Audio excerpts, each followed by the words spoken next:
Chapter 51. I need to send my little sister to the county, so I can do good deeds with my sister-in-law. Although Su Yun didn't voice her worries, the concern was evident on her face. Wife, I'm back. It was just a few young wolves. And the number of armed people who went to support was more than the wolves. Thankfully, our Da Huang has a keen nose. He helped me catch 2. And I shot them. Otherwise, all 15 from Wangzhuang who went would have probably come back empty-handed. After setting down the 2 gray wolves and the cornflower, Chen Dong hugged Su Yun and smiled. Out of the 15 who went to Wangzhuang, only Chen Dong managed to kill 2 wolves. The other 13 didn't even see a shadow of a wolf. As for the 6 wolves in Wang Changha's house, they were a bit confused when they first appeared in the room. In their memory, they had just been pinned down by hunting dogs. But in the blink of an eye, they were in a different place. Not to mention they were confused. Even Da Huang and the others were bewildered. They had been outside the wall. How did they end up in the yard? Then, they were in the yard. How did they get back outside? After coming out, the 6 wolves instinctively began to tear into Wang Changha's corpse, which Chen Dong did not stop. Neighbors who lived nearby heard the dog's painful howls and came over. They soon encountered the 6 wolves that were gnawing on the 2 black backs, which were on the verge of death. A few people shot at them, killing 4 wolves on the spot, while 2 managed to escape. When they discovered Wang Changha's body, it was mangled and bloody, with flesh missing from his face. The conclusion drawn was that Wang Changha had forgotten to close the door after getting drunk, allowing the 6 wolves to jump in and kill him. Meanwhile, Zhou Lanxin happened to come out and stumbled upon the scene of Chen Dong hugging Su Yun, which made her pout and mutter, "Brother-in-law, you come back in the middle of the night and hug my sister. Aren't you ashamed?" Su Yun's face turned slightly red as she pushed Chen Dong's hand away, softly scolding him, "Husband, be more careful next time." But as soon as she said this, it made Su Yun feel like there was something inappropriate going on, reminding her of the incident a few days ago when Zhou Lanxin caught her squatting down for Chen Dong, making her face burn with embarrassment. Chen Dong, with his thick skin, smiled at his sister-in-law and said, "Lanxin, your sister and I are a couple. What's wrong with hugging? But you, always peeking at me and your sister being affectionate. Once is a misunderstanding, but twice is a bit intentional. What do you mean by that? When you have time, I can introduce you to a handsome guy." Zhou Lanxin. She was so shy that she stomped her feet. "Brother-in-law, you see, my brother-in-law is bullying me." As she spoke, under the light of the kerosene lamp, Zhou Lanxin's face was flushed and her cheeks were hot, full of youthful shyness. She raised her small fist and playfully hit Chen Dong's chest. You bully me. You bully me." Saying these things, I'm still a child. Her small hand quickly hit Chen Dong's chest several times. From behind Su Yun, she nudged Chen Dong's armpit and said irritably, "You, really, Lanxin is still a child. Don't joke with her like that anymore."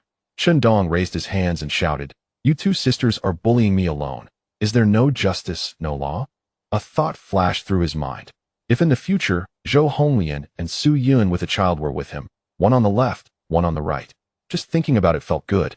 No, tomorrow afternoon after coming back from the county town, I should go to Sister Honglian's house and have a good talk. No, just sit down. Next, under the kerosene lamp, Chen Dong skillfully skinned the wolf pelt. Zhou Lanxin looked at the 2 big gray wolves and asked about everything. Why there was a wolf disaster? Weren't wolves fierce? Why did they look almost like dogs? Is wolf meat tasty? Can wolf meat be sold? She inquired about Chen Dong's wolf hunting in Wangzhuang. Chen Dong briefly explained to her. Wolf meat isn't tasty, it's very tough. Not many people eat it, but this season, just after the new year, the supply of meat from the supply and marketing cooperative isn't much. It's not easy to get some meat. Tomorrow I'll see if it's 2 or 3 dimes a pound, and if anyone buys wolf meat. If it can't be sold, I'll stew it for the big yellow dogs as dog food."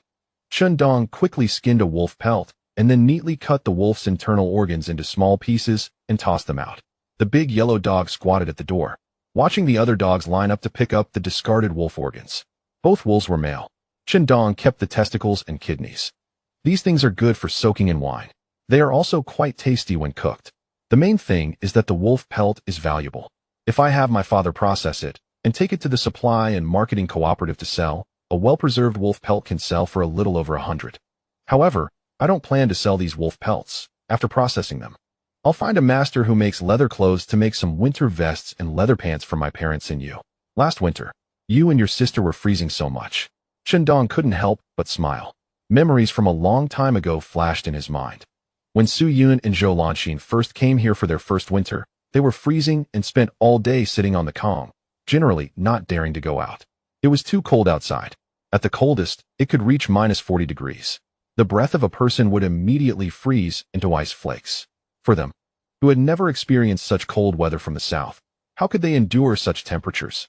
It's not to say that the south is cold, it's magical damage, while the north is a physical attack. However, when the physical attack exceeds a threshold, the damage becomes a critical hit. When Chen Dong said this, Zhou Lanxin's face suddenly showed a hint of difficulty as she recalled the hard winter a few months ago, and a chill seemed to envelop her whole body. Brother-in-law, now that you have money from hunting, why don't you buy a house in the county? I heard some people in the organizations transfer their allocated houses. A set 1T cost more than 1,000. The houses in the county have heating, and it's warm to live inside. Also, the supply and marketing cooperative in the county doesn't close, so you can buy whatever you want. Plus, there's electricity in the county. Brother-in-law, now that you have more money, you can buy the 3 appliances and the 4 major items, and with electricity, you can use all 4 major items. Otherwise, if you buy them and we have no electricity at home, they can only be decorations. When my sister gave birth, it just happened to be the coldest time, and living in the county would be good for my sister and the baby. Zhou Lanxin said a lot in one breath, and the more she spoke, the brighter her eyes became as she imagined the picture of living in a warm room with heating, feeling cozy while watching TV in winter. Su Yin walked over and said, Lanxin, you are just afraid of the cold. Don't use me and the baby as an excuse to live in the county. Although your brother-in-law has made some money from hunting these 2 times, there are many places to spend it. We don't have any work in the city. So what is the point of living there? Zhou Lanxin replied, Sister, I can attend night school, and then I can take the civil service exam. You also graduated from high school. After giving birth, you can also attend night school and take the civil service exam. Farming is too tiring. Working in a government job is much more comfortable. Hearing Zhou Lanxin say this, Su Yun's face became serious as she said, All right, Lanxin, stop it. Don't delay your brother-in-law from working. Let us go to sleep first. We have to go to the county together when it gets light. Chen Dong smiled and said, Yes, Lanxin, you and your sister go to sleep. I'll finish processing this wolf pelt, and then I need to rest for a while. Later, I still have to go sell the meat. Buying a house in the county is a good idea. When Su Yun gives birth, it will just be starting to get cold, and living in the countryside, even with a heated Kong, will be quite troublesome for taking care of the baby. On one hand, it's too cold, and the baby is prone to getting sick. In this era, the mortality rate of newborns in winter is very high. On the other hand, if it's too cold, the postpartum woman is also prone to catching a cold and leaving hidden illnesses. Also, looking after the baby can be exhausting for adults. As for the 3 appliances and the 4 major items, that's also feasible. The houses in the county have electricity. Television, washing machines, refrigerators, and radios. All these require electricity. At this time, there's no formal real estate transaction, and most of the houses in the city and county with heating are allocated to employees of public institutions. Some of the houses assigned to employees can be privately transferred, and both parties sign a transaction agreement and invite a few people to help witness the signatures. That's how the house transaction is completed. The public institution houses in our county, with 2 bedrooms and a living room, only cost around 700 to 800. As for houses in the capital, they're around 2,000. A set of courtyard houses can be bought for 3,000 to 4,000 at most.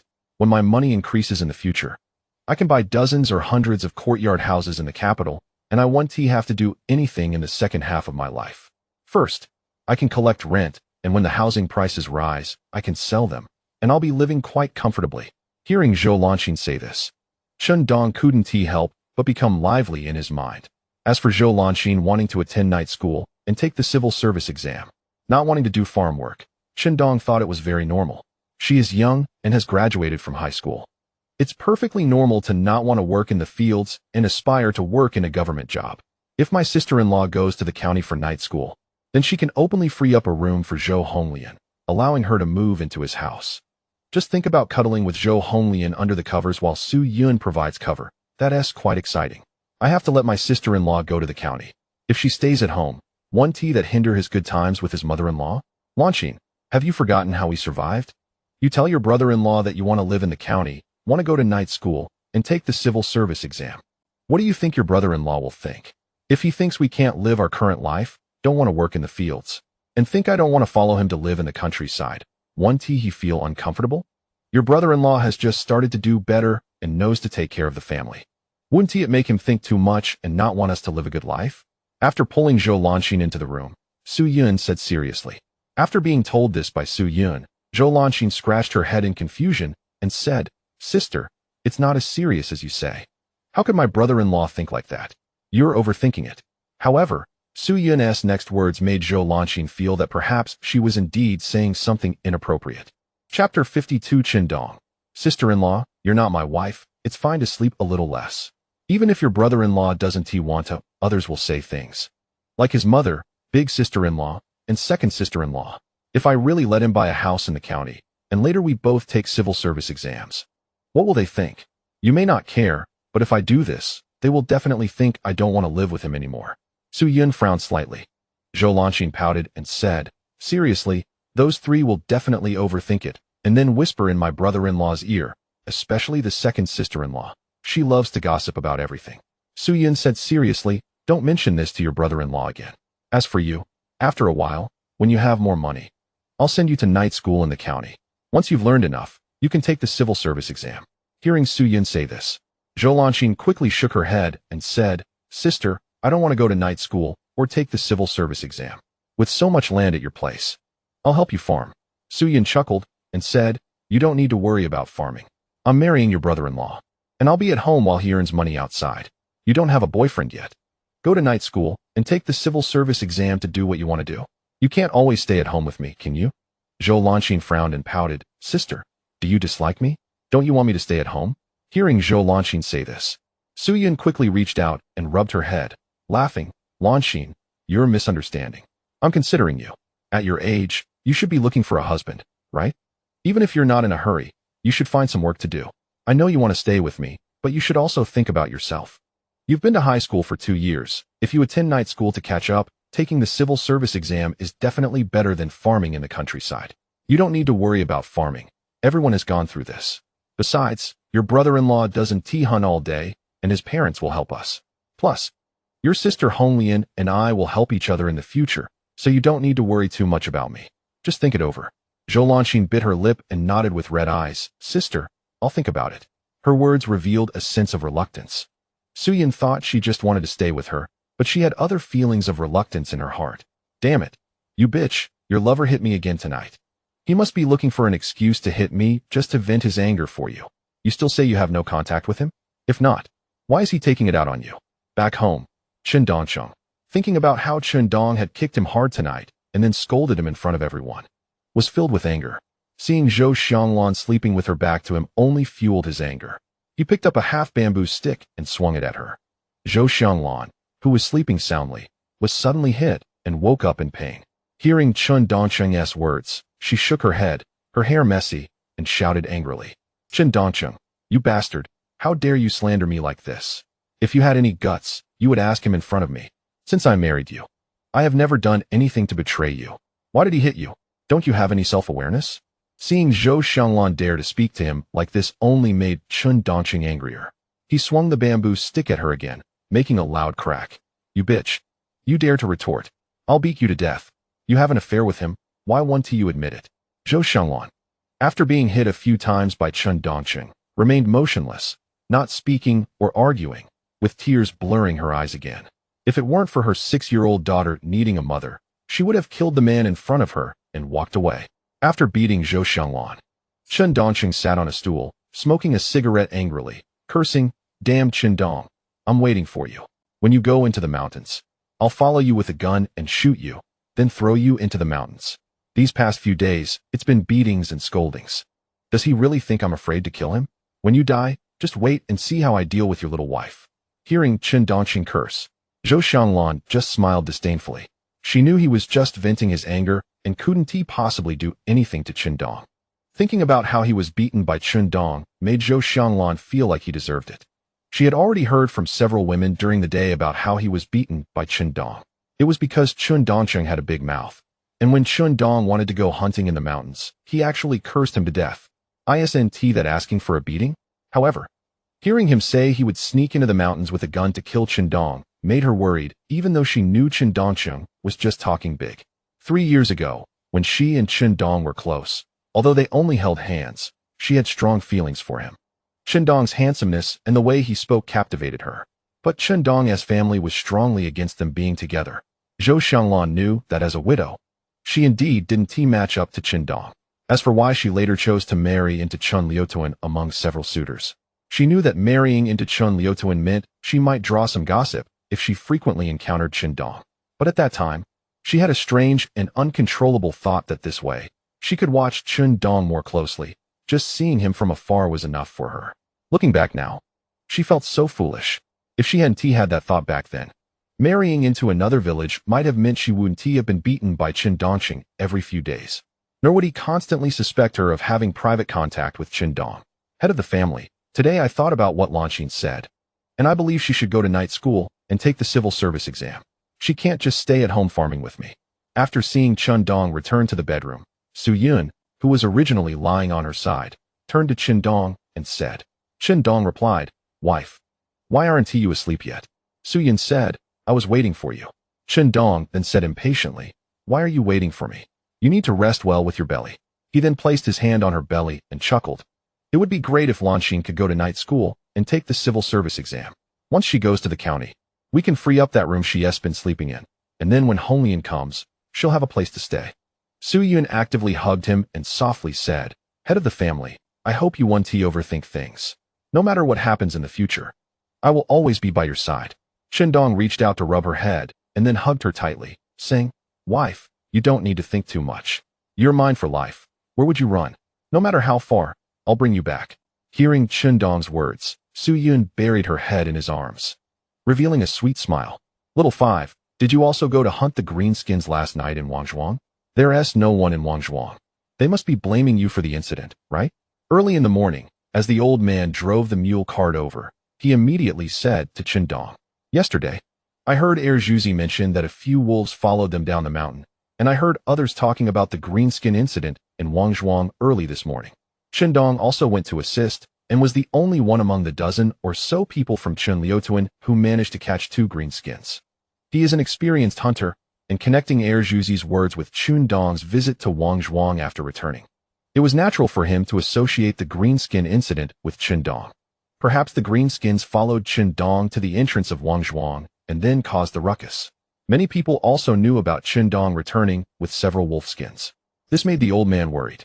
Dong shook his head and smiled. "Dad, how could they blame me for this? There are many people hunting greenskins in the mountains, not just me. Besides, if you think about it like this, even if there was a greenskin incident, it would still be our Chun Lu causing it. So, Dad, don't overthink it. This has nothing to do with me." Chen Laoshu nodded and grinned. "That's true. There are many people hunting greenskins. Even if they blame you, it wouldn't make sense. However, we still need to remind Zhuzi not to say anything about the greenskins following you. Dong definitely can't take the blame for this incident. If it leads to someone's death, how could he bear that? Anyway, just deny it, and that will be the end of it." Dong said, "Dad, don't worry about that. I've already told Zhuzi not to let this out." Chen Laoshu pinched out a big front door cigarette from the cigarette box, lit it with a match, took a puff, and said, "Let us go sell meat." Originally, Su Yun had also woken up, but Dong pushed her back into the house to let her rest a bit more. Zhou Lanqing, who also got up, pouted and said sarcastically, "Brother-in-law, why don't you let me rest a bit longer?" Dong raised his eyebrows, shook at her playfully, and said with a grin, "You're not my wife. And you're not pregnant, so it's fine if you sleep less." Chapter 53. One of the former old flames. You don't like me being at your house.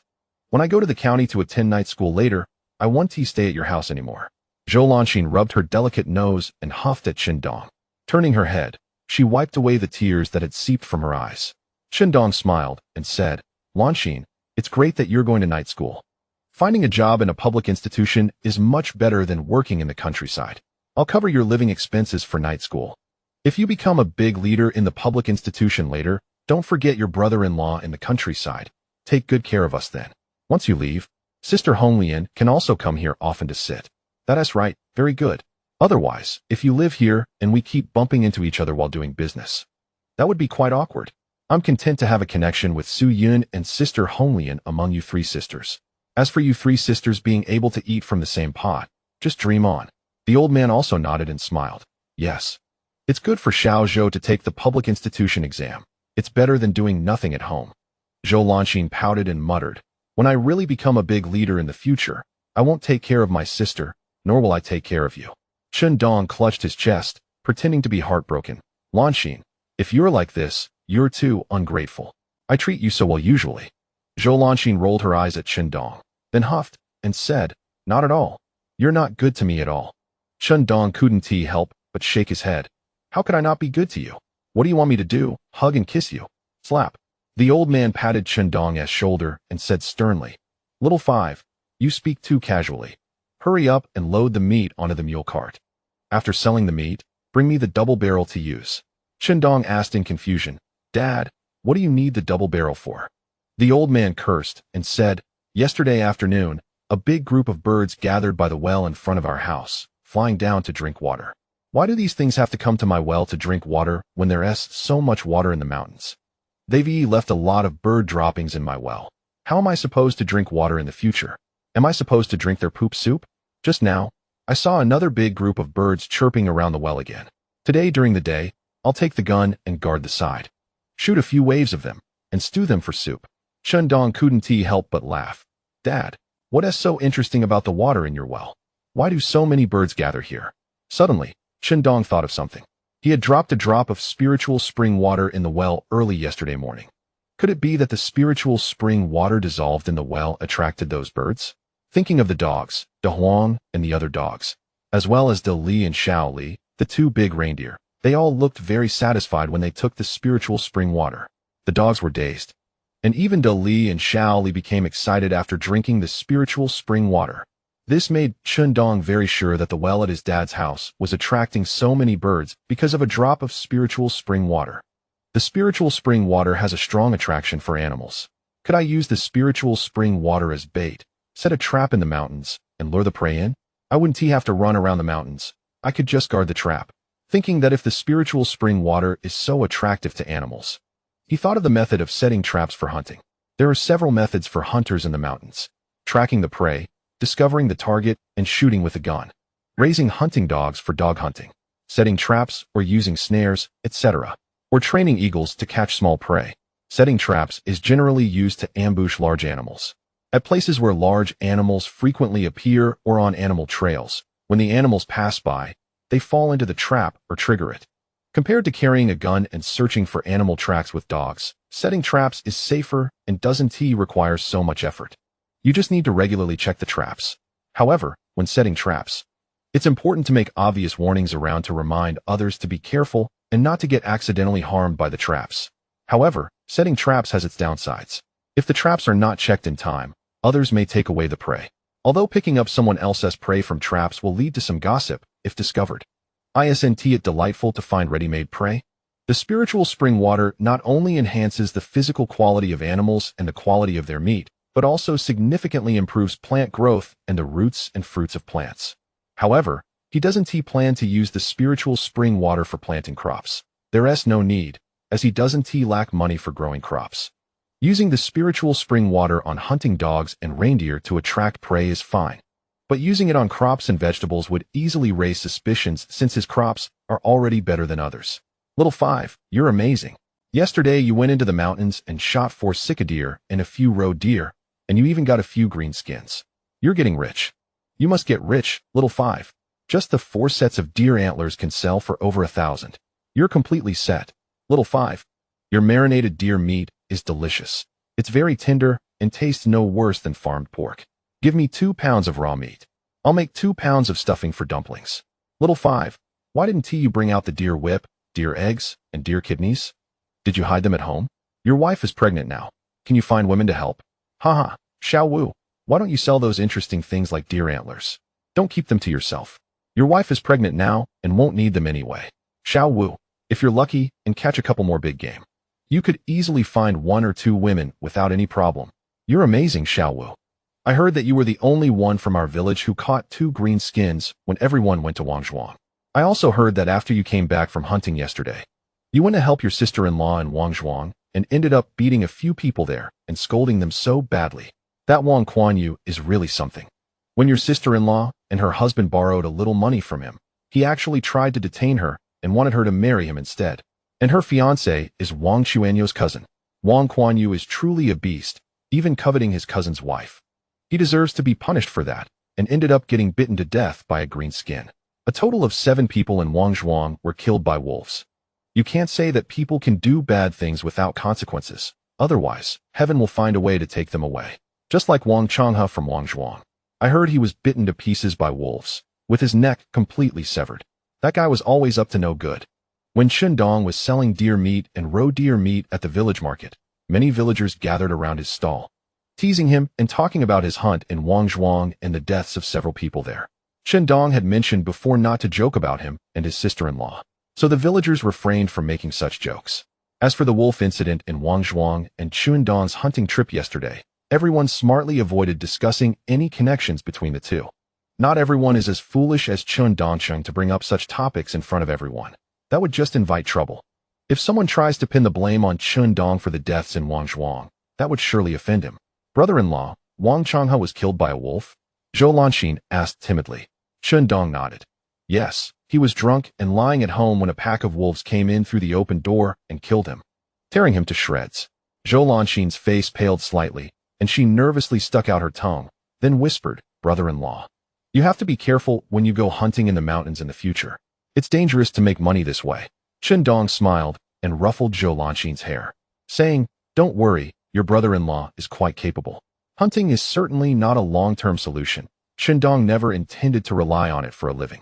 Knowing that spiritual spring water has a great attraction for animals, he plans to use it every few days to lure animals, hiding in the shadows to ambush them as they come. After catching the prey, he would store it in the spiritual spring space.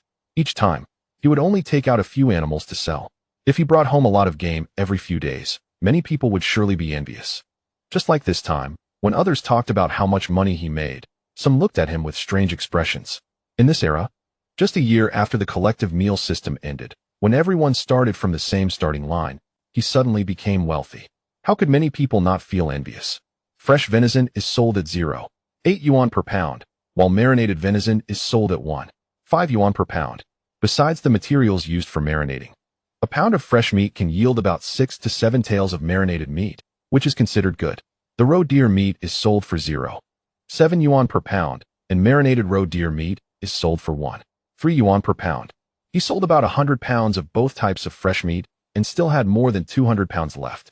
For the 2 types of marinated meat, he sold over 50 pounds and still had more than 200 pounds remaining. In the morning, he sold for more than an hour in the village, totaling 135.5 yuan. With so much left, Shindong planned to go to the county town to sell it, and also to sell the deer antlers at the supply and marketing cooperative. The deer antlers are the real big money. Brother-in-law, didn't you say that nothing happened when you went to Wangzhuang to help Sister Honglian? Why did you get into a fight with them? Zhou Lanxin asked quietly while rushing back on the mule cart. Shindong smiled. I was just trying to avoid worrying your sister. If she finds out from someone else that I went to Wangzhuang, please comfort her and don't let her worry. After all, it's all in the past. Zhou Lanxin nodded. Got it, brother-in-law. Just as they passed by Qin Dongqing's house, Shindong saw Zhou Xianglan sitting at the door, wearing a gray checkered coat and tying her long hair in a ponytail. Seeing her brought back memories that had been sealed away for a long time. She was one of his old flames. When she saw Chun Dong driving the mule cart by, Zhou Xianglan stood up, hesitated for a moment, and quietly asked, Chun Dong, what kind of meat are you selling? She had been waiting for him here for quite a while, because she wanted to tell him something. Chapter 54 Chun Dong, Sister-in-law. Don't you know if we have something going on? Sister-in-law, I'm selling venison and roe deer meat. Chun Dong smiled at Zhou Xianglan after stopping the mule cart. It felt a bit unnatural to talk to her. Sweat. 2 years ago, Chun Dong went to Nanshan with the production team to dig a river for work points and met Zhou Xianglan, who was in charge of cooking for them. At that time, she was responsible for feeding the laborers. Some country guys made some crude jokes, and Chun Dong, who had just gone through a breakup, wasn't in a good mood, so he said a few words to those guys. This moved Zhou Xianglan, and when she served him food, she gave him more than others. After a while, feelings developed between them. However, later, their parents and siblings advised them against it, and even his closest sister went to Zhou Xianglan's home to scold her. Their relationship ended up fizzling out. Before Zhou Xianglan, Chun Dong had been involved with a young beauty named Li, who had a mixed Russian ancestry and was a young beauty with amber eyes, fair skin, golden hair, a prominent nose, a tall figure, and long sexy legs. full of exotic charm. Her name was Enli. The first time Qindong saw her, he was smitten. After many events, Enli finally accepted him. However, in that era, people were very conservative, and without marriage, they generally adhered to the principle of not having relations.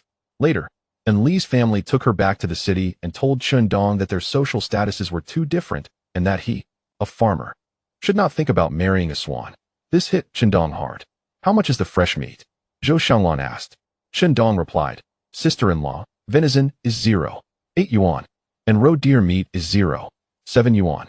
Seeing the bruises on Zhou Xianglan's face and the small wounds on her hands made Qindong feel a bit emotional.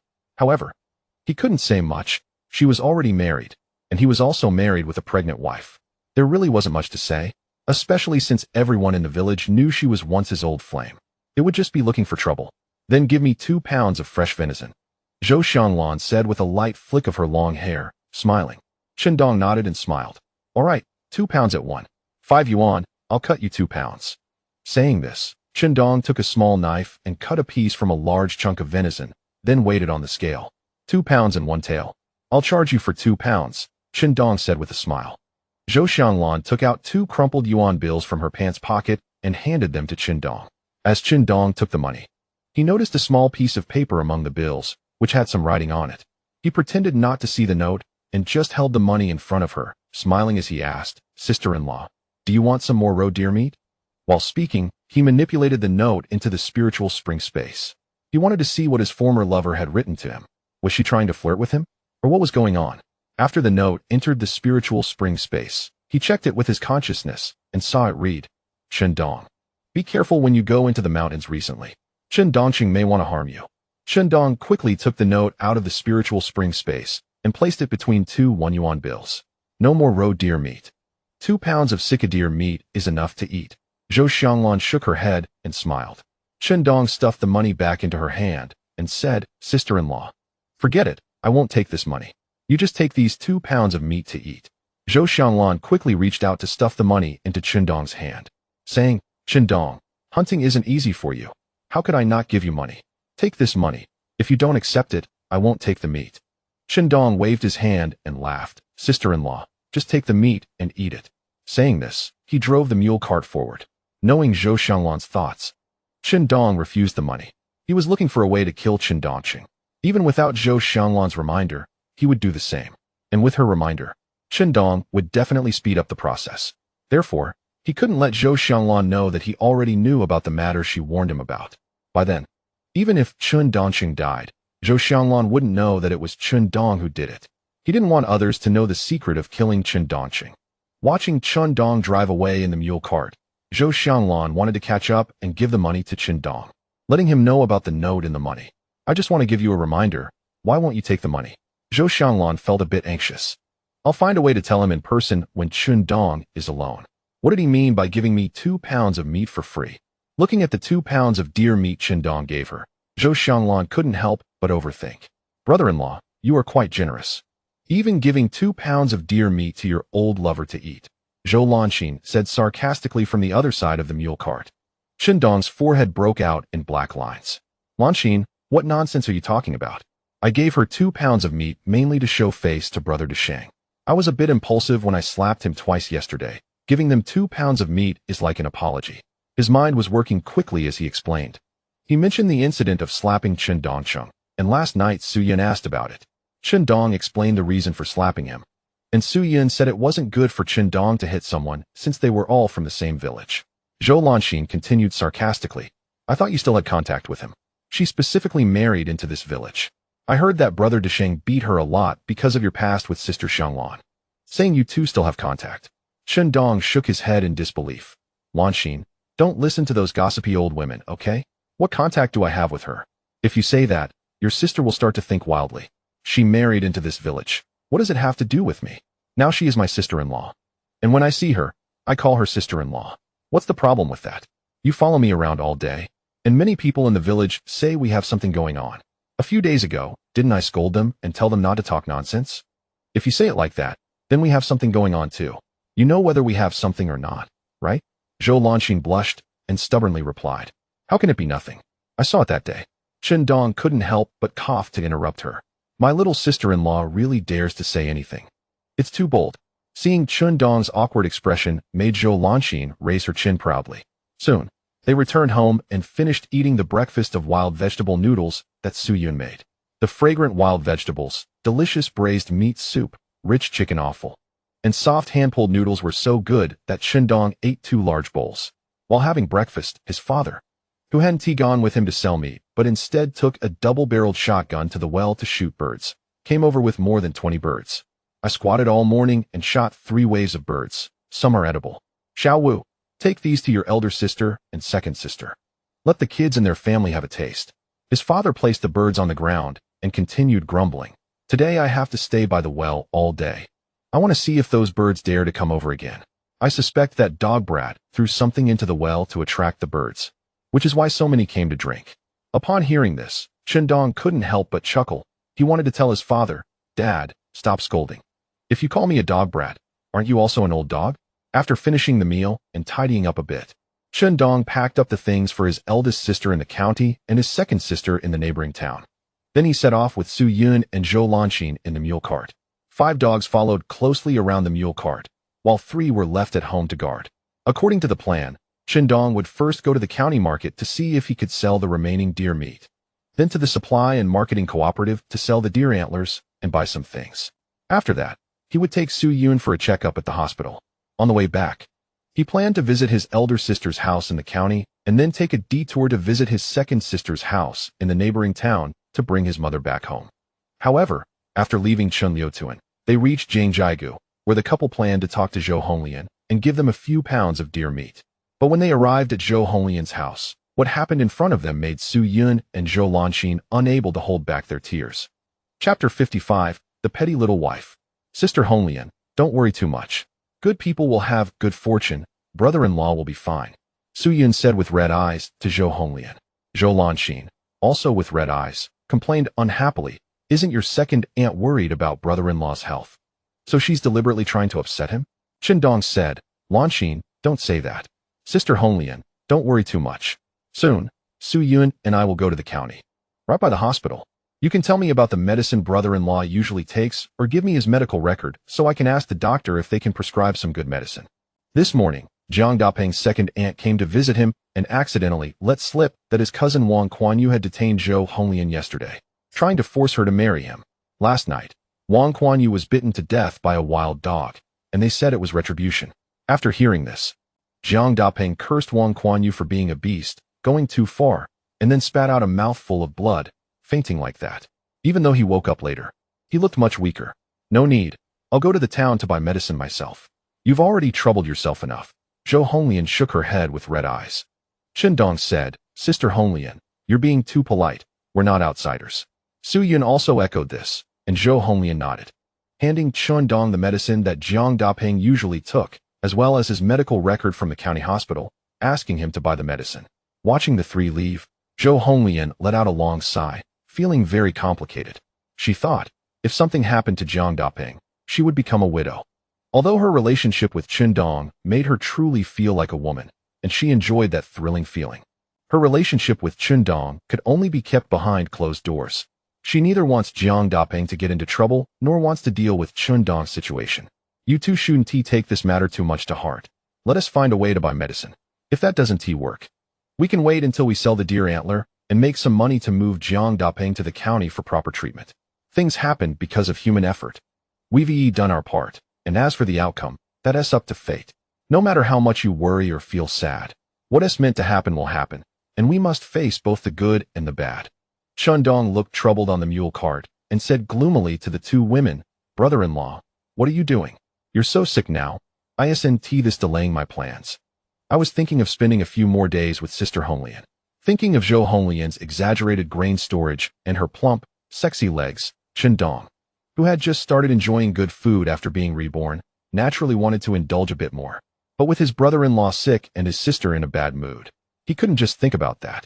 He couldn't be like Shimin Qing, who encouraged Pan Jinlian to poison Wu Dalong.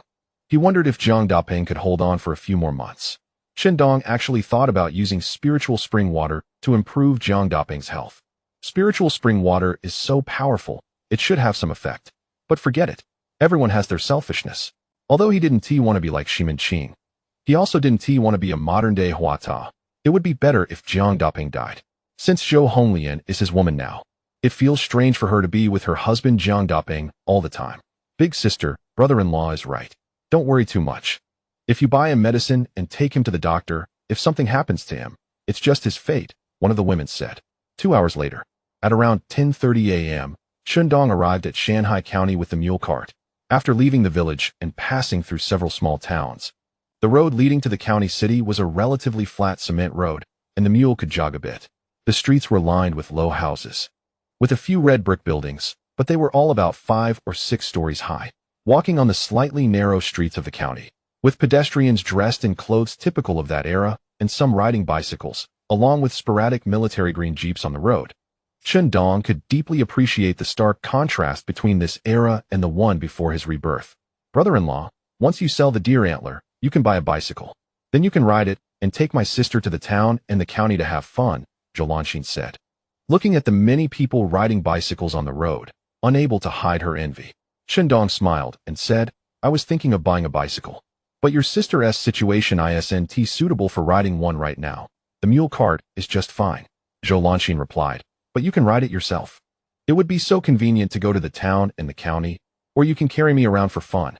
Su Yun interjected, Lanxin, let your brother-in-law not worry about buying this and that. He said he would give you some money to enroll in night school in the county and find you a place to stay. You can't just go home every time you attend night school. You'll need to spend money on food and other things. Zhou Lanxin exclaimed, no way. Are you really arranging for me to go to night school? Chundong nodded. Your sister talked to me about this.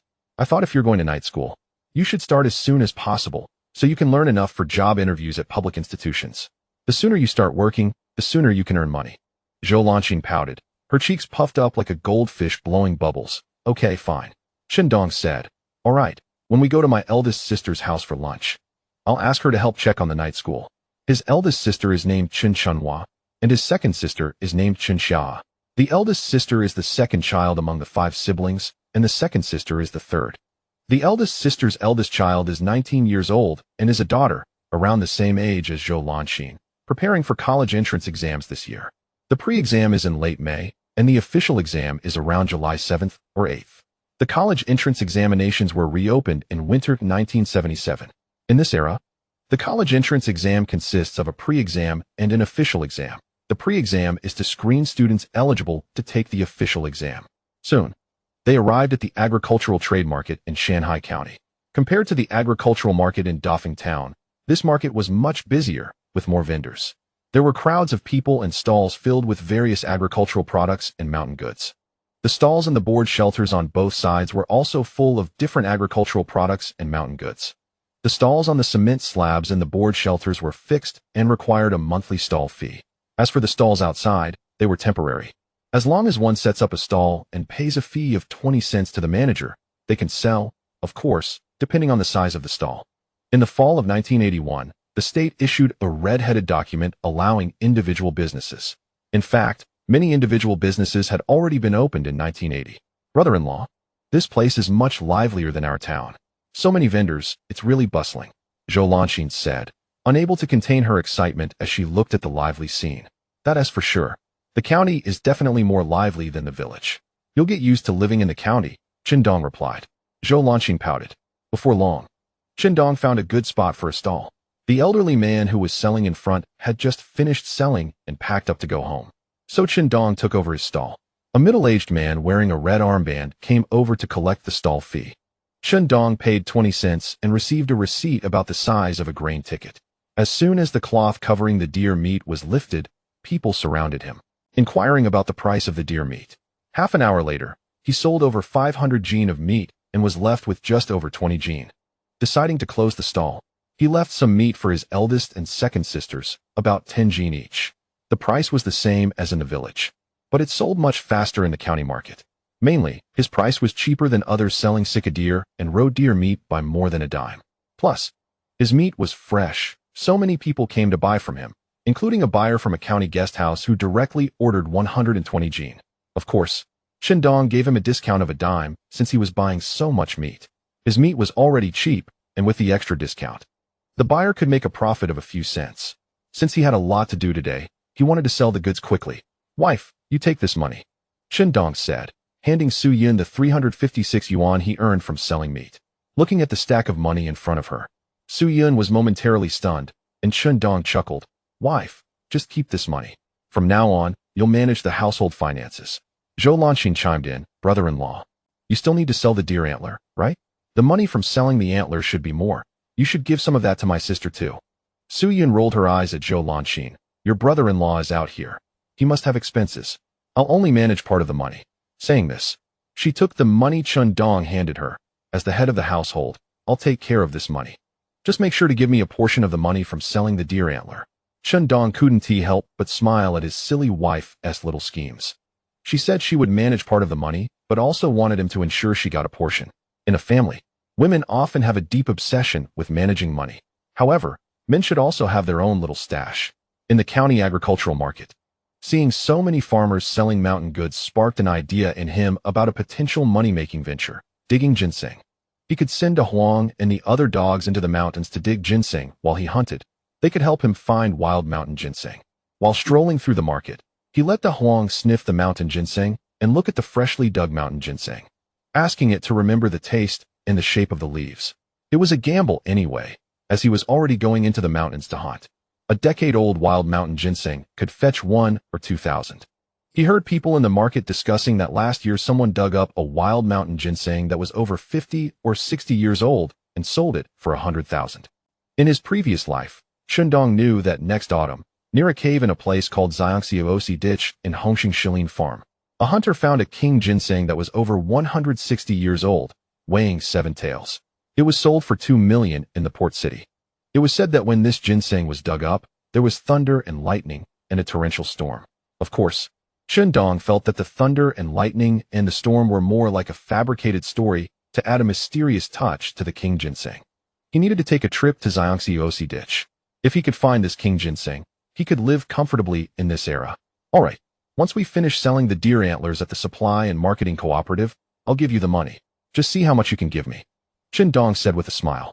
This silly wife wanted to give him a hard time, so he passed the problem to her. Su Yun nodded, her beautiful eyes squinting into a narrow slit. While selling the deer meat, Shindong also displayed the deer antlers for sale. Many people inquired about the price, but they all criticized the various qualities of the deer antlers and tried to suppress the price. Shindong certainly knew these people's intentions. They were just trying to lower the price. An old man selling mountain goods nearby suggested that Shindong sell the deer antlers at the cooperative. The cooperative might offer a slightly lower price, but they paid quickly, unlike some people who deliberately played tricks, offering less money, claiming they were from the county town, and then leading him to get the money, only to leave it unresolved in the end. Another point was that it's not wise to reveal wealth. Shindong deeply agreed with the old man's words. The tricks in this era were no less than those in later times. All right, I'll take all your deer antlers. Counting 25 per tael, a middle-aged man with a flat head and a small mustache approached and waved his hand. This mustached man had already come to negotiate the price of deer antlers several times. To avoid trouble, Shindong apologetically said, Big brother, you're late. I've already sold the deer antlers. Sold? Your 3.5 deer antlers sold? The middle-aged man was surprised when he heard Shindong's words, realizing he had misspoken, and quickly corrected himself with a smile. Bro, how about I add a yuan for each tael? The cooperative's price for good quality deer antlers today is 21 per tael, and my price is still 5 yuan lower. Shindong shook his head, saying, Big brother, my deer antlers have really been sold. A friend from the county town took them away. I'm really sorry. Still watching me? I know you often circle around here looking at me. That's why I couldn't possibly sell the deer antlers to you. In this era, it's better to avoid trouble than to create it. As someone who had somewhat muddled through in his previous life, maintaining the necessary vigilance in a strange place was essential. Originally, he thought that with so many people selling mountain goods in the market, like wild mountain ginseng, and even bear bile and tiger cub skins, and several stalls selling deer antlers, he should not attract too much attention while selling. However, he didn't expect to still be targeted. This was an insult to his face. While speaking to this mustached man, Shindong winked at Su Yun and Zhou Lanjin, signaling them not to speak, especially his sister-in-law, who should not say anything recklessly. Bro, that's enough. Aren't you satisfied with my offer? The mustached man said irritably. Shindong shook his head, saying, Big brother, my deer antlers have really been sold. If you don't believe me, you can check my stall. The mustache man stepped forward and directly lifted the cloth covering the mule cart. When he saw what was underneath, only 2 large bowls of meat, a small brown bag belonging to Su Yun, a scale, and some paper for wrapping meat, he was taken aback. Zhou Lanjin, standing nearby, immediately said angrily, "What are you doing? Why are you rummaging through our things? Is there any reason for that?" Chen Dong patted Zhou Lanjin's arm, saying, "Lanjin, enough, don't say anything more. Big brother, you see, the things have already been sold. I'm sorry." Fortunately, Chen Dong had anticipated the worst and had already put the bag containing the deer antlers into the Lingquan's space beforehand. As for how to explain it to Su Yun's sister, he had already thought of a plan. "All right, bro, if you have any good goods in the future, you can come to find me at the address on this business card, and I'll give you a better price than at the cooperative." The middle-aged man handed Chen Dong a hard paper card. The card was handwritten with a name and address: Dong Dajuan, 55, Qingyang Road, Shanghai County. After receiving the handwritten business card, Chen Dong nodded, saying, "Brother Chung, I will think of you when I have good goods." This person was obviously a second-hand dealer, specializing in selling mountain goods and medicinal materials. He heard from an old man at a neighboring stall that there were quite a few second-hand dealers in the market, mainly cooperating with some big pharmacies or dealing in precious furs for foreign trade. For instance, they were quite close to the Russians, and many second-hand dealers did business on the black market at the border, where a small tiger cub skin could sell for several thousand, while the purchase price was over 2,000. The small tiger cub was actually a lynx. Lynxes were already rare in the old forest. Their fur was famous for being soft and smooth, and when snow fell on their fur, it was highly favored by the upper-class people over in Russia, making owning a lynx fur coat a point of pride among the upper-class women in Russia. Chen Dong felt very displeased about Dong Dajuan lifting the cloth covering his meat.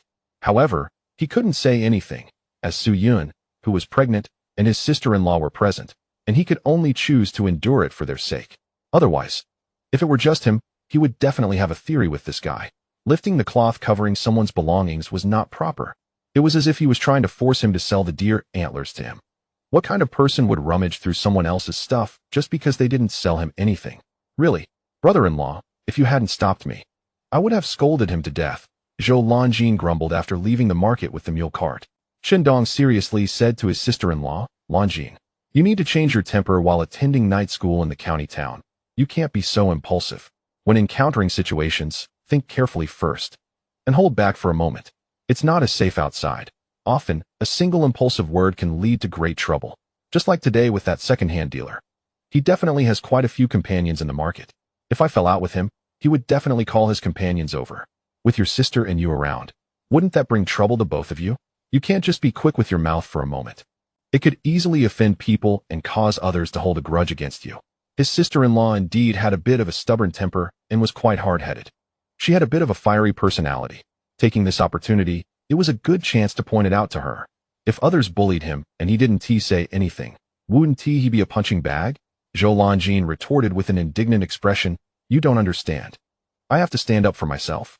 Su Yun chimed in, agreeing with Chen Dong. "Lanjin, listen to your brother-in-law. I think what he said is very right. Enduring for a moment leads to calm winds, and taking a step back opens up vast seas." Chen Dong smiled, saying, "Lanjin, you know their essay saying, 1,000-year-old turtle and a 10,000-year-old turtle. Turtles can live so long. Sometimes, being a bit of a turtle isn't a bad thing." He was obviously just advising Zhou Lanjin verbally, but for him, if the other party's provocation exceeded what he considered acceptable, he would definitely take action. Little skirmishes were nothing. He would directly lead someone to their doom, really killing the other party. Sometimes, 1,000 words of banter were not as direct as finding a way to take out the opponent. His words made Zhou Lanjin laugh out loud, slapping her thigh. After a while, she saw Chen Dong pull a small snake skin bag from under the mule cart, which made her unable to help but give a thumbs up. "Brother-in-law. So you hid the deer antler under the cart. No wonder that little mustache couldn't find it. You're really clever."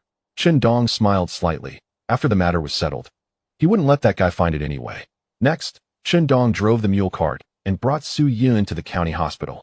In this era, hospitals were not as complicated as in later years, with no need for appointments or waiting in line. Plus, there weren't many patients in the hospital.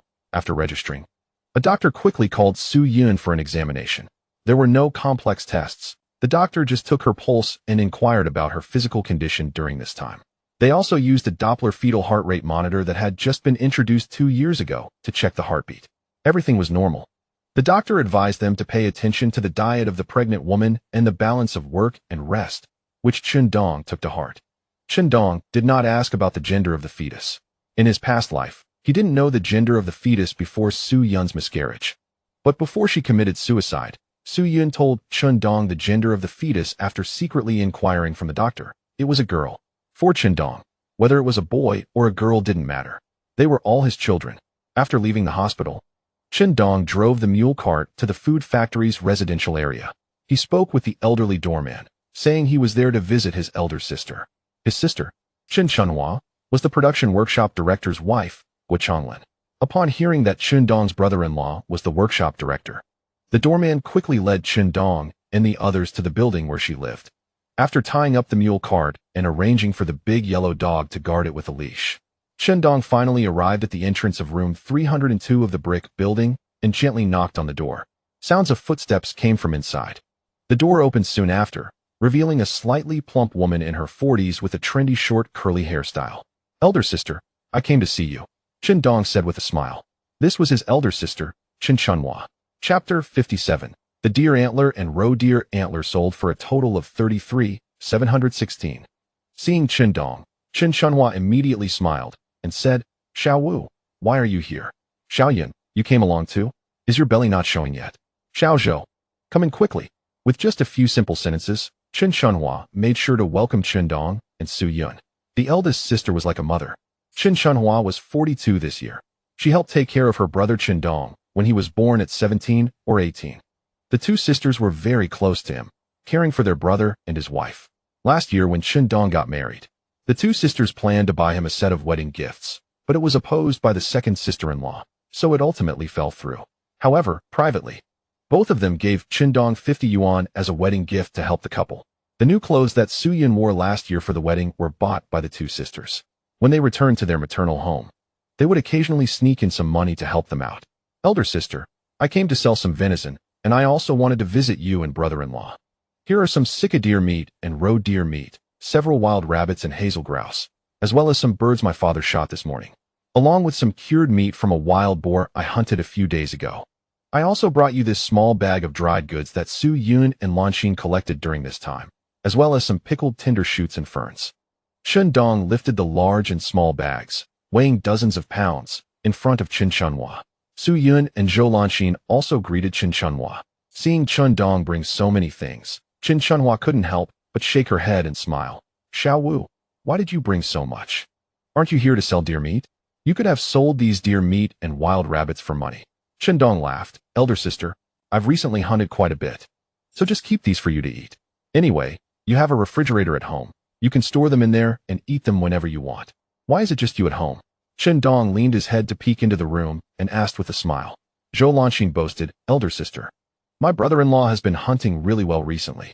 A few days ago, he shot 3 big wild boars, and yesterday he got 4 sika deer and several roe deer, along with 6 green-skinned ones. Today, besides selling deer meat, he also came to sell some deer antlers."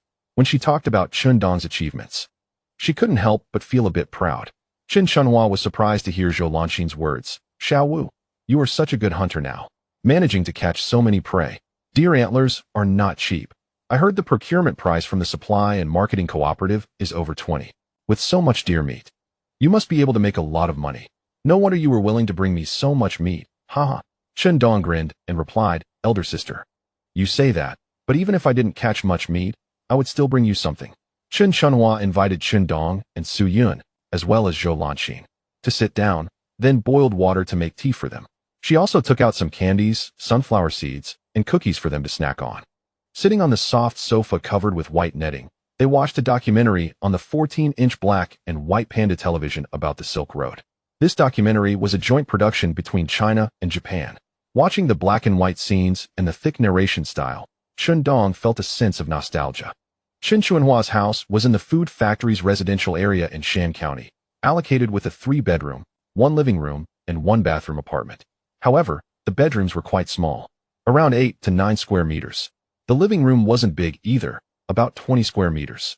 The employee housing was built during the planned economy period. So it reflected that idea. Just enough room was fine. Chen Chunhua's family was fully equipped with the 4 major appliances: refrigerator, washing machine, television, and recorder. Chen Dong's brother-in-law was the production workshop director, so he was considered a mid-level leader with some benefits. Several portraits of great figures were hung in the center of the living room, and below them were several large and small glass frames filled with photos and certificates of the children's achievements, covering half of the wall. Among them were several colorful photos of the family of 5 at Tiananmen and the Great Wall, but more were in black and white. In this era, only first-tier cities had studios that could develop color photos. In a small county like Shan County, the 3 photo studios could only develop black and white photos. Chen Chunhua and her husband had 2 daughters and 1 son, with the son being the youngest, already 12 years old and in the 5th grade. Looking at the items arranged in the room, several pots of plastic fake potted plants, a calendar that was flipped daily, a cabinet with a black and white television, a bamboo-woven thermos, a white porcelain teapot, and small enamel teacups. Chen Dong learned from Chen Chunhua that all 3 children had gone to school. Guo Chonglin was at work, while she was home alone, definitely a housewife. The 2 younger ones, Xiaolei and Xiaolei, would come back for lunch, but as for your brother-in-law, that's hard to say. Sometimes he comes back, and sometimes he's too busy to return. Qianqian was about to take the college entrance examination, so she was eating at the school canteen during this time. Xiaoyan, you had an examination at the hospital. Everything is normal, right? Chen Chunhua, who was chopping vegetables, asked with a smile. Suyin said it was quite normal. Chen Chunhua then inquired about how Chen Dong was doing with his hunting. Chen Dong told her that he was farming and hunting whenever he had time, treating hunting as a way to supplement the family income. His words made Chen Chunhua laugh, saying that with his good luck in hunting, the game he caught in the last 2 hunts exceeded what her brother-in-law earned in 2 to 3 years. Chen Dong laughed and said it was just a bit of luck. He knew that hunting was unpredictable. Sometimes he wouldn't catch much for 10 days or even half a month. Chen Chunhua's eldest daughter is named Guo Qianqian. Her second daughter is named Guo Shuangshuang, and her son is named Guo Zhonglei. Xiao Zhou wants to attend night school and later take exams for a civil service position. That's a good thing. You can check out the night school and see which units are recruiting for civil service positions, and you can sign up for the exams. I know the wife of the night school director. I'll ask her in the next few days. If you, Xiao Zhou, do well in your studies, when you take the civil service exam, I'll have your brother-in-law give you some good advice to see if he can help you a bit. Chen Chunhua was very enthusiastic upon learning that Zhou Lanxin wanted to attend night school and take the civil service exams. Sister, you all can start cooking. I'm going to the supply and marketing cooperative to sell deer antlers. Is there anything you need at home? I can buy it for you. Seeing that it was only 11:30 in the morning, Chen Dong stood up. Chen Chunhua also stood up and waved her hand, saying, no need to buy anything. We don't lack anything at home, so don't buy anything. By the way, I'll give you the office phone number of your brother-in-law. When you go to the supply and marketing cooperative to sell the deer antlers, ask if Director Xiao Dalong from the procurement department is there. He has been to my house a few times and has had a few drinks with your brother-in-law. If he is there, just tell him you are Guo Chonglin's brother-in-law. If he doesn't believe you, let him call your brother-in-law. By then, he will definitely give you the highest purchase price for the deer antlers you sell. Chen Chunhua said as she wrote a note for Chen Dong and then reminded him. Chen Dong took the note in his hand, nodded and smiled, saying he understood, and then went out carrying the snakeskin bag containing the deer antlers and roe deer antlers. Looking at the small note in his hand, Chen Dong smiled. No matter the era, human relationships are very important. Arriving at the entrance of the community, Chen Dong saw a pedal-powered tricycle parked by the roadside, so he went up to ask how much it cost to go to the supply and marketing cooperative. The reply was 20 cents, so he got on the tricycle. The pedal-powered tricycle is similar to a 3-wheeled vehicle, except the driver pedals from the back while the passenger sits in the front compartment. In this era, there are many pedal-powered tricycles in large and small cities, just like taxis in later generations. Soon, they arrived at the county supply and marketing cooperative. The county supply and marketing cooperative is much larger than the town's, with a front area of over 1,000 square meters and a large shed in the back, which is also the area for selling goods to the public.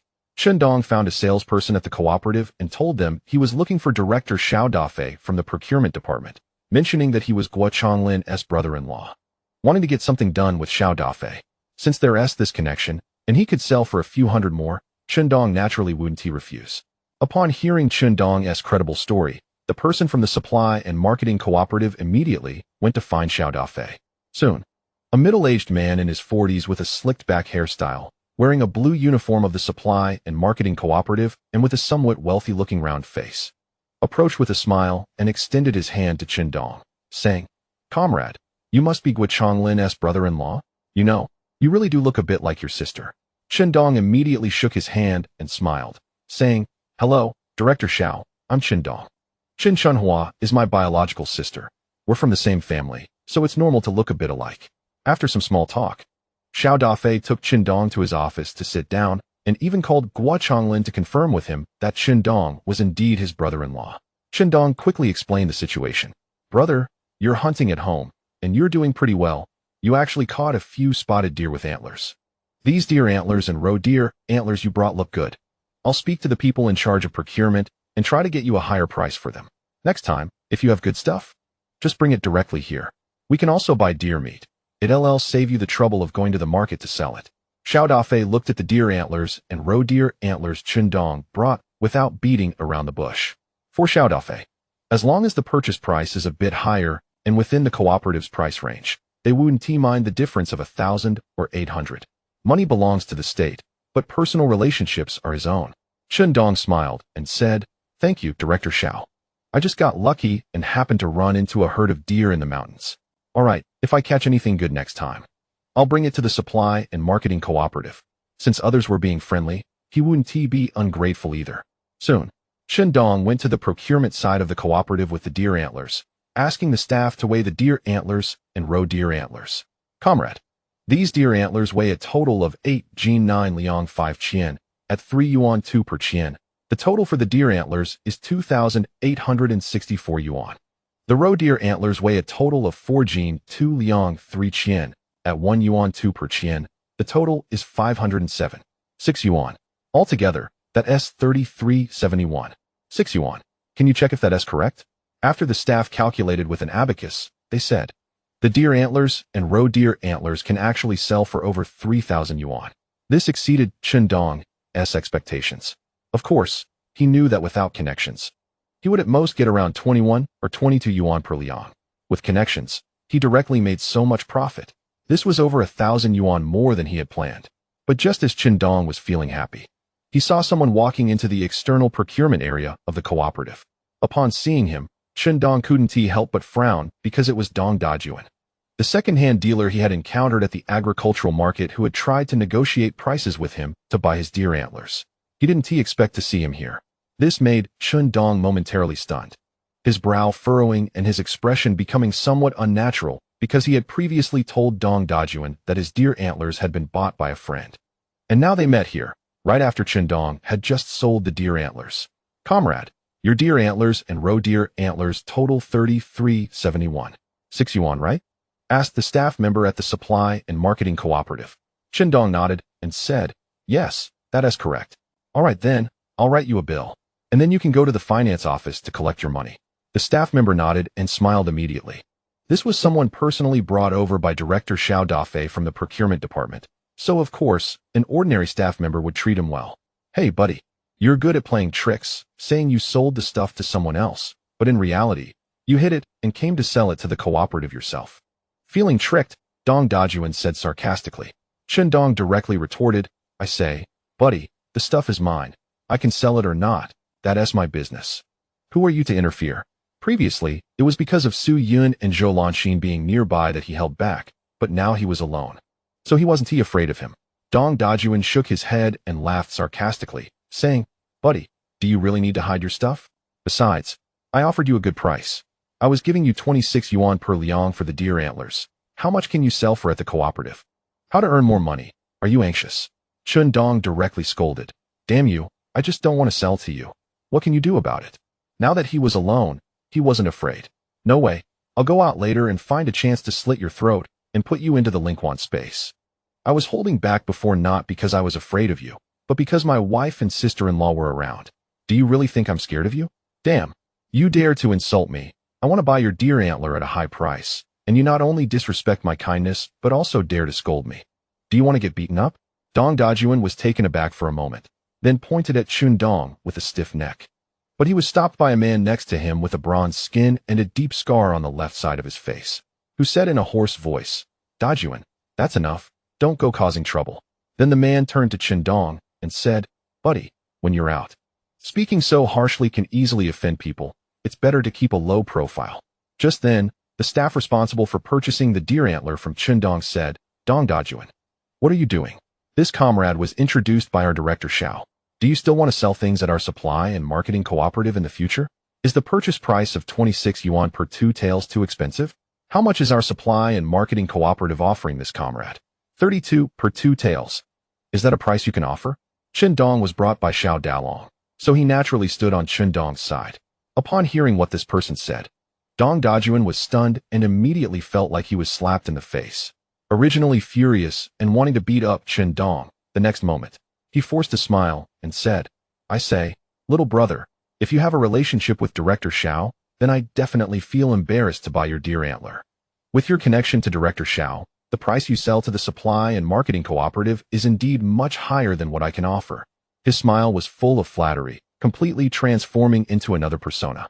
Chendong didn't think much of his drastic change in demeanor. Many petty people in the market often have such faces. They bully the weak and fear the strong. At this moment, Chendong's gaze couldn't help but fall on the scarred man. It wasn't because of what the scarred man said, but his appearance gave Chendong a strange sense of familiarity, as if he had seen him somewhere before. However, he couldn't recall who this person was. His brain was racing, trying to think about who this scarred man could be. "Buddy, I can't just go around telling people about my relationship with Director Xiao, can I? You lifting the cloth off my car in the market is a bit unethical. I said I was selling to my friend. Yet you still want to force me to sell the deer antler to you. Do you really think that's okay?" Chendong deliberately picked a fight to keep Dong Dajuan and the scarred man around, while quickly trying to figure out who the scarred man was.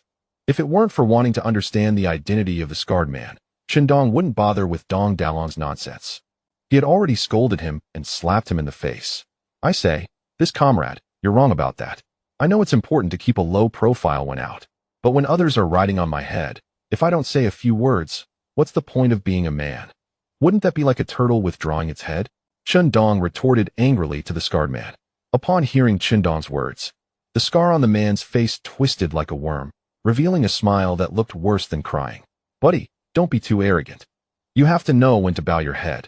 Otherwise, you might not even know how you died one day." Listening to the scarred man's words, a name suddenly popped into Chendong's mind, Huang Tianbao, known as Brother Dabo in Shan County. In 2 years, he would be a wanted criminal in the black market of Shan County, the 3 northeastern provinces, and even nationwide. His wanted posters would be all over the newspapers. And many places in Shan County and the black market streets would have his wanted posters. In his previous life, Chendong had seen his wanted posters several times, and this made him quickly recall the crimes he committed after being reborn with a nearly photographic memory. In the winter of 1975, he killed a colleague working in the production team and tied him to a stone to sink him in the river. In 1976, he killed the town's militia captain one night, stealing his food stamps and a .54 pistol. In 1978, he wiped out a family of 5. In 1979, he killed 2 businessmen involved in cross-border trade and took their money. In 1981, while committing a crime, he exposed his whereabouts. The Public Security Bureau, based on his personal information, eventually uncovered many of the cases he had committed through detectives and other assistants. Now, the Public Security Bureau didn't know about the crimes he had committed. This person was extremely vicious. Thinking of this, Chendong's heart skipped a beat, and he couldn't help but feel a bit flustered. However, having lived many years in his previous life and being psychologically mature, he managed to conceal the slight panic in his heart. "Really? Thank you for the reminder, but I'm a tough guy. I won't bow my head." Chendong pretended to be a rebellious teenager, raising his head defiantly. After saying this, he picked up the purchase receipt from the staff and left the 2 men, heading toward the accounting department. This Huang Tianbao must be dealt with. If I don't get rid of such a dangerous person, I won't be able to eat or sleep in peace. Although Chendong and Huang Tianbao only had a brief encounter and a verbal spat, he couldn't guarantee that this guy wouldn't hold a grudge against him, so he had to get rid of him. This punk is getting arrogant relying on a little connection. Doesn't he know who he is? Dong Dajuan watched Chendong's departing figure, feeling indignant. Huang Tianbao merely snorted in disdain. "It's normal, people like this, once they suffer a bit in society, will understand that relationships mean nothing. What matters more than life? For some unknown reason, just for a moment, Huang Tianbao felt that Chen Dong was not simple, but that feeling faded quickly. Dong Dajuan said seriously, "Brother Bao, our batch of goods is almost done. In a couple of days, we'll go trade at the black market on the border, and we'll have to rely on you to deal with those Russians. I'll give Mao and his brother a share of the credit. When they ask how I know about Huang Tianbao's crimes, I'll say I heard it from others when I went out." Chen Dong had made up his mind. He could capture Huang Tianbao and also give a share of the credit to Mao and his brother-in-law. In the future, his brother-in-law would also be one of the connections he relied on. It's important to know that in this era, having a public security identity is very intimidating for ordinary people. Mainly, if he wanted to deal with Huang Tianbao, he would have to stake out in Shan County. And he might not even be able to find him. But the Public Security Bureau is different. If they suddenly arrest him, he shouldn't be able to react. If he runs away, he probably won't dare to stay in Shan County again. Soon, Chen Dong exchanged money from the accounting department of the supply and marketing cooperative, and then took the commodity ticket he bought from the second-hand vendor at the entrance of the cooperative to purchase some items. Clothes for the 3 children of his eldest sister, 1 set each. Clothes for the 3 children of his second sister, also 1 set each. School supplies, some snacks, and toys. Plus, he bought 2 sets of summer clothes for his parents. In total, he spent over 200 yuan. As a small uncle, he had rarely bought anything for his nephews before, and this time he had money, so he considered it a way to make up for the past. Originally, Chen Dong was also thinking about buying a 2.8 shotgun. However, the second-hand vendor didn't have a bicycle ticket either. He could only go back and ask his sister or brother-in-law if they could help him get a bicycle ticket. Soon, when he returned to Chen Xuanhua's house carrying these items, his 2 nieces and nephew had come home. They were so happy to see the things their little uncle had bought for them. Chapter 59. What happened with my second brother-in-law? Xiao Wu, why did you spend so much money buying so many things for the kids? Chen Shunhua looked at her second daughter Guo Shuang and her son Guo Zhonglei, who were delightedly calling Chen Dong little uncle as they looked at the clothes, toys, snacks, and stationery he had bought for them. She couldn't help but shake her head at Chen Dong. For the 2 girls, Guo Qianqian and Guo Shuang, Chen Dong had bought them each a beautiful dress. As for Guo Zhonglei, he got a trendy navy shirt and shorts. Summer was approaching, so they would be able to wear them. Chen Dong remembered their heights, and, drawing from his past experience in the clothing industry, he made sure the clothes fit well. As for the toys, he bought popular items for kids in that era, like photo cards, toy guns, butterfly hair clips for girls, wind-up music wind chimes, and several comic books.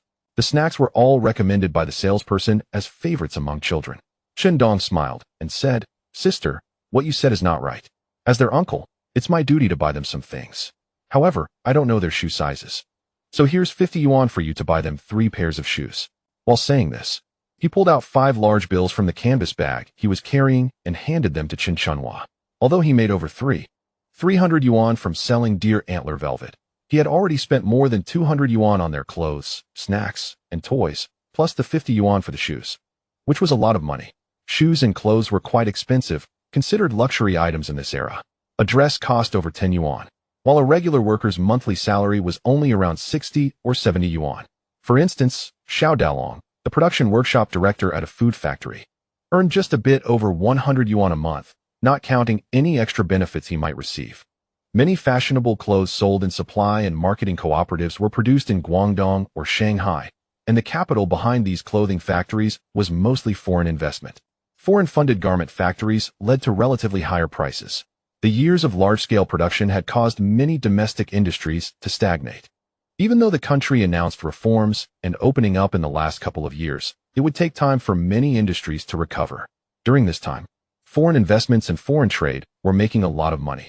Now, while the country had many textile factories, most were focused on producing fabric, and there were very few factories making finished clothing with low production volumes, unlike in later years when there was a complete set of automated production equipment. Therefore, Chen Dong thought that once he gathered enough startup funds, he could go to Guangdong or Hong Kong to buy a large batch of clothes and then bring them to Northeast China using his spiritual space. By the time the country fully opened up individual businesses next year, he could make a fortune just by reselling clothes. Chen Shunhua quickly waved her hand and shook her head, saying, "Xiao Wu, I can buy the shoes for them. You don't need to give me money. You've already spent so much on them. Just save the money for yourself and spend it wisely in the future." Chen Dong smiled, "Sister, just take the money. You and my second sister have helped me so much in these past 2 years. Now that I have a bit of money, buying things for the kids is nothing. He added, if it weren't for you introducing Director Xiao to me, I wouldn't have been able to sell my dear antler velvet for an extra 1,000 yuan. Seeing Chun Dong say this, Qin Xuanhua's eyes became red, but she quickly smiled and said, Xiao Wu, you seem to have grown up a lot. All right, I'll keep the money for Qian and the others' shoes. After all, you're their little uncle. Let Xiaoyan manage this money. With your way of spending, it won't be enough. As an elder sister, seeing her younger brother, whom she had watched grow up, become so sensible made Qin Xuanhua very pleased. From Qin Dong's words and actions, it was clear to Qin Xuanhua that her previously somewhat irresponsible brother had matured a lot. Sister, do I need to tell you about this? I already discussed with my wife that she will manage the money from now on. Wife, here's the money for you, along with the deer antler velvet sales receipt and the shopping list. Please check if everything adds up, Qin Dong said, shaking his head and smiling at Qin Xuanhua. He then handed a thick wad of cash to Su Yun in front of her and also gave her the purchase and shopping receipts. Qin Xuanhua rolled her eyes and said, You, don't tell me you're going to ask Xiaoyan for the money again when you get back? I'll tell you, don't bully Xiaoyan. If I find out you're bullying her, I will deal with you. Qin Dong feigned a sad expression and said, How could that be? I would never bully her. Sister, rest assured, if my brother-in-law dares to bully Sister Yun, I will stand up to protect her. If not, I'll tell you to come and deal with my brother-in-law. His sister-in-law chimed in. Qin Xuanhua nodded and smiled. All right, if Xiao Wu bullies Xiaoyan, you can tell me, and I will take care of him. Su Yun's face turned slightly red as she tugged at Zhou Lanxin's arm and said, Lanxin, don't say too much. Sister, Qin Dong didn't bully me. Qin Dong, with a sad face, said, Sister, listen to what my wife said. I didn't bully her. You can't judge me with a petty mindset. Qin Xuanhua raised her fist playfully as if to hit Qin Dong and said, You little brat, now you're using idioms. Are you trying to get into college? Then, Qin Dong told Qin Xuanhua that he wanted to buy a 28-bar bicycle and asked if she could help him get a bicycle ticket. Having a bicycle would make it convenient for him to go to the county in town. Qin Xuanhua said she could help and would find some connections to ask. At noon, brother-in-law Xiao Dalong arrived, now in middle age and slightly balding. He was very happy to see Qin Dong and chatted with him about the supply and marketing cooperative's purchase of deer antler velvet. Xiao Dalong said that next time he hunted and got any mountain goods, he could just deliver them directly to the county's supply and marketing cooperative. Qin Dong mentioned that he had prepared a big batch of deer antler blood wine and would bring a large jar for his brother-in-law once his father had finished brewing it. Upon hearing about the deer antler blood wine, Xiao Dalong's eyes lit up, saying it would be great to give it to a good friend. Qin Dong wanted to say, Brother-in-law, are you just making things up? The lunch was quite lavish, featuring braised deer meat, garlic shoots stir-fried with deer meat, stewed wild chicken and rabbit, red braised pork, and steamed base. All were hearty dishes that made the two kids very happy. The pork and base were treasures that Qin Xuanhua had taken out from the fridge, saved for the new year. When Xiao Dafei returned, he brought a large bag of snacks, including biscuits, sugar cubes, and pastries, all produced at their factory, saying that Qin Dong could take some home for his parents, older brother, and Qin Dong's second brother. He also mentioned that next time, Qin Dong shouldn't bring so much wild game when he came to the county. His fridge was already full from this trip. Qin Dong smiled and said that if the Xiao family couldn't finish the food, they could share it with friends to let them have a taste. Even though it was available at the market, it was different since he had hunted it himself, which mattered in building relationships with friends. Xiao Dafei joked that Qin Dong was quite knowledgeable. After lunch, Xiao Dafei needed to rush back to work, so he quickly said goodbye to Qin Dong and left. After a while, Qin Dong and the others also prepared to leave. In the afternoon, they planned to visit his second sister's house in Dafan town to pick up their mother. Xiao Wu, your second sister has been quite tight on money lately, mainly because something happened with your second brother-in-law. When Qin Dong was about to leave, the eldest sister furrowed her brows and sighed, saying, I heard that your second brother-in-law's side has some issues. Upon hearing this, Qin Dong immediately asked, Eldest sister, what happened with my second brother-in-law? While speaking, his mind raced, wondering what exactly happened to his brother-in-law Du Gang. As the eldest sister spoke, Qin Dong recalled the events surrounding his brother-in-law during this time. Chapter 60, Sister-in-law. I'm just worried about my brother-in-law. Your second brother-in-law is in charge of the warehouse at the Hongxing West Farm, and a few days ago, a batch of wheat seeds was lost, around 4,000 pounds. Those days, it was precisely during the time your second brother-in-law was responsible for monitoring. And after the items went missing, the responsibility naturally fell on him, as there was no damage to the warehouse windows or any other place. The seeds were taken out normally. He was suspected of embezzlement. But with your second brother-in-law's honest demeanor, how could he possibly commit such an act? He naturally had to shout his innocence, claiming he did not embezzle, and the leaders could not publicly accuse him without evidence. The police investigated but could not determine the direction of the case. However, the farm's leadership stated that regardless of whether he embezzled or not during his watch, items went missing, so he must compensate for the loss, either by retrieving the wheat seeds or paying for the cost of over 4,000 pounds of seeds. Otherwise, he would face legal consequences. I pulled together 500 yuan with your brother-in-law and temporarily lent it to him. He managed to gather over 400, but there was still nearly 1,000 yuan gap. The eldest sister explained to Chen Dong what had happened with brother-in-law Du Gang. The implication was clear. She wanted Chen Dong to contribute some money to help his brother-in-law. While the eldest sister spoke, Chen Dong remembered this matter in his previous life. Just a few days later, his parents and older brothers indeed helped raise money. They gathered 300. His father even sold the mule, and many things at home were sold off. Chen Dong couldn't help at that time because according to the normal timeline, Zhou Lanxin was marrying Wang Changhe in these days. And then she committed suicide. After Su Yun learned of this news, she fell seriously ill, aware that she had gone too far. His mother did not inform Chen Dong about his brother-in-law's situation. It was only later that Chen Dong heard about it. In the end, his brother-in-law managed to raise enough money for the farm, but he left the farm with the charge of abandoning his post. More than a year later, the true culprit, Li Guosun, came to light.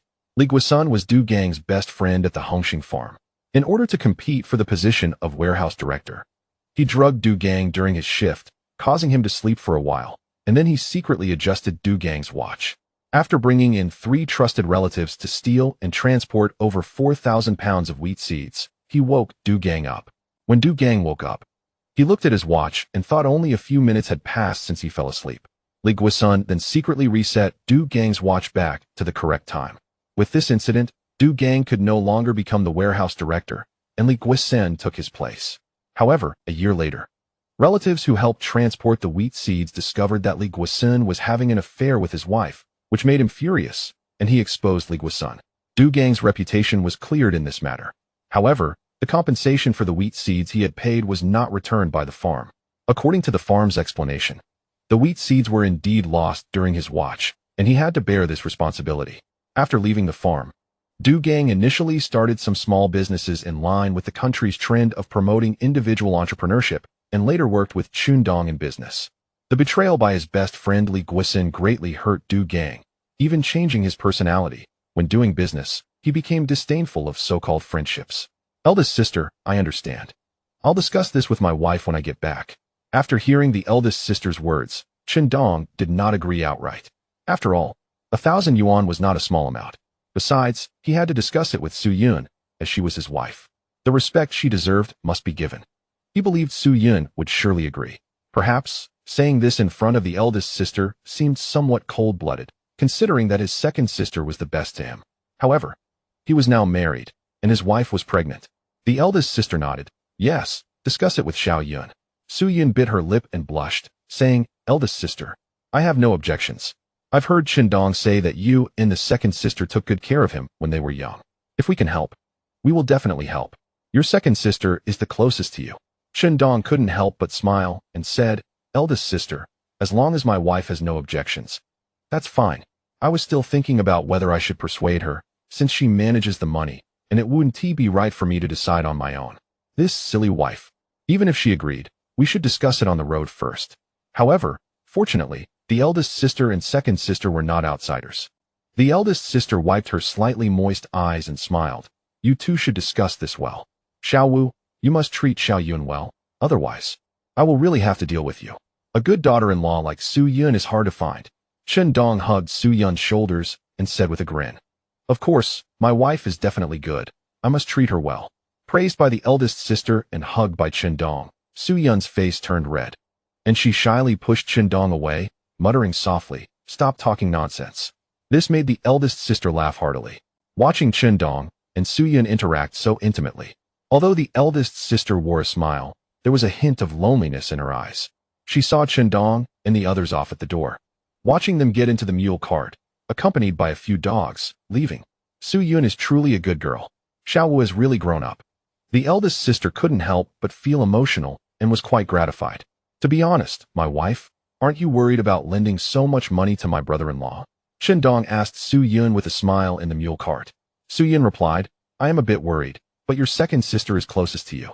Since your eldest sister said so, and we are relatively financially stable now, if we can help, we will. Your second sister will pay us back later, right? Zhou Lanqin then said softly, Sister, if brother-in-law and second sister need 1,000 yuan, if you lend them 1,000, you will still have 2,000 left. I think you should see how much the second sister can raise first, and then decide how much to lend. Sister Honglian's side will definitely need to spend a lot too. Chendong smiled and said, Lanqin, don't worry, there will be enough for you three sisters' night school expenses. This money is enough for our family to buy many things. If it's not enough, I'll go into the mountains and try to hunt more. I promise to feed you three sisters well, and I will. Zhou Lanqin pouted with red eyes and said, Brother-in-law, that's not what I meant. I can just not go to night school. I just think hunting for money can be quite dangerous. You work so hard for us three. We are just worried about you, but you don't appreciate it. As she spoke, she pouted and suddenly cried out loud, What? I'm just thinking of you. But you think so of me. Zhou Lanqin cried loudly like a child, looking very aggrieved. This truly left Chendong at a loss. Why is this little sister-in-law crying so pitifully? I didn't say anything harsh.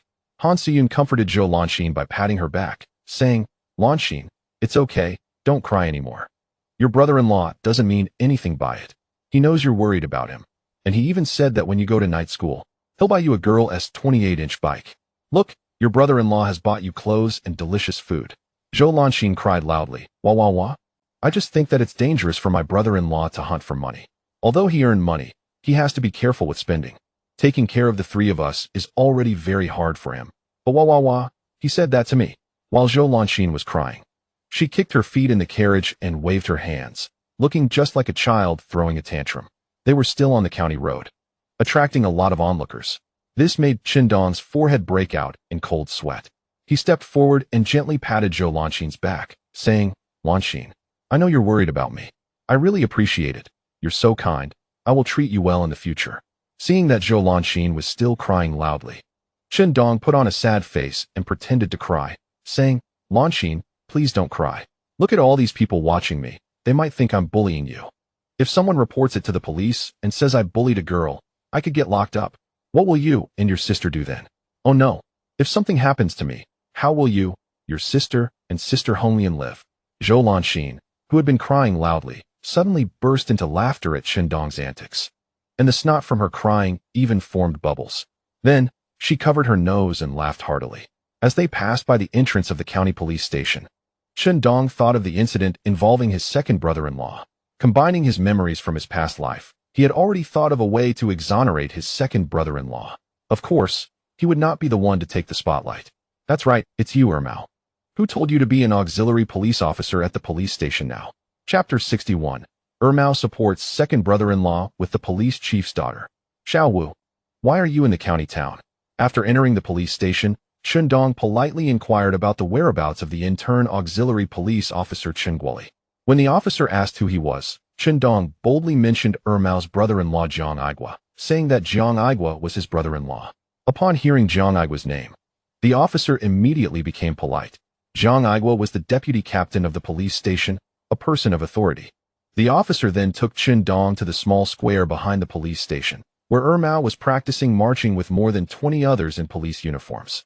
When he learned someone was looking for him, he was allowed to leave the formation by the instructor.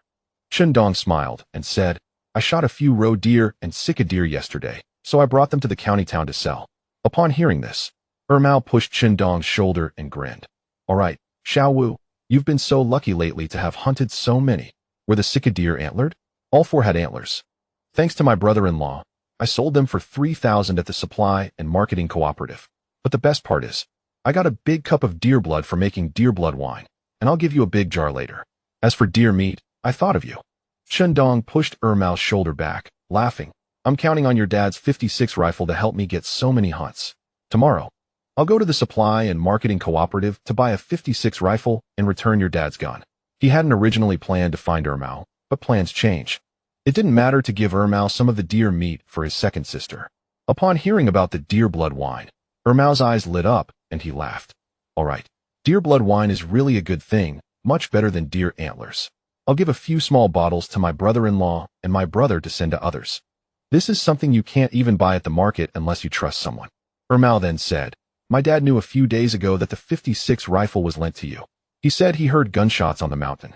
And just by the sound of the 56, he knew it was his gun. He even scolded me, but I said since you borrowed the gun, you should at least get to use it for a few days. Chen Dong shook his head. Really? Your dad's ears are that sharp? He can tell the sound of his gun? Ermao grinned. What do you think? He's handled guns his whole life, just with that 56 rifle alone. He must have fired 1,000 or 2,000 rounds. After reminiscing with Ermao, Chen Dong stated his purpose. Ermao, what I mean is, I want you to come with me to Dafan town to investigate my brother-in-law's case. You know what kind of person my brother-in-law is. He is not the type to commit theft. If you go, it will support him and let the farm leaders know that he is not someone to be bullied. So they don't just pin the label of theft on him without any evidence. By the way, you know my dogs, Dahu and Dahai? They have an excellent sense of smell. Maybe they can sniff out the person who moved the grain. Even if they can't find them, it would still scare the real thief, as this is definitely an inside job. Chen Dong spoke rapidly. Ermao nodded. Your second brother-in-law, Du Gang, is indeed an honest person. It seems the farm leaders can't find out who stole, so they just blamed your brother-in-law. What a ridiculous situation. All right, I'll go with you to support your brother-in-law. We can't let them bully honest people too much, Ermao said indignantly. Then he thought for a moment and added, I'll bring someone else along. This person is quite important. The daughter of our police station's forest director. If she comes, she can definitely help keep the situation under control. Chen Dong nodded and smiled. All right, Ermao. I didn't expect that after just 2 days of interning at the police station, you've already made such high connections. You really want to make progress. Ermao quickly waved his hand cautiously. Hey, Xiao Wu, when you meet this young lady, you mustn't say anything silly. She's quite proud. Chen Dong nodded in agreement. Soon, Chen Dong met the forest director's daughter that Ermao mentioned. She had short, neat hair, a tall figure, a slender build, and a handsome yet beautiful oval face. Wearing a police uniform, she gave Chen Dong a heroic impression. Ermao introduced Chen Dong to Miss Lin. Her name was Lin Hongxing. Just based on this name, it was clear her father was ambitious. Xiao Wu, you go to your second sister's place first, and then Sister Xing and I will ride over on a motorcycle. Let's meet around 4:30 at the eastern gate of Hongxing Farm in Dafan town, Ermao instructed Chen Dong. Chen Dong nodded. All right, Comrade Lin. Thank you for going such a long way. Lin Hongxing replied seriously. I'm just an auxiliary police officer now, not a full-fledged police officer yet. As for being a hassle, it's not like that. Serving the people is what we should do. Chen Dong quickly nodded. Yes, then I'll call you Comrade Lin. While saying this, he winked at Ermao. Ermao, look, Miss Lin is the real deal when it comes to being a police officer, unlike you who keeps saying auxiliary police. After leaving the police station, Chen Dong drove the mule cart straight to Dafan town. Brother-in-law, Ermao is pretty impressive. He even brought the police chief's daughter to support my second brother-in-law. On the mule cart, upon hearing Chen Dong's words, Zhou Lanxin couldn't help but speak up. With the director's daughter backing her brother-in-law, the leaders on the farm must weigh their options as well. Even if the warehouse is short on seeds, they can't pin the blame on the brother-in-law. They can't let him bear all the responsibility. That would be bullying. They should first investigate to uncover the truth and then assign responsibility. This must have been done by an insider. Who knows if it was a relative of some leader trying to frame the brother-in-law? Zhou Lanxin couldn't help but complain. Su Yin nodded in agreement. Exactly. With so many seeds missing from the warehouse, it must have been premeditated. They need to find out the truth before making the brother-in-law pay for anything. It's somewhat bullying to ask him to compensate for such a large amount right away. Chen Dong said, I think the same way. He knows who did this and where the more than 4,000 pounds of wheat seeds are hidden. What he is thinking about now is how to properly vent his anger for the brother-in-law. Wife, give Lanxin 100 yuan as her daily pocket money. Chen Dong said to Su Yun. Upon hearing this, Zhou Lanxin shook her head like a rattle drum. Brother-in-law, I don't want money. If you give me money for night school, it will cost a lot. I can't take your money anymore. Chen Dong laughed. The tuition for night school is different from your daily pocket money. As a girl, you sometimes need to buy some everyday things. Su Yun then took out 10 large bills and handed them to Zhou Lanxin. Lanxin, your brother-in-law is right. If you go to night school in the future, you'll need to buy some daily necessities. Take this 100 yuan. Looking at the money handed over, Zhou Lanxin turned to Chen Dong, pouting with teary eyes. At 3 in the afternoon, Chen Dong arrived at the entrance of his second sister's house in Dafeng Town. The house was a brick building built a few years ago.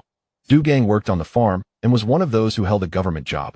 His second sister, Chen Xiaha, used to often work part-time at the farm while looking after the children to earn some work points. Their living conditions were better than those of an average rural family. Second sister, is she at home? Chen Dong shouted loudly to the yard upon arriving at the entrance. Su Yun sighed. Being the head of the household, there have been quite a few changes lately, but they've also become quite thick-skinned. Zhou Lanxin, on the other hand, showed a playful smile. After Chen Dong shouted a couple of times, a familiar voice came from the room. Chapter 62. Chen Dong, second sister, family is here to support you. Oh. Xiao Wu, I heard you shouting from far away. Are you calling for souls? A gray-haired old woman walked out of the room, frowning and waving her hand at Chen Dong, saying unhappily, why are you at your second sister's house? Chen Dong grinned. Mom, you look younger every time I see you. I came to see my second sister and brother-in-law. Dad asked me to bring you back home. He hasn't been eating or sleeping well these past 2 days without you at home. He has lost a lot of weight and said he doesn't know how to live without you. Su Yun couldn't help but facepalm at Chen Dong's words. Zhou Lanxin turned her head and snickered. Brother-in-law, you really are a joker. The old woman stepped forward and tried to hit Chen Dong on the back. Pouting angrily, you little brat, stop talking nonsense. Your dad would never say such things. When I'm not home, he is probably enjoying himself without anyone nagging him. The old woman shook her head. Su Yun said, Mom, Chen Dong took me to the county for a checkup, first stopping by eldest sister's house, then coming here to see second sister and take you back home. Zhou Lanxin added, Aunt. The old woman nodded at Zhou Lanxin and then asked Su Yun, Xiao Yun, how did the checkup go? Su Yun replied, Mom, everything is normal. The old woman nodded with a smile. That's good, as long as everything is normal. Then she sarcastically said to Chen Dong, You brat, nothing you say is true. I thought you were specifically here to take me home. Chen Dong laughed. Mom, you know Dad too well. He has been living quite well these days, smoking, drinking, listening to music, and walking around much more sprightly. He sleeps until he wakes up naturally, happy every day. Upon hearing this, the old woman's face instantly fell. Is your dad not working in the fields? I told him to work in the southern field, and also to clear the land in front for planting vegetables when I get back. I'll go back with you and give your dad a good scolding. Chen Dong replied, Dad, you have to hold on. Xiao Wu, you're here. A woman in her late 30s with short hair, wearing a blue jacket and gray pants with slightly tanned skin, walked out. This woman was Chen Dong's second sister, Chen Xia. Next to her was a man in his 40s, just over 1.7 meters tall, with a round face and a buzz cut. When he saw Chen Dong, a faint smile appeared on his face. Xiao Wu. This was Chen Dong's brother-in-law, Du Gang. At first glance, he looked like a simple and honest person. Chen Dong immediately said, Second sister, brother-in-law, I came to see you. I hunted a few deer and rode deer yesterday and came to the county today to sell the venison and antler, bringing some for you to try.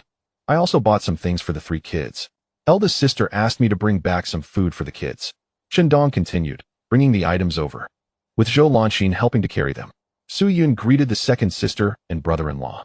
Seeing Chen Dong bring so many things, including venison, children's clothes, toys, and snacks, a large pile, Chen Xia couldn't help but say, Xiao Wu, why did you buy so many things? If you earn some money, just save it for yourself. You spent quite a bit on these. Du Gang also quickly shook his head. Xiao Wu, just visiting is enough. You don't need to buy so much. Chen Dong smiled. Second sister, brother-in-law, mainly I bought these for the 3 kids. I haven't bought them much as their little uncle before, so I thought I'd make up for it this time. Chen Xiaoha quickly invited Chen Dong and Su Yun inside and asked Du Gang to make tea for them. While the couple was busy, the old woman pulled Chen Dong aside, looking around, and whispered, Xiao Wu, how much did you sell the venison and antler for? Chen Dong replied, more than 3,500 yuan. The old woman was first taken aback, then shook her head in disbelief. How much? More than 3,000? Chen Dong nodded. Yes, more than 3,500, mainly because 4 sets of antlers are valuable. My sister introduced me to a director at the supply and marketing cooperative in the county, and the price was quite high. The old woman shook her head in disbelief. How did you sell it for so much? How many deer did you hunt? Chen Dong laughed. I hunted a total of 4 deer with antlers, 6 roe deer, and 7 hares. The old woman's eyes widened. How did you hunt so many? Did they all gather together for a party? Dong couldn't help but laugh. Pretty much. I encountered their group in a meadow and shot them down. Wu, your second sister has encountered some problems. The old woman couldn't help but speak up. Dong said, I heard about it from eldest sister. And I discussed it with Su Yun. If brother-in-law is short of money, and it's not a lot, we can lend him some. The old woman immediately sighed in relief. That's good. That's good. Your brother-in-law is short 800 yuan.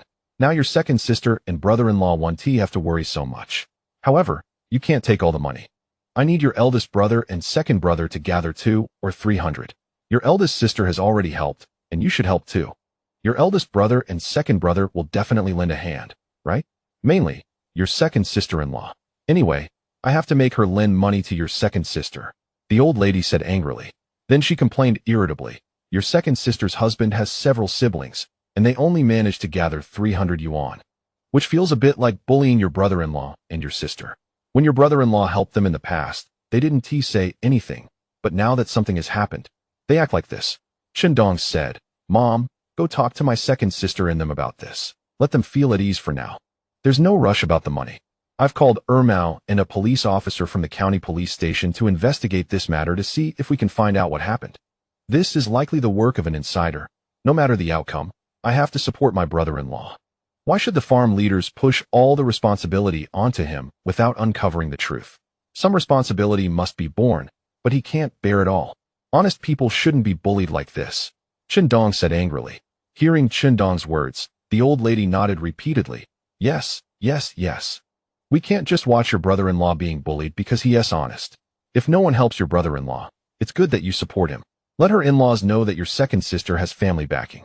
She felt more energetic instantly, as if she had an indescribable momentum, even making Dong feel like her hair was standing on end. Old lady warrior? It's just battle, battle, battle. In the countryside, if the maternal family isn't strong enough, one can easily be bullied by the mother-in-law and sisters-in-law. Likewise, in rural areas, if one isn't strong or fierce enough, they might be bullied by some people, taking small advantages from them. Perhaps it's not a big advantage, just taking a bit of land or a bit of homestead. Soon, the second sister came over with tears in her eyes. Wu, I didn't expect you to help your sister.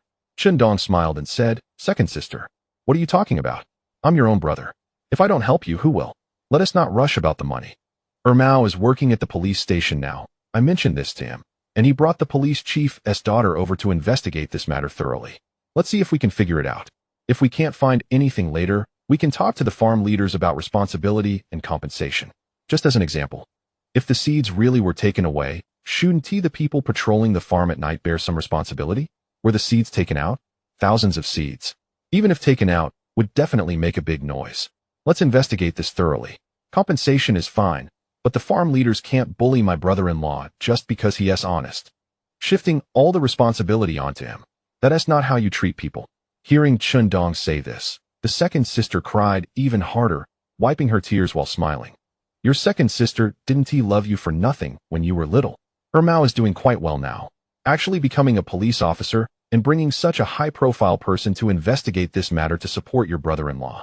I wonder if the farm leaders will dare to bully your brother-in-law now. Second brother-in-law Du Gang also came over.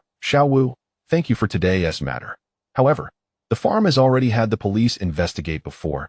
If I call the police again, won't the leaders think too much? It might end up looking bad. This incident indeed happened while I was on duty, and the grain seeds were lost. Dong was speechless. Second brother-in-law, what are you doing? At this point, you want to bear the hat of neglecting your duties and embezzlement, and then pay 2,000 yuan? This case involves you. Even if you invite the police from the city or Beijing to investigate this matter, it's still no problem. This second brother-in-law is too honest. The second sister pulled Du Gang's ear, a bit angrily. Du Gang, are you stupid? Before the truth comes out, why can't we ask the police to investigate? What do you care about the leaders? They won't care about you. They just want to shift all the responsibility onto you. What Wu said earlier is right. Don't the night patrol people bear responsibility? Don't the security personnel bear responsibility? Just take Wu to the farm warehouse and investigate properly. If we can't find the truth, we can't bear all the compensation ourselves. After being scolded by the second sister, Du Gang blushed and nodded. All right, I'll go now. Du Gang rode his bicycle, taking Qindong with him, while the 4 dogs followed behind them. The second sister, the old lady, and Su Yun were at home cooking. In the second sister's words, they were having an early dinner. Originally, Qindong said their father was home alone, but the old lady said she didn't care about him, asking what he would do alone, as if he wasn't comfortable by himself. However, the old lady added angrily, "Just bring him some food when you leave." Qindong and Du Gang soon arrived at the farm entrance where they had agreed to meet Ermao. They saw a sidecar motorcycle painted like a police car parked at the entrance. Ermao, dressed in police uniform, was driving the motorcycle, while Lin Hongxing sat in the sidecar. And behind Ermao sat a young male police officer. Qindong quickly went over to greet Ermao and introduced Du Gang to them, letting Du Gang briefly explain the situation. Chapter 63. My silly brother-in-law, you are so foolish. The person leading this time was the young male police officer sitting behind the motorcycle, named Zhao Ligui. He is a formally appointed police officer. Currently, Ermao and Lin Hongxing have not officially joined the force. Even though Lin Hongxing is the police chief's daughter, she still needs to go through a process. However, it was clear that Lin Hongxing was the core figure among the 3. From Ermao's introduction, Qindong learned that Lin Hongxing had attended the police academy in Beijing, excelling in theoretical knowledge related to criminal investigation and case solving. She is destined to become a leader in the police department.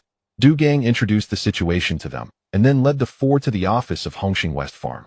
Soon they met with a deputy farm manager named Sun Chun, and explained that the police were there to investigate the case. Zhao Ligui took out his police badge and showed it, along with the report acceptance form. Investigating and handling cases also requires following procedures. Hongxing West Farm is a state-owned unit, with tens of thousands of acres of farmland, as well as orchards and aquaculture. Farms like Hongxing West Farm, which are state-owned, numbered in the hundreds throughout the country in the 1980s, providing a lot of crops for the nation every year. Qindong remembered that in a few years, Hongxing Farm would also start processing agricultural products and even open a machinery factory. Sun Chen said to Du Gang impatiently, "Du Gang, we've already had the police investigate twice, and nothing came of it. Why have you brought them back?" Du Gang's face turned slightly red as he stammered, "Director Sun, I just want the truth to see if we can find out who did this." Sun Chen shook his head and said to the 3 police officers, "I'm not saying you can't investigate, but it's currently the busy season for agricultural production. Your investigation requires many people who were on duty that night to cooperate, and I still have to call them over. Comrade Guidihai from the county police station was here a few days ago. He is a very experienced police officer, and even he couldn't figure it out." Although he didn't make it clear, his words showed that he looked down on the 3 young public security officers. After all, the public security had already come to investigate this matter twice. If they came to investigate again, wouldn't that delay the normal work of the farm? Ermao spoke up from the side. "Director Sun, you're talking about Uncle Guidihai, right? He is indeed an old public security officer. But just because he couldn't find anything doesn't mean we can't find something. Our colleague here has studied at the public security school in Kyoto. Her father is also the director of our county's public security bureau." While Ermao was speaking, Lin Hongxing, with a stern face, said, "Comrade Chenguoli, please say a little less." Then Lin Hongxing turned to Sun Chun and said, "Director Sun, please cooperate with our work. When I came here, I looked over the case files and know some of the statements from the duty personnel that night, and I have a general idea. Now I would like to meet the staff who provided those statements to ask them some questions." Lin Hongxing's words made the corner of Ermao's mouth twitch slightly. "This proud Miss Lin, can't you see that Director Sun looks down on us because we're young, using the old public security officer Guidihai to pressure us, and doesn't want to cooperate with our work? Just reveal your identity, and it would be fine." Sure enough, when Ermao mentioned that Lin Hongxing was the daughter of Director Lin from the Public Security Bureau, he was taken aback for a moment, then quickly put on a smile and said, Okay, Comrade Public Security, we at the farm will definitely cooperate well with your work. Just tell me who you want to investigate, and I'll have them called over." The daughter of Director Lin is not someone to offend. Lin Hongxing maintained her stern expression and said, "All right, then I'll trouble Director Sunday." Qindong couldn't help but chuckle to himself. This Miss Lin was clearly a bit proud. Her father is the director, but she wants to prove herself with her abilities rather than relying on her father's identity. In situations like this, Qindong had seen many. It was just that children didn't want to live in the shadow of their impressive parents and wanted to achieve something on their own.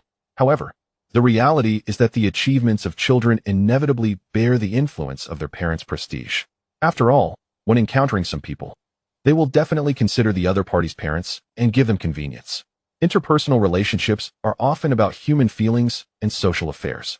Mao, coming from an unconventional background, didn't follow the usual protocols and directly revealed Lin Hongxing's identity, causing Director Sun to change his attitude completely and cooperate honestly.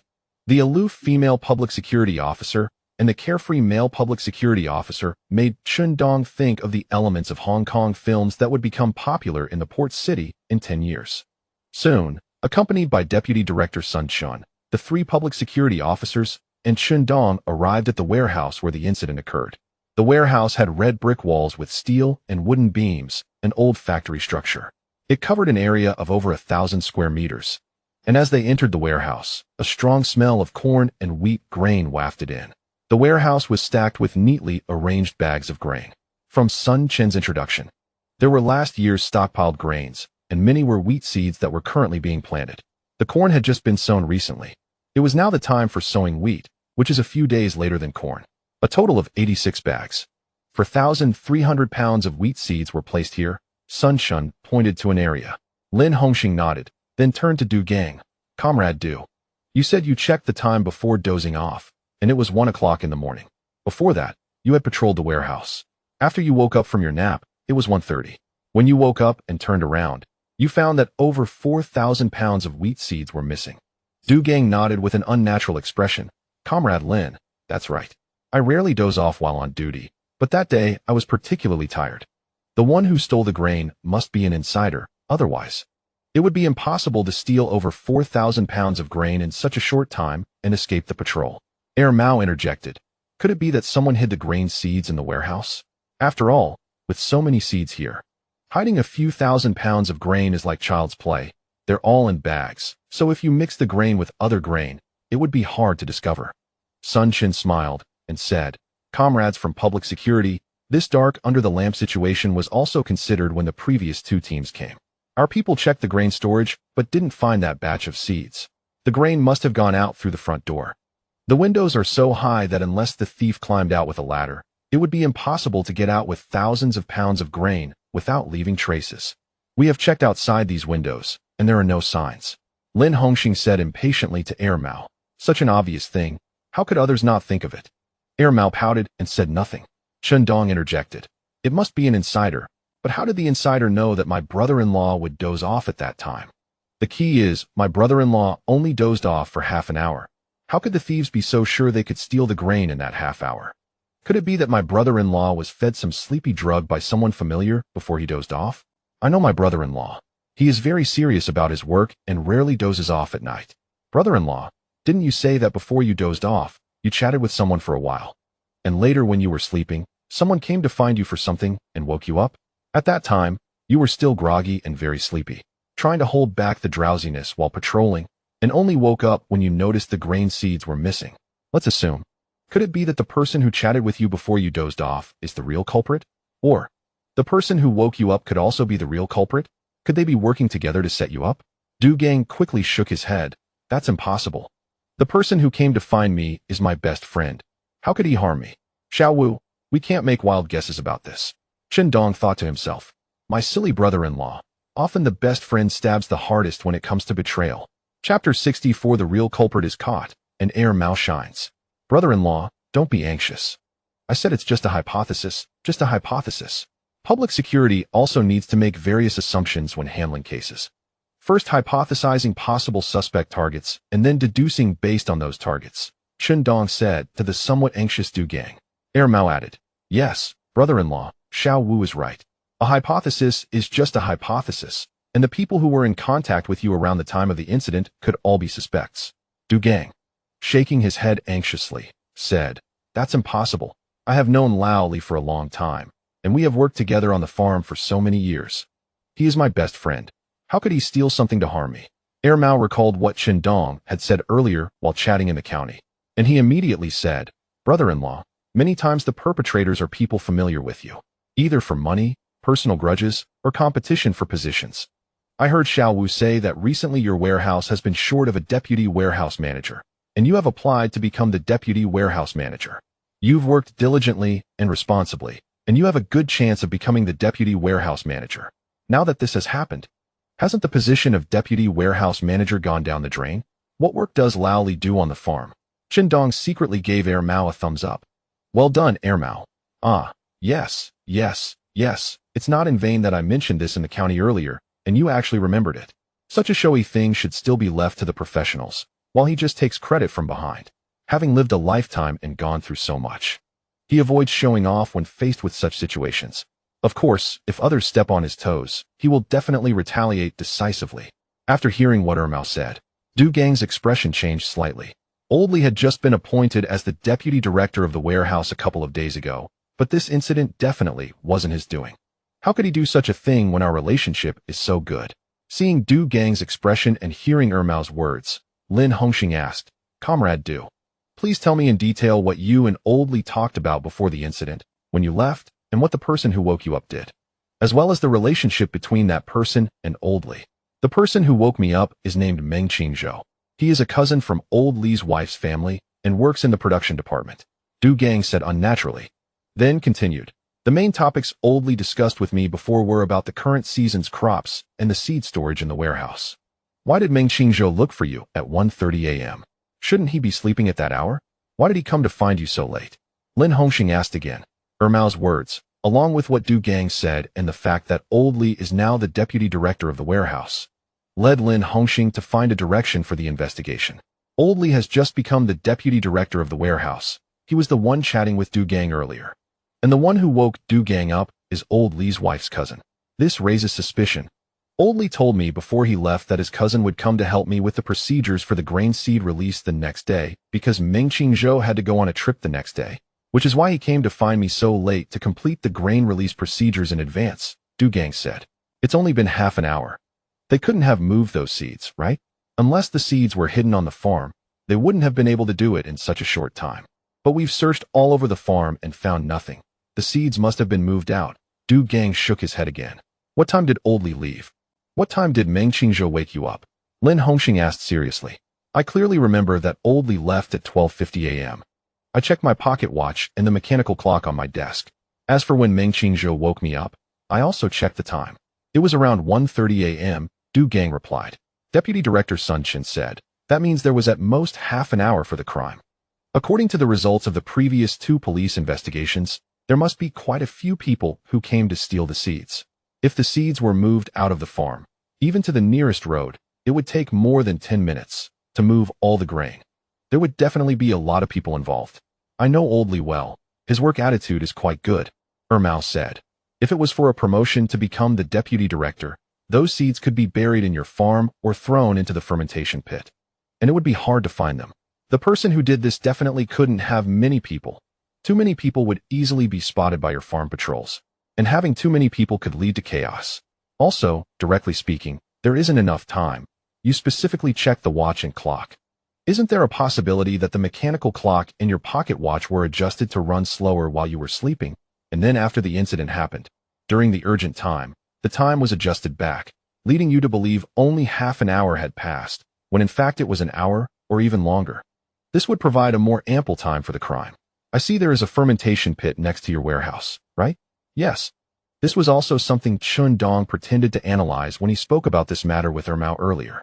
Hearing Mao's words, Lin Hongxing couldn't help but look at him a couple more times, revealing a thoughtful expression on her face. Du Gang, the one next to it is a straw fermentation pit, mainly used to ferment straw from wheat into fertilizer for use as base fertilizer in some fields. Zhao Ligawei said, let's first go check a few fermentation pits nearby. Then, a few of them arrived at the fermentation pit located more than 100 meters from the warehouse. Du Gang opened the cover of the fermentation pit, and a sour smell rushed out, causing Chen Dong and the others to cover their noses. Among them, Lin Hongxing, the cold beauty, frowned, her face pale. But she did not cover her nose. Chen Dong could see that she was forcing herself, stretching her long neck to look into the fermentation pit. At this moment, 3 people approached from a distance, and the leading man, with a flat head and square face, said, Director Sun, these police comrades are here for something? Sun Chen replied, Police comrades, this is our warehouse's deputy, Director Li Guosen. Old Li. These 3 police comrades are here to investigate the case of the missing 4,000+ gene of wheat seeds. They suspect whether the wheat seeds ended up in the fermentation pit. Li Guosen quickly nodded, So that's what happened. We must investigate thoroughly and find a way to catch whoever did this to recover the farm's losses. Old Du has been worried sick about this matter these past few days. Lin Hongxing asked, why is the fermentation pit piled high with straw? Li Guisen didn't speak. Du Gang didn't speak, and Sun Chen also remained silent. The scene suddenly fell silent. After a moment, Sun Chen spoke. This is a fermentation pit, used to store straw. And by autumn it will be fermented, allowing it to be taken out, dried, and mixed into the soil as base fertilizer. And as Sun Chen spoke, Li Guisen quickly added, these are some straw that was just put in a few days ago. I see. Let's go over there, Lin Hongxing said immediately. While keeping an eye on Li Guisen's expression from the corner of her eye, she noticed that when Li Guisen heard her speak, his previously furrowed brow relaxed, and he let out a light sigh. Director Li, please come with us to the office to assist with the investigation, Lin Hongxing said directly. Then turned to Sun Chen. Director Sun, please find someone to remove the straw from this fermentation pit, and check if there are any wheat grains inside. Aye aye. Police comrades, please don't suspect me. I didn't do this. Du Gang and I are the best of friends. How could I do such a thing? Li Guisen's face turned pale with fear, and he spoke in a panicked, trembling voice. However, a young man with a crew cut standing next to Li Guisen suddenly went weak in the legs and sat down on the ground. Aye. Seeing this young man's behavior, Li Guisen's face turned ashen, realizing something was wrong. Ermao stepped forward, eyebrows raised, and said sarcastically, "What's wrong, buddy? Did you do it? Confessing will lead to leniency. Resisting will lead to harshness. Stealing state-owned assets is a serious crime. If you confess, you might receive a lighter sentence." At this point, it was already very clear who stole the grain seeds. The truth was beginning to surface. I confess, it was all my little uncle who encouraged me, saying he could help me become the deputy director of the warehouse, and then urged me to do this, Li Guisen hurriedly said, his face turning ashen and trembling. As soon as Li Guisen said this, Du Gang's face turned pale, trembling slightly, his eyes wide open in fury. Staring at him with a look that could split a copper bell, his chest heaving as he suppressed his anger and said indignantly, "How could you do this to me, Old Li, when I treated you as my best brother?" Li Guisen was handcuffed by Ermao and Zhao Ligui, including the young man with the crew cut. From the simple account of the crime process given by Li Guisen, it surprisingly matched very closely with Ermao's deduction. This made Ermao quite proud. "Xiao Wu, you're amazing. I didn't expect your deductions to be so close to the truth of the matter. Why don't you become a police officer?" As Ermao was about to leave, he came over to Chen Dong and said a few words, patting him on the shoulder and laughing. When he had just detained Li Guisen, Chen Dong had quietly told Ermao not to mention that he had inferred this matter. He didn't want to draw attention to himself. "I'm suited to be a public security officer. I was just randomly analyzing, and I didn't expect to hit the nail on the head, huh?" Chen Dong shook his head and smiled, then continued in a low voice, "Ermao, I'll give you and your brother-in-law a big credit for this." Chapter 65. Second Sister. "Xiao Wu, why are you still so mischievous?" "No way. You actually heard from the conversation between two drunk men that this person named Huang Tianbao has committed so many crimes?" After hearing what Chen Dong said, Ermao looked a bit incredulous. Chen Dong told him about several major cases that Huang Tianbao had committed, all of which happened over 80 years ago, without specifying exact dates, just mentioning the months and some of the people he had killed. He explained that he had come to the county town a few days ago and happened to overhear a drunken conversation in a small restaurant. And having grown up hunting with his father, his ears were sharp enough to hear the drunkards clearly. At first, he hadn't thought it was true. But today at the market, he had a conflict with a 2-bit dealer named Dong Dajuan, and later encountered him again at the supply and marketing cooperative, where he scolded Dong Dajuan. Huang Tianbao was with Dong Dajuan and even threatened Chen Dong a few times. "Ermao, I've learned a lot of hunting skills from my dad since I was little and have faced many fierce animals. When that Dong Tianbao was threatening me, it felt as if I was facing a big claw. Combining that with what I heard from those two drunk men, who said they heard him say some things while drinking with him, I started to believe this matter is true." Before telling Ermao, Chen Dong had already thought about how to approach the conversation. "Anyway, I'll just make it up. How could I find those two drunk men? It sounds a bit like a joke, but often, the capture of serious criminals happens in such unbelievable ways. At the market, Dong Tianbao gave me a business card, thinking I would deliver goods to him in the future. Since he knows Huang Tianbao, it shouldn't be difficult to dig up some of Huang Tianbao's past crimes." Chen Dong said. Ermao nodded seriously. "Yeah, If this guy really did those crimes, and if my brother-in-law catches him, it will definitely be a big credit for him. Xiao Wu, thank you, you're still thinking of me, giving me and my brother-in-law such a big credit. Also, I've gained some recognition this time for quickly catching the thief who stole the wheat seeds from the farm. Lin Hongxing's look at me has changed, huh? Thinking about how he had analyzed the case for Qindong, he described it in his own words, and surprisingly, the real culprit was scared into revealing himself. Lin Hongxing's gaze towards him was different now, which made Mao feel very happy. Isn't she still single? Why don't you try to win her over? Then you can walk around the Public Security Bureau with confidence, Qindong said with a grin. Upon hearing this, Mao immediately shook his head like a rattle drum, waving his hands and cursing, Xiao Wu, don't talk nonsense. I wouldn't dare to provoke that woman, with her stern face all day long. If I were with her, I'd definitely suffocate. Qindong mocked, Mao, with your looks, she wouldn't even glance at you. Hey, what is wrong with me? I'm tall and handsome. There are plenty of people who like me. Forget it. I'll go to the county town with you. Next time you come to the county town, let me know, and I'll introduce you to a few friends from the Public Security Bureau. We can all have a drink together, Mao said, patting Qindong's shoulder and laughing. Watching Mao leave, Qindong smiled. His past experiences made him see Mao as his true brother. Helping Mao was something he was happy to do. Moreover, helping Mao was also helping himself. Regardless of whether Huang Tianbao was caught or not, it would still be a credit for Mao and his brother-in-law. After all, just the emergence of such a serious criminal was already a significant achievement. Whether or not he could be caught was another matter. For Qindong, it didn't matter if Huang Tianbao was caught or not. He and his family had managed to escape the threat to their safety. What? The person who stole the grain seeds has been caught? It turns out it was Old Li. He did this to become the deputy director and deliberately framed your brother-in-law. Damn Old Li, your brother-in-law treated him like his best buddy, but unexpectedly, he did such a treacherous thing. Old Li must be punished. Mao was quite impressed. He hadn't expected that just a few days into being a public security officer, he would be so capable of handling cases. After returning to his second sister's house, Qindong briefly explained the situation to her and their mother, which made them both very happy. After all, Du Gang no longer had to pay compensation and wouldn't have to bear the charges of embezzlement and dereliction of duty. They were definitely happy about that. Of course, they were also very angry. Because of Du Gang's relationship with Li Guosan, he had stabbed Du Gang in the back due to the warehouse director's issue. Du Gang had gone with Lin Hongxing and the others to the County Public Security Bureau for an investigation, while Mao's sister had dinner early at 4 o'clock. Only her daughter, who was in elementary school, had returned home.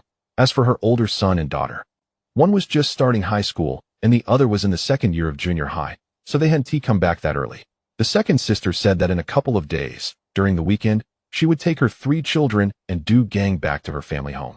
Originally, the second sister wanted to say that they should properly thank Mao, buy him something, or give him a gift. After all, Mao had helped her family immensely this time. However, Qindong suggested that they should hold off on that.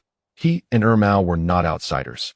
Even if they wanted to thank him, they could let him do it himself by treating him to a drink. Now that he was a public security officer, how could he casually accept gifts? Wouldn't that be causing him to make mistakes? When the little niece saw that Qindong had bought new clothes, snacks, and toys for her, her little mouth was sweet as she called him uncle repeatedly. Second sister, here, take this. As he was about to leave, Qindong stuffed 200 yuan into the second sister's hand. She was taken aback for a moment and, upon seeing it was money, immediately shook her head and said, Xiao Wu, what are you doing? Since your brother-in-law is fine, our family doesn't need to pay any money, and we're much more comfortable now. You should take this money back. You both save this money up, buy some things for the family. You're about to have a baby soon. You should save up more money. Especially, you should prepare some things to please your second sister-in-law. The second sister's tone became noticeably stronger when she mentioned her sister-in-law.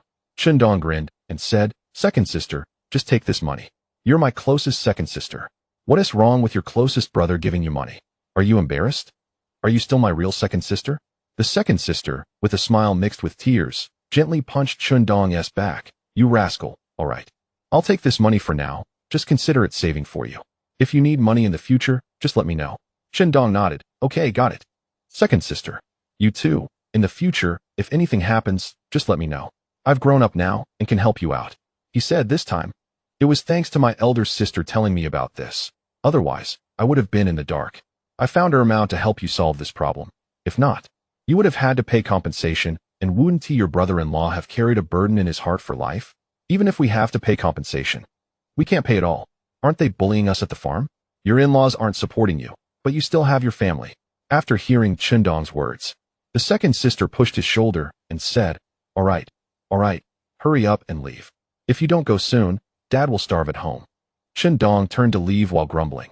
I'm going to tell Mom, saying you cursed Dad to death. Xiao Wu, why are you still so mischievous? The second sister pretended to scold him, but as she watched Chundong's back, her tears flowed.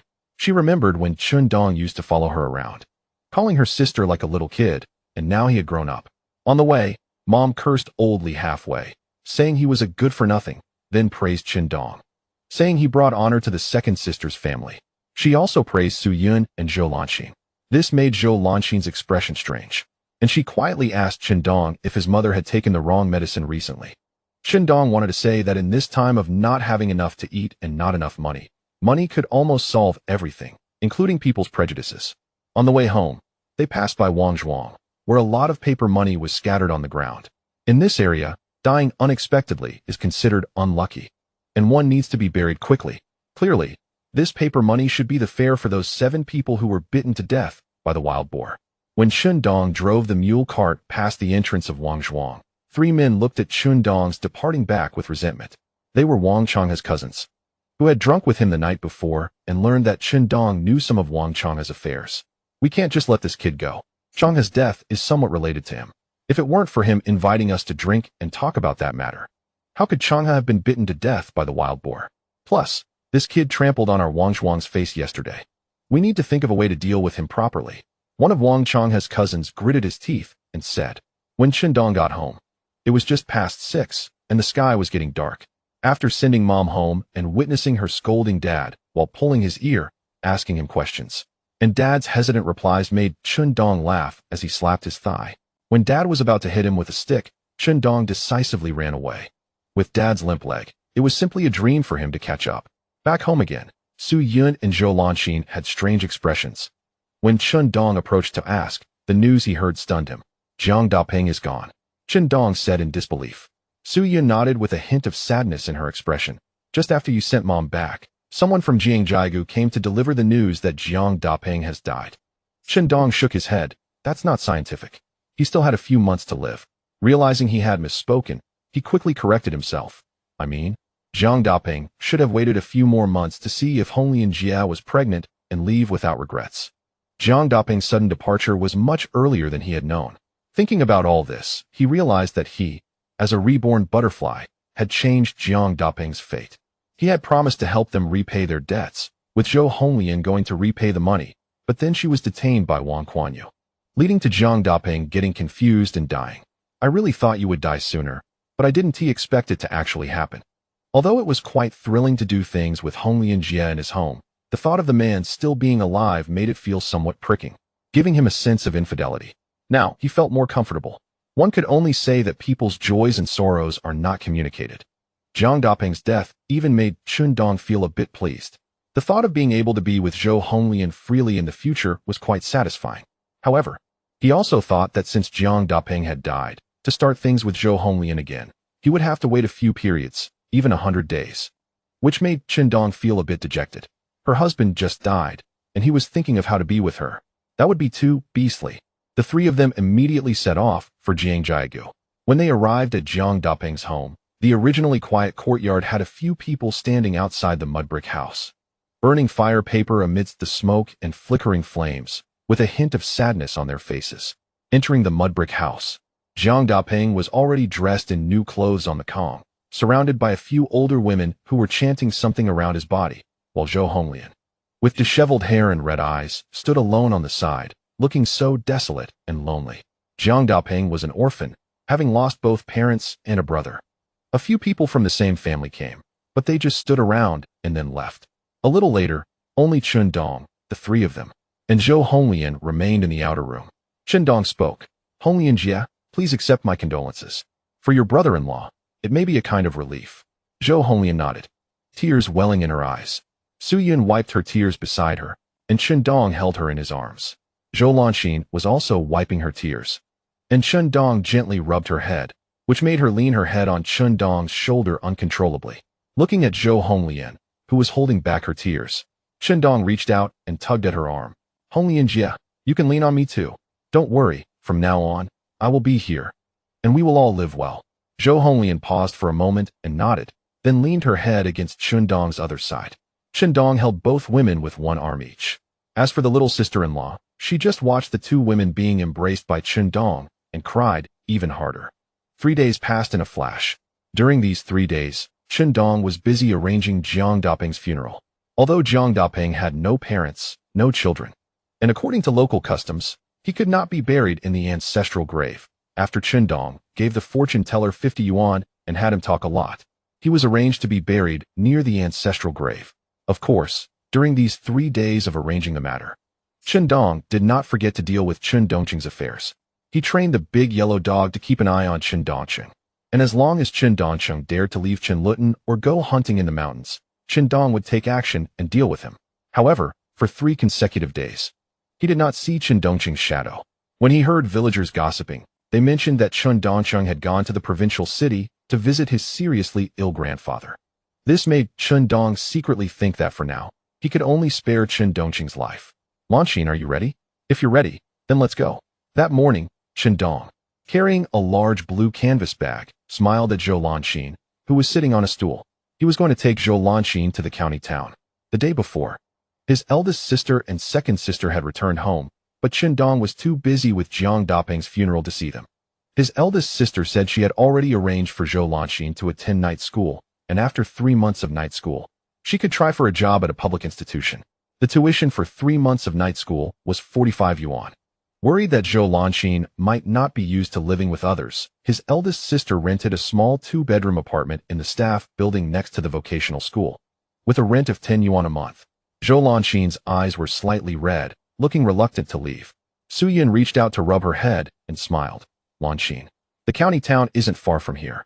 After your weekend's off, if you want to come back, you can take the minibus back to our town. Or when your brother-in-law goes to the county town to sell mountain goods, he can also come to see you. There are 3 minibus trips every day from Dafa Town to Shana County, and the ticket isn't expensive, only 80 cents. However, in that small minibus, originally designed for 19 seats, they can end up cramming in 40 to 50 people. What impressed Chun Dong the most was an incident when he took a minibus in the county town. Since he couldn't grab a seat, he had to stand. Opposite him stood a woman in her 40s with a face full of pimples, so close that he could see the shape of her blemishes, which was quite frightening. He even thought that if someone played a little dirty, they might end up making the woman sitting next to him pregnant. Yes, Lon Xin. When I go to sell mountain goods, I can also come to find you. This time I rode back a 28-inch bike from the county town. It only takes an hour to get there. Chun Dong smiled as he said. The elder sister helped Chun Dong get a bicycle ticket and also talked to Director Xiao, asking the supply and marketing cooperative to reserve a few bicycles for Chun Dong to pick from. Zhou Lon Xin nodded with red eyes. All right, brother-in-law. You have to come and see me often. When I have a weekend off, I will come back to see you. After experiencing natural disasters that claimed her parents and family, the 3 of them accidentally entered the mountains and were eventually rescued. This left the just over 19-year-old Zhou Lon Xin feeling somewhat insecure about her future, and thinking about going to school alone made it hard for her to accept. However, this matter had been settled, and she had considered it carefully. She indeed couldn't stay at Chun Dong's house forever. Of course, I will have to run to the county town often in the future, Chun Dong smiled and said. He then added, you can let Sister Hong Lian stay in this room for now. When you come back on the weekend, you can squeeze in with her. Sister-in-law, if you don't leave, how will I make space for my elder sister? Although the younger sister had half of her space belonging to her brother-in-law, the elder sister now completely belonged to him. Jiang Daping had died, and Zhou Hong Lian living alone at home was also not a good situation. It felt strange to think about it. So Chun Dong had her come to live at his home. After all, Zhou Lon Xin was going to night school in the county town, and the house was just right for Zhou Hong Lian to live in. Although Zhou Hong Lian was in mourning, it wasn't very respectful to engage in anything with her. But seeing the situation, Chun Dong naturally wanted good things to happen. Zhou Lon Xin pouted and murmured softly, brother-in-law, you are just in a hurry for Sister Hong Lian to move in so that she can sleep with you. What do you mean by that? You know I won't sleep with you, Chun Dong said playfully, but the next moment he realized it was inappropriate to say such things to his sister-in-law, and quickly changed his tone. How could that be? I'm mainly worried about Sister Hong Lian. Daping just passed away, and she's living alone at home. It's quite scary to think about. Su Yun, who was beside them, gently poked Chun Dong's armpit and shot him a glare. Zhoulan Xian suddenly stood up, pouted, and said, I'm leaving. I'm not coming back to stay anymore. After saying that, she walked out, and Chun Dong followed her with his bag. On the way to the county town in a mule cart, Chun Dong told Zhoulan Xian about many things she needed to pay attention to in her future life. Usually chatty and eager to speak 10 words for every one someone else said, Zhoulan Xian was unusually quiet the whole time. Su Yun did not go to the county town with them, as it was not appropriate for her to be traveling back and forth while pregnant. When passing by Jiangjiagu, Chun Dong made a special stop at Zhou Hong Lian's house to inform her that he was taking Zhoulan Xian to the county town for night school, and she could stay at his house. Since Su Yun was going home alone, she could accompany Su Yun for a bit, chat, and do some work, which was better than being alone at home. There was a local custom of visiting graves and burning paper money on the 7th, 13th, 17th days, and the 100th day to send money to the deceased to ensure they could live well in the afterlife. Therefore, there was a mourning period of 100 days. Upon arriving in the county town, Chun Dong first went to his elder sister's house and brought her some dried goods that his mother had sun-dried. Then, under his elder sister's guidance, they went to the supply and marketing cooperative. After seeing Director Xiao, using a bicycle ticket along with 280 yuan, he bought a brand new permanent brand 28-inch bike. Lan Xian, I have a 28-inch bike now. It will be much more convenient for me to come to the county town in the future. I can come see you anytime, Chun Dong said while riding the brand new bike with Zhoulan Xian sitting sideways on the front beam, her canvas bag tied to the back seat. As he pedaled, he looked down and smiled at Zhoulan Xian sitting in front. Her braided hair swayed under his eyelids, and her slender, fair neck was right before him, with a faint fragrance wafting from her. This made Chun Dong think that, actually, his sister-in-law was quite nice. Suddenly, the bumpy road caused the bike to jolt, and Zhoulan Xian leaned back, feeling her back hit something hard. At the same time, Chun Dong instinctively shouted, "Ah!" Chapter 67. Chun Dong, sister-in-law. I really didn't mean it. After hearing Chun Dong shout, Zhoulan Xian quickly turned her head to ask with concern. Chun Dong hurriedly shook his head and awkwardly smiled. It's nothing, nothing. Sweat. It's not like it's made of iron. Getting hit on your back would hurt, right? Seeing Zhoulan Xian looking at him, Chun Dong quickly stopped the bike, one foot on the ground, bending slightly, and pulling his sports jacket to block the front. When Zhoulan Xian heard Chun Dong say that and saw his little action, she curiously looked down and, being naturally curious, she tugged at his clothes to see. But the next moment, when she saw what was in front of her, she was stunned. Chun Dong. He was also caught off guard. The scene seemed to pause for a moment. The first to break the silence was Zhoulan Xian, who blushed and muttered, "Brother-in-law, I'll kill you." Then she raised her fist and punched him lightly before quickly turning away. Ouch! After being punched by this girl, Chun Dong couldn't help but grimace in pain. Lan Xian. You little girl, you almost killed me. Who told you to act like a pervert? Zhoulan Xian, with her back turned, shook her head, her twin tails whipping like whips, her bottom shifting restlessly on the beam, and she quietly said with a red face, "Brother-in-law, you're the one being a pervert." Chun Dong grinned. What do you mean I'm being a pervert? You can't just say that. I'm a married man. If someone hears this and reports me to the police, what then? This little girl had no sense of boundaries. Is this something you can just hit casually? Zhoulan Xian raised her fist and hit Chun Dong's hand that was holding the handlebars. I told my sister that you bully me and act like a pervert. Let them deal with you. Ouch. Chun Dong pretended that her hit hurt a lot, one hand still riding the bike, while the other hand shook it off. Lan Xian. What are you doing? I'm riding a bike. If we have an accident, we'll both be in trouble. As the bike wobbled under Chun Dong's movement, Zhoulan Xian looked scared, gripping the handlebars tightly, but her legs were flailing nervously, causing the bike to tilt, and her bottom slid off the beam, making her unable to help but scream out loud. Seeing her slide down from the beam, Chun Dong quickly reached out a hand to catch her. He caught her, preventing her from falling off the beam, but his hand felt a bit soft, and upon a closer look, he realized it was in a place he shouldn't have touched. He had just been joking around. But how did it end up like this? Lan Xian, don't misunderstand. I just saw you were about to fall, so I reached out to hold you. It was an accident. I didn't mean to. I'm not trying to act like a pervert. After helping Zhoulan Xian up, Chun Dong quickly explained with an awkward expression. He really was just teasing her. She couldn't really think he was intentionally being a pervert, right? Zhou Lanxin blushed and shyly said, "All right, I know." Chen Dong, looking awkward, explained, "Lanxin, you know me. I'm really not being lewd. It wasn't on purpose." "I know you didn't mean it," Zhou Lanxin said, shaking her head at Chen Dong, whose face was beet red. Then she spoke softly, "Let's hurry and leave. So many people are watching us." Zhou Lanxin climbed back onto the bicycle, and while Chen Dong pedaled, he said, "Lanxin, I really didn't mean it just now. Please don't misunderstand." "Sweat.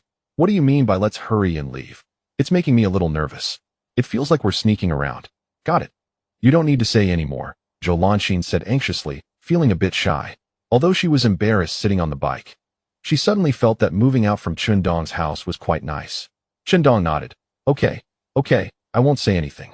Because of the unexpected incident, Chen Dong thought that speaking might make Zhou Lanxin shy, so he remained silent while pedaling toward the Shanghai County Vocational School. Zhou Lanxin attended night school there. Of course, it wasn't teen-night classes in the traditional sense. It was a special program for adults to learn. In the past, many people didn't continue their education, joining the production teams instead. Now that the production movement had ended and college entrance examinations had resumed, those who had attended school but didn't complete high school wanted to take the exams or apply for jobs in public institutions, so they had to study again. Thus, such classes were established. Since many people had regular jobs and no time during the day, they could only attend classes at night, hence the term night school. There were also people like Zhou Lanxin who had time to attend classes during the day. The house rented by her older sister was in the teacher's residential area of the vocational school.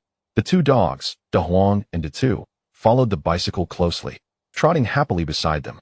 Besides these two dogs, there were also two dogs he had brought into the spiritual space, as he always took dogs out for walks.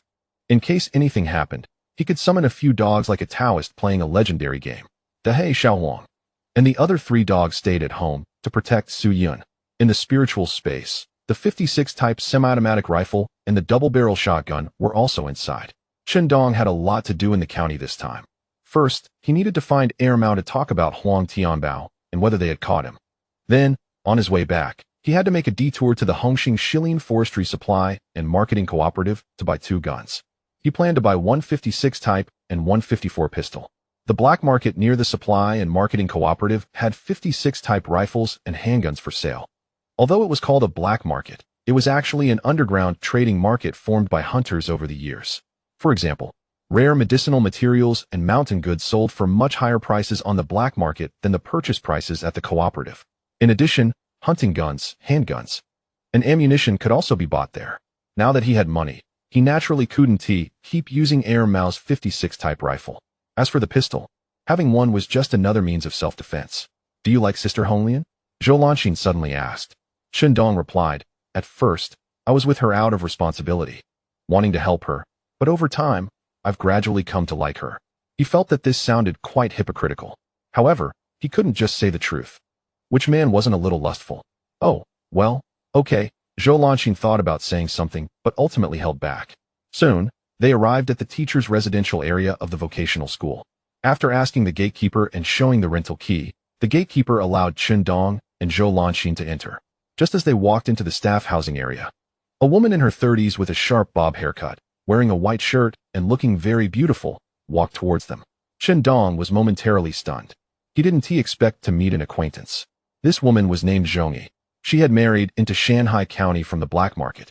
In his previous life, Chen Dong had business interactions with her, and in a few years, she would establish a vocational skills training company and collaborate with Chun Dong's clothing factory, providing trained seamstresses. Since Zhongyi had once been the daughter-in-law of Shanghai County, Chen Dong treated her kindly during their cooperation, which led to some misunderstandings, and she developed feelings for him. Eventually, she even confessed her feelings to him. However, at that time, Chen Dong was a useless person and sensitive. Even if he liked a woman, he wouldn't dare to pursue it. If he did, and she touched him, he wouldn't react, which would only embarrass her. In his youth, he was tall and handsome, with wealth, and especially by maintaining a cold demeanor in front of women, he attracted many beautiful women. However, by the time he was in his 50s, people in the industry learned about his impotence. He certainly couldn't just tell others that he couldn't perform, right? In his previous life, his initial motivation to earn money was to undergo male restoration surgery in the United States. However, even with advanced technology and high medical standards. Such issues couldn't be treated.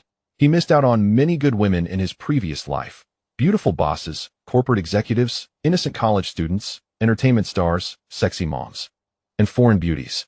The Zhongyi in front of him was one of the women who had once confessed her feelings to him, but was rejected by Qindong. Later, Zhongyi became a well-known entrepreneur in the domestic training industry, with several educational institutions behind her as investors, a truly successful woman. Qindong never expected to run into her here. She hadn't divorced yet, and was still a teacher at the vocational school, teaching clothing design and production. Her husband was a grade director at the school, and after being caught having an affair with 2 women from night school, it caused a scandal that everyone in the school knew about, leading to her eventual divorce. Qindong recalled some things Zhongyi had told him. Now Zhongyi was only 30, exuding the alluring charm of a mature woman. This made Qindong glance at her a couple more times. After being reborn, he had naturally thought about the women he regretted missing in his past life. He believed that if he didn't appear in their lives, they wouldn't encounter him again, and the events of his previous life wouldn't happen. Of course, even if he did meet them again, it would be unlikely for the same things to occur, as his life trajectory had changed, and theirs would change accordingly. Therefore, it was better not to disturb each other. After all, in his previous life, he hadn't had any relationships with them.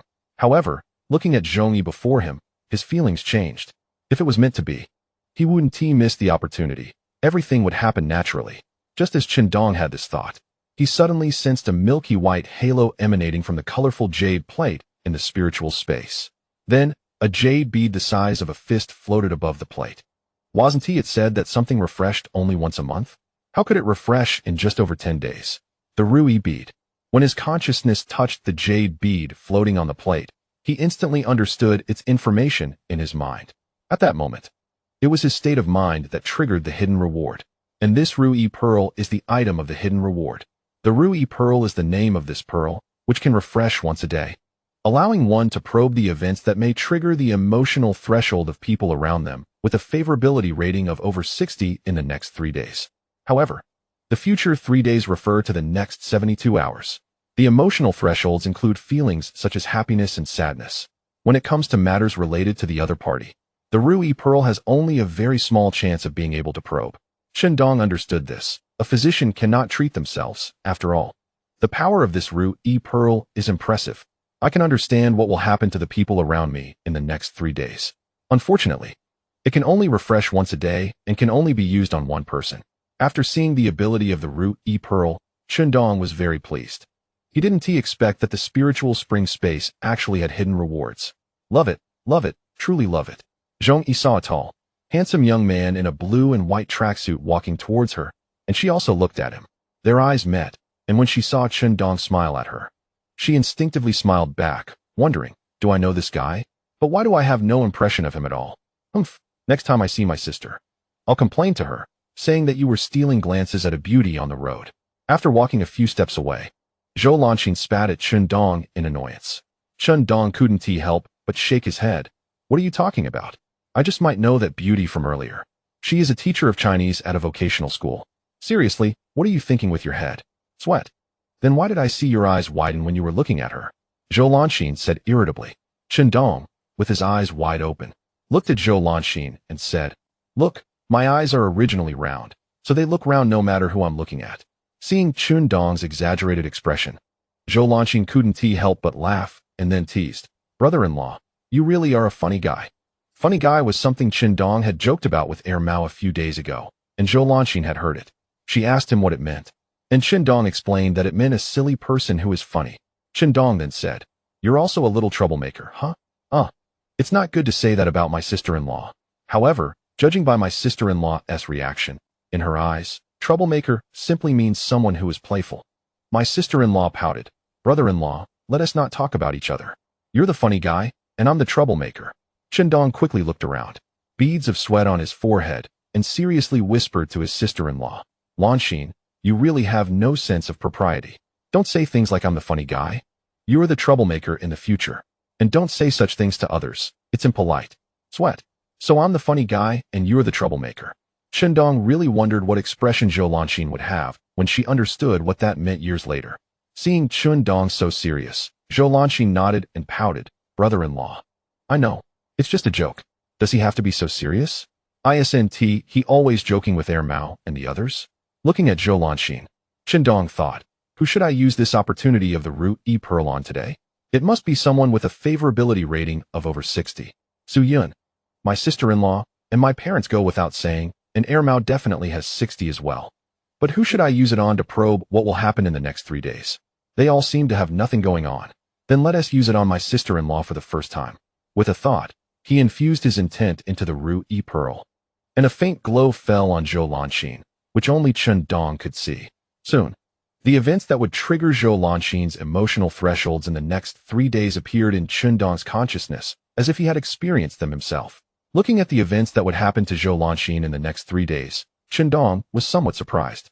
Chapter 69. Could it be that you have feelings for your sister-in-law? Zhong Yi actually lived next door to Zhou Lanxin's rented room. From viewing the events that would happen to Zhou Lanxin in the next 3 days, he saw that on the 3rd day after she moved in, she went outside out of curiosity when she heard someone arguing, and discovered that it was someone in the house opposite her arguing. Many people were trying to mediate, and the people arguing were Zhong Yi and a man in his 30s, wearing thick glasses and having a thin face. This man must be Zhong Yi's husband. At school, a man flirted with Zhou Lanxin, directly wanting to date her, which made her so angry that she scolded him. In the vocational school cafeteria, she really liked the braised pork they served. She also wanted to eat the roast chicken leg sold in the cafeteria, but didn't want to spend the money. She really liked the scallion scrambled eggs they sold in the cafeteria. Looking at a series of dishes she liked and wanted to eat at the vocational school cafeteria made Qindong's mouth twitch slightly. This sister-in-law is just a pure foodie. In addition, Qindong also learned that Zhou Lanxin saw a female classmate from night school wearing a beautiful dress, which also sparked her envy. Soon, Qindong took Zhou Lanxin to a 6-story red brick building and opened the door to a unit on the 5th floor. After putting down the luggage and looking around the house, which had 2 bedrooms, a living room, a small kitchen, a bathroom, and a small balcony, it was definitely enough. Lanxin, you should go find my sister tomorrow morning. She'll take you to report to night school. My sister's house is not far from here. And if you have any issues, you can find her. If anyone bullies you at school, you can go to the police station and find Air Mao. He is basically half a police officer now, so he can be quite useful in case of any trouble. If there is nothing else, I'll leave first. I still need to find Air Mao to discuss some matters and go to the supply and marketing cooperative at the forest farm to take care of some business. Qindong said as he took out 100 yuan from his pocket and handed it to Zhou Lanxin. Zhou Lanxin quickly waved her hands and shook her head. Brother-in-law, you don't need to give me money. I have enough to spend. Qindong smiled and stuffed the money into her hand. Just take it. Although you shouldn't spend money recklessly, you should also eat something good. I'm leaving now. Brother-in-law, Zhou Lanxin said with red eyes. Qindong joked, what's wrong? Are you going to miss me? Brother-in-law, you must remember to come and see me often, Zhou Lanxin said tearfully, her face full of reluctance. She really wanted to reach out and hug Qindong, but thinking about how Qindong had touched her chest earlier to save her, she quickly felt awkward and refrained from doing so. She was afraid Qindong would misunderstand and then distance himself from her. Qindong nodded with a smile, reached out and patted her head. I know. All right, don't cry. I will come to see you often, and you can come home to see us on weekends. It's very safe to live here. At least it's a staff community, so there aren't any shady people around. Then I'm leaving.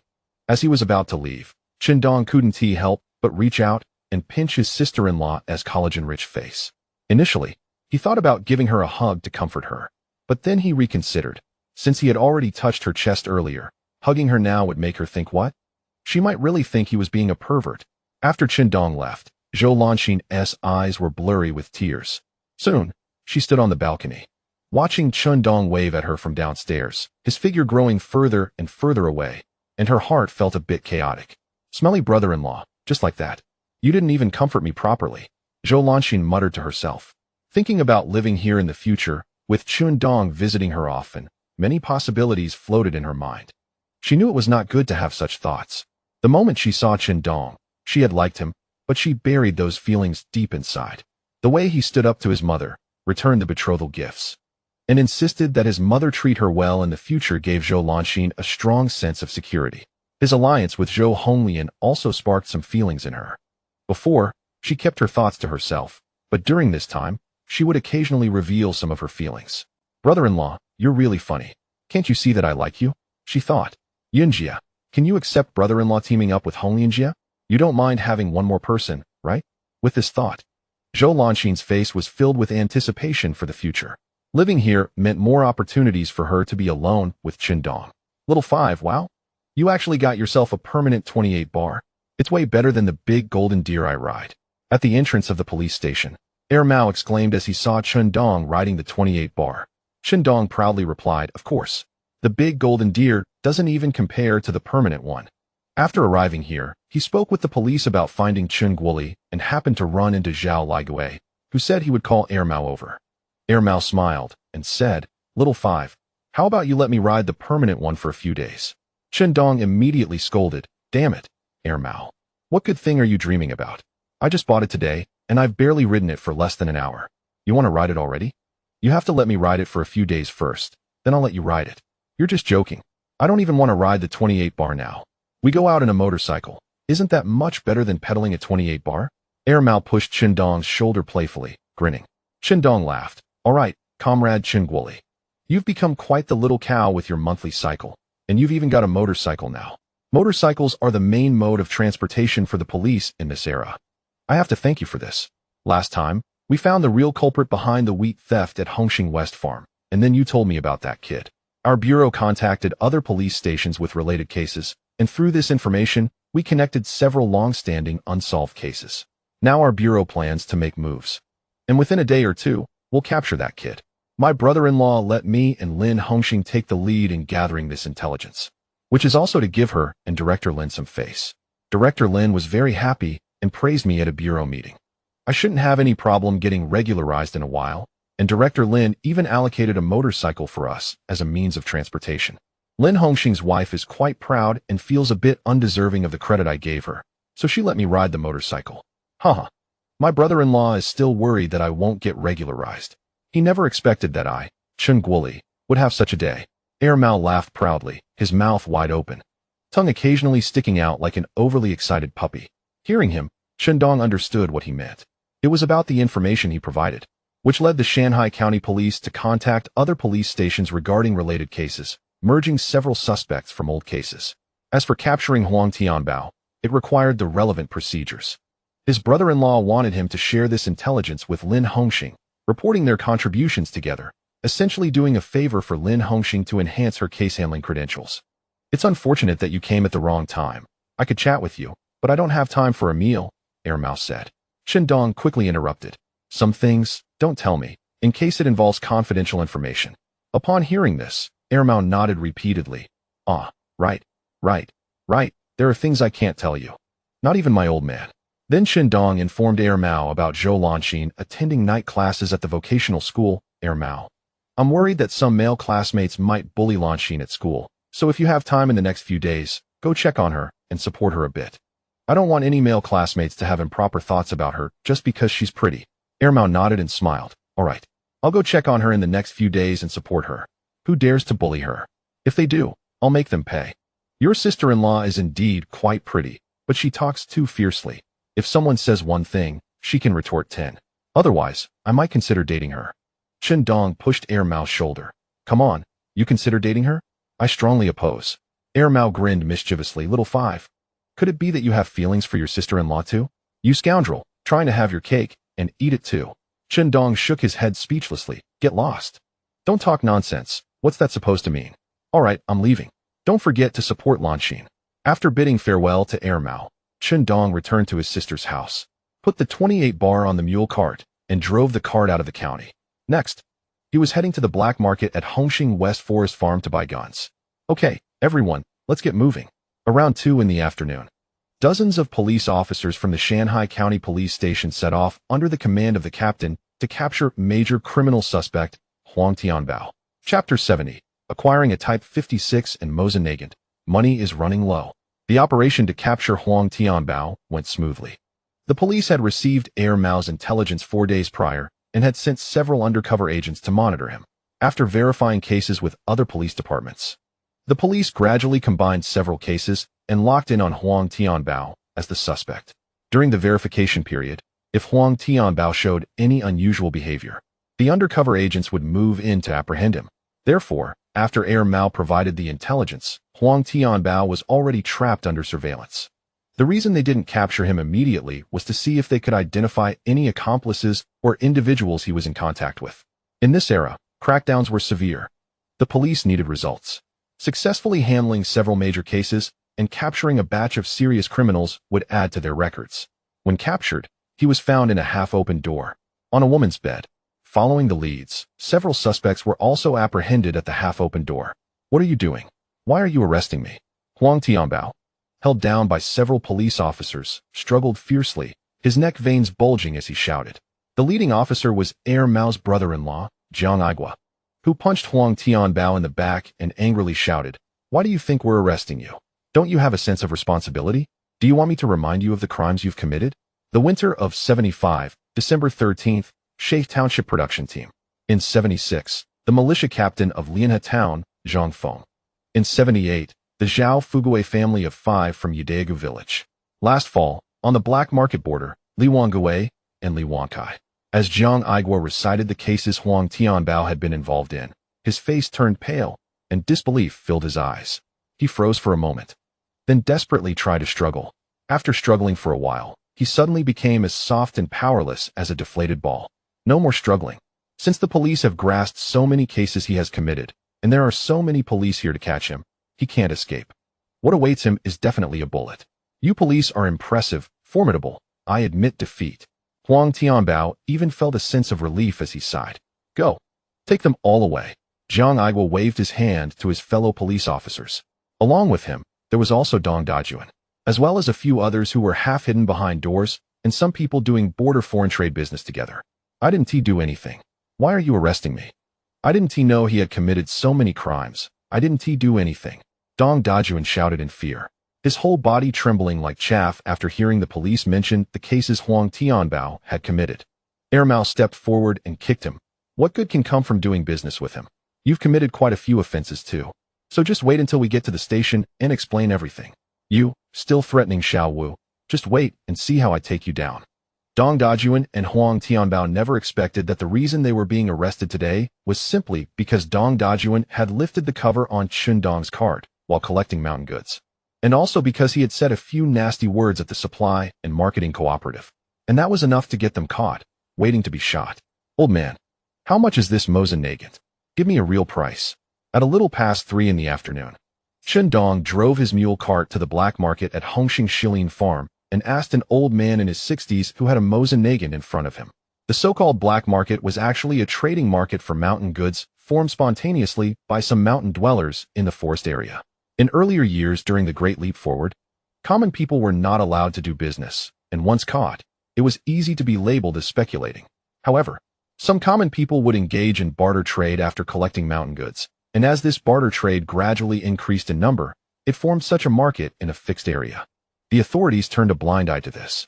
Such trading in the market often took place at night, mainly because people were afraid to do it openly. Hence the name black market. Many buyers and sellers at the black market would wear hats or masks to avoid being recognized and reported. However, nowadays, those setting up stalls in the black market no longer wear masks. There's no need. Many people are now doing small businesses, and every town has its own agricultural trade market. In fact, this black market is only 200 or 300 meters away from the supply and marketing cooperative of the forest farm. At this time, there weren't many people in the black market. Some sellers of mountain goods and hunting game had already left. The weather was hot, and wild vegetables and mountain goods wouldn't withstand the sun. Currently, there were only a dozen stalls selling some dried goods and jerky. Chun Dong had just walked around and saw 2 stalls selling guns, featuring hunting rifles like double-barrel tiger head rifles, single-barrel eagle rifles, homemade shotguns, air guns, and a couple of 56 semi-automatic rifles. After some haggling with the stall owner, he picked a 56 semi-automatic rifle in decent condition and spent 300 yuan to acquire it. However, Chun Dong was slightly disappointed that there were no handguns for sale at the stall. Just as he was about to leave, he spotted a remote stall that had some dried goods and a Mosin Nagant rifle. This piqued Chun Dong's interest, although he already had a 56 semi-automatic. The Mosin Nagant was a dream gun for many hunters. Especially in the battles against the Americans, many sharpshooters used the Mosin Nagant. The Mosin Nagant had a longer range, higher accuracy for long-distance shooting, greater killing power, and penetration. It was also easier to maintain and had better adaptability. If you really want to buy it, it's $600, including the scope. Look at this gun. It's made by the Russians, and it has the Russian factory number on it. The condition is like new. One shot can take down a bear or a wild boar easily.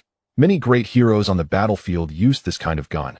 It's very accurate for long-range targets, the old man enthusiastically said as he picked up the Mosin Nagant. Shindong shook his head. Old man, your price is too high.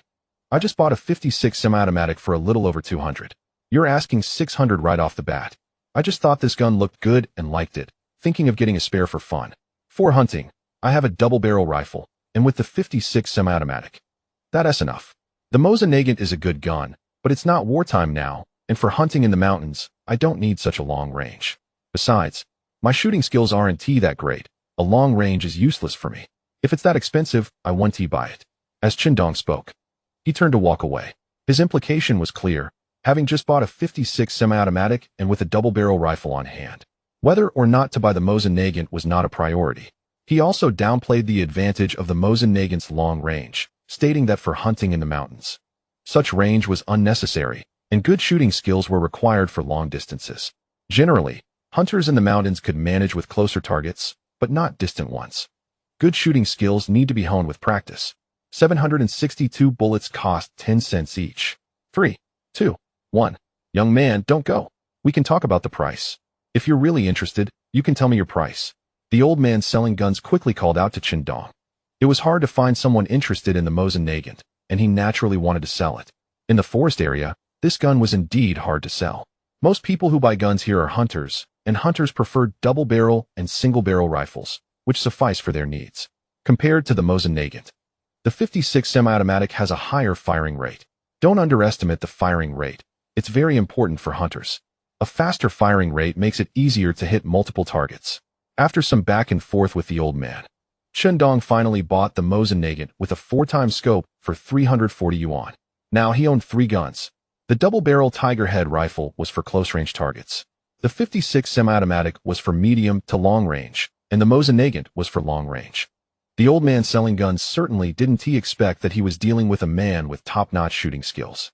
His shooting accuracy at long-range targets was also very high. Range is king. Truth lies within range. Just like the future aerial battle between Old Ba and Asan. A few long-range PL-15 missiles would directly teach Asan a lesson. Soon, Shindong arrived at the supply and marketing cooperative and bought bullets for all 3 types of guns. The lead shot and deer bullets for the double-barrel rifle cost 10 cents each, and Shindong bought 500 rounds. The 762 by 39 mm bullets for the 56 semi-automatic cost 20 cents each, and he also bought 500 rounds. The 762 by 54 mm bullets for the Mosin Nagant cost 30 cents each, and he purchased 300 rounds. Looking at the less than 100 yuan left in his Lingquan space, and having spent nearly 1,500 yuan on this trip, he felt a pang of regret. A few days ago, the money he earned from selling deer antlers seemed quite a lot, but it wasn't enough to spend. Now, only the 1,200 yuan in Su Yun's hand was left. I haven't even bought my 4 major items like the house yet. In a couple of days, I still need to go into the mountains to hunt. Thinking about how much money he had spent in the past few days, Shindong felt a strong sense of regret about not having enough money when it was needed. As he passed a notice board next to the supply and marketing cooperative, he saw a few people discussing something in front of the board, and he became curious and approached them. When he saw the content on the bulletin board, he couldn't help but shake his head and smile. He probably wasn't lucky enough to encounter a bear on the way back to the village, right? Chapter 71. What did you just say? The bulletin board had some reward notices issued by the Hongxing Shilling Forest Farm, for example. Large wild animals active in the areas near the forest village that posed threats to humans, livestock, and crops. Hunters could go and hunt these large animals, and after killing them, they could claim rewards from the forest farm. There were often fierce wild animals that would come down from the mountains to the surrounding villages, harming people or livestock, and even large herd animals like wild boars, which would find crops in the fields to be a delicious feast. Especially now in spring, the forest farm would issue hunting tasks based on information provided by the surrounding villages, and the hunted animals would belong to the hunters, who would also receive rewards from the farm. The forest farm was state-owned, and if the animals that escaped from the farm harmed people or livestock or damaged crops, compensation could be requested from the farm. Therefore, to avoid greater losses and to protect the safety of people's lives and property. The forest farm offered some rewards for hunting tasks. In the area near Dogleg Village and Big Package Village, traces of a large paw were found, and a reward of 50 yuan was offered for its capture. Near Elephant Nose Village in the East Mountain, a group of wild boars was spotted, and a reward of 20 yuan was offered for driving them away. Traces of a male bear were found from East Butte Village to West Butte Village, which had killed 3 sheep and a cow, and a reward of 50 yuan was offered for its killing. I heard that a few days ago there was a village in Dafeng Town that had a problem with a wild boar, resulting in several deaths. A few hunters were discussing the reward notices in front of the bulletin board. The route Qindong took home happened to pass through the area between East Butte Village and West Butte Village. A male bear in the Bear-Blind Valley. There was a century-old wild ginseng plant. Once I get organized, I'll go over there and see if I can find that wild ginseng. If I can find it, I won't have to worry about money. No, wait, I'm being foolish. Why wouldn't I keep such a good thing for myself? The price of century-old wild ginseng will definitely be even higher in the future. Anyway, I haven't spent much money in the past year or two. Just hunting is enough. If I really want to do business in the future and need startup capital, I can just sell the wild ginseng then. Having the spiritual spring water. Wild ginseng doesn't mean much to me. He thought about digging for wild ginseng, but then he realized he hadn't even dug up any wild ginseng yet, and he was already thinking so much. He decided to wait until he actually found it. Driving the mule cart, he hurried home. It took about 2.5 hours to get from the Forest Supply and Marketing Cooperative to Qinliutuan, and by the time he got home, it was almost evening. The spiritual spring water couldn't be dripped into that well anymore. I can't soak a whole wild ginseng in water for my parents and Su Yun Honglian. If they drink it and it benefits their health, I'll say it's the wild ginseng's contribution and ask them to keep it a secret. Qindong thought to himself. Having been reborn, with this ability, he could help them improve their health, so there was no need for him to hide it. As long as he didn't reveal the secret of the spiritual spring space, no one would know its secret. With the spiritual spring water, hunting became much easier for me. If I can't find large wild animals in the mountains, I can use the spiritual spring water to attract them. Then I can just stay in a safe place and shoot them. Soon, the mule cart had traveled half the distance when De Huang suddenly looked toward the mountain and barked at it. The hair on its back stood up, as if it sensed something dangerous. The two also barked loudly toward the hillside. The mountain was very steep, making it difficult for people to climb. The mountain was covered with large and small stones, and looking around, there weren't many tall trees or shrubs. It was a mix of green and gray. From the looks of it, this mountain must be 200 or 300 meters high. De Huang, what's wrong? Is there a big guy up there? Qindong asked De Huang. De Huang, with its ears perked up, came to Qindong's side, and then looked up at the slope. Its body trembling slightly as it let out a low growl. It wasn't afraid, but rather tense. Seeing De Huang like this, Qindong knew they must have encountered something big. Otherwise, it wouldn't act this way. If it were wolves or wild boars, it wouldn't react like this. It had to be something big. Could it be the black bear mentioned in the reward notice at the Forest Supply and Marketing Cooperative? De Huang, De Tu. You guys go. Just remember to harass and chase the prey. Qindong patted De Huang's head and pointed up the slope. If it really was a large wild animal, there was no reason not to confront it. Following Qindong's command, De Huang and De Tu quickly rushed up the slope.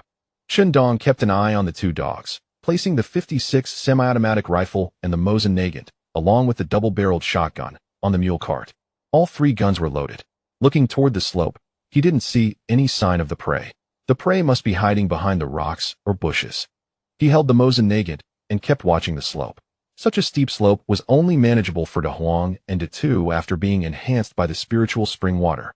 Otherwise, it would be quite difficult for them to climb such a steep hill. Suddenly, a clear eagle cry echoed as an eagle circled at the top of the mountain. Hunting with an eagle.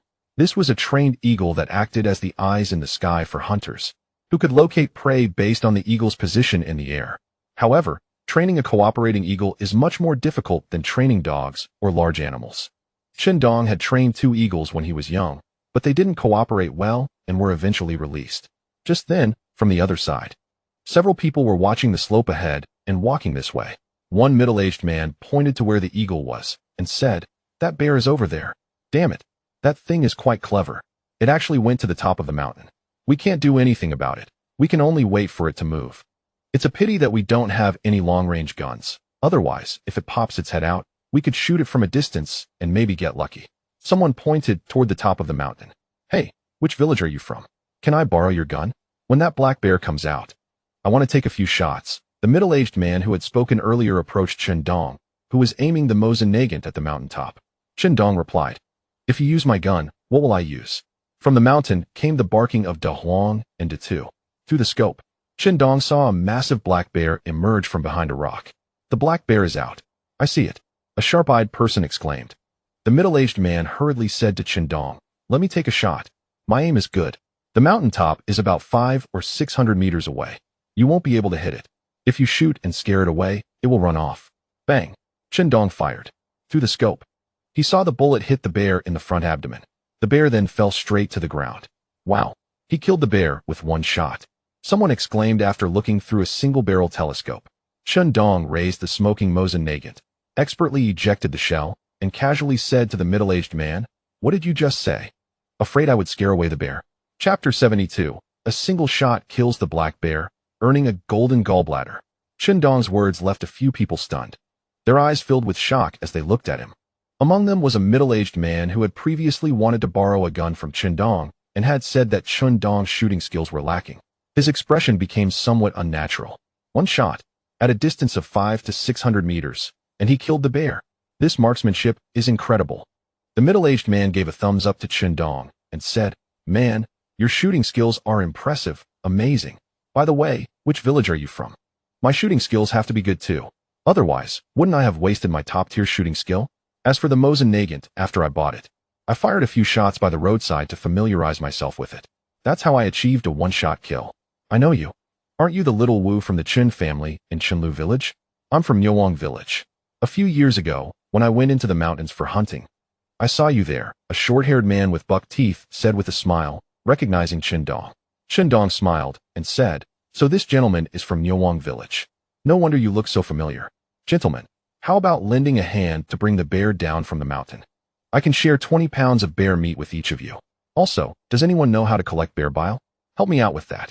Although it's spring now, and this bear isn't that heavy, it should still yield around 300 to 400 pounds of meat after being skinned.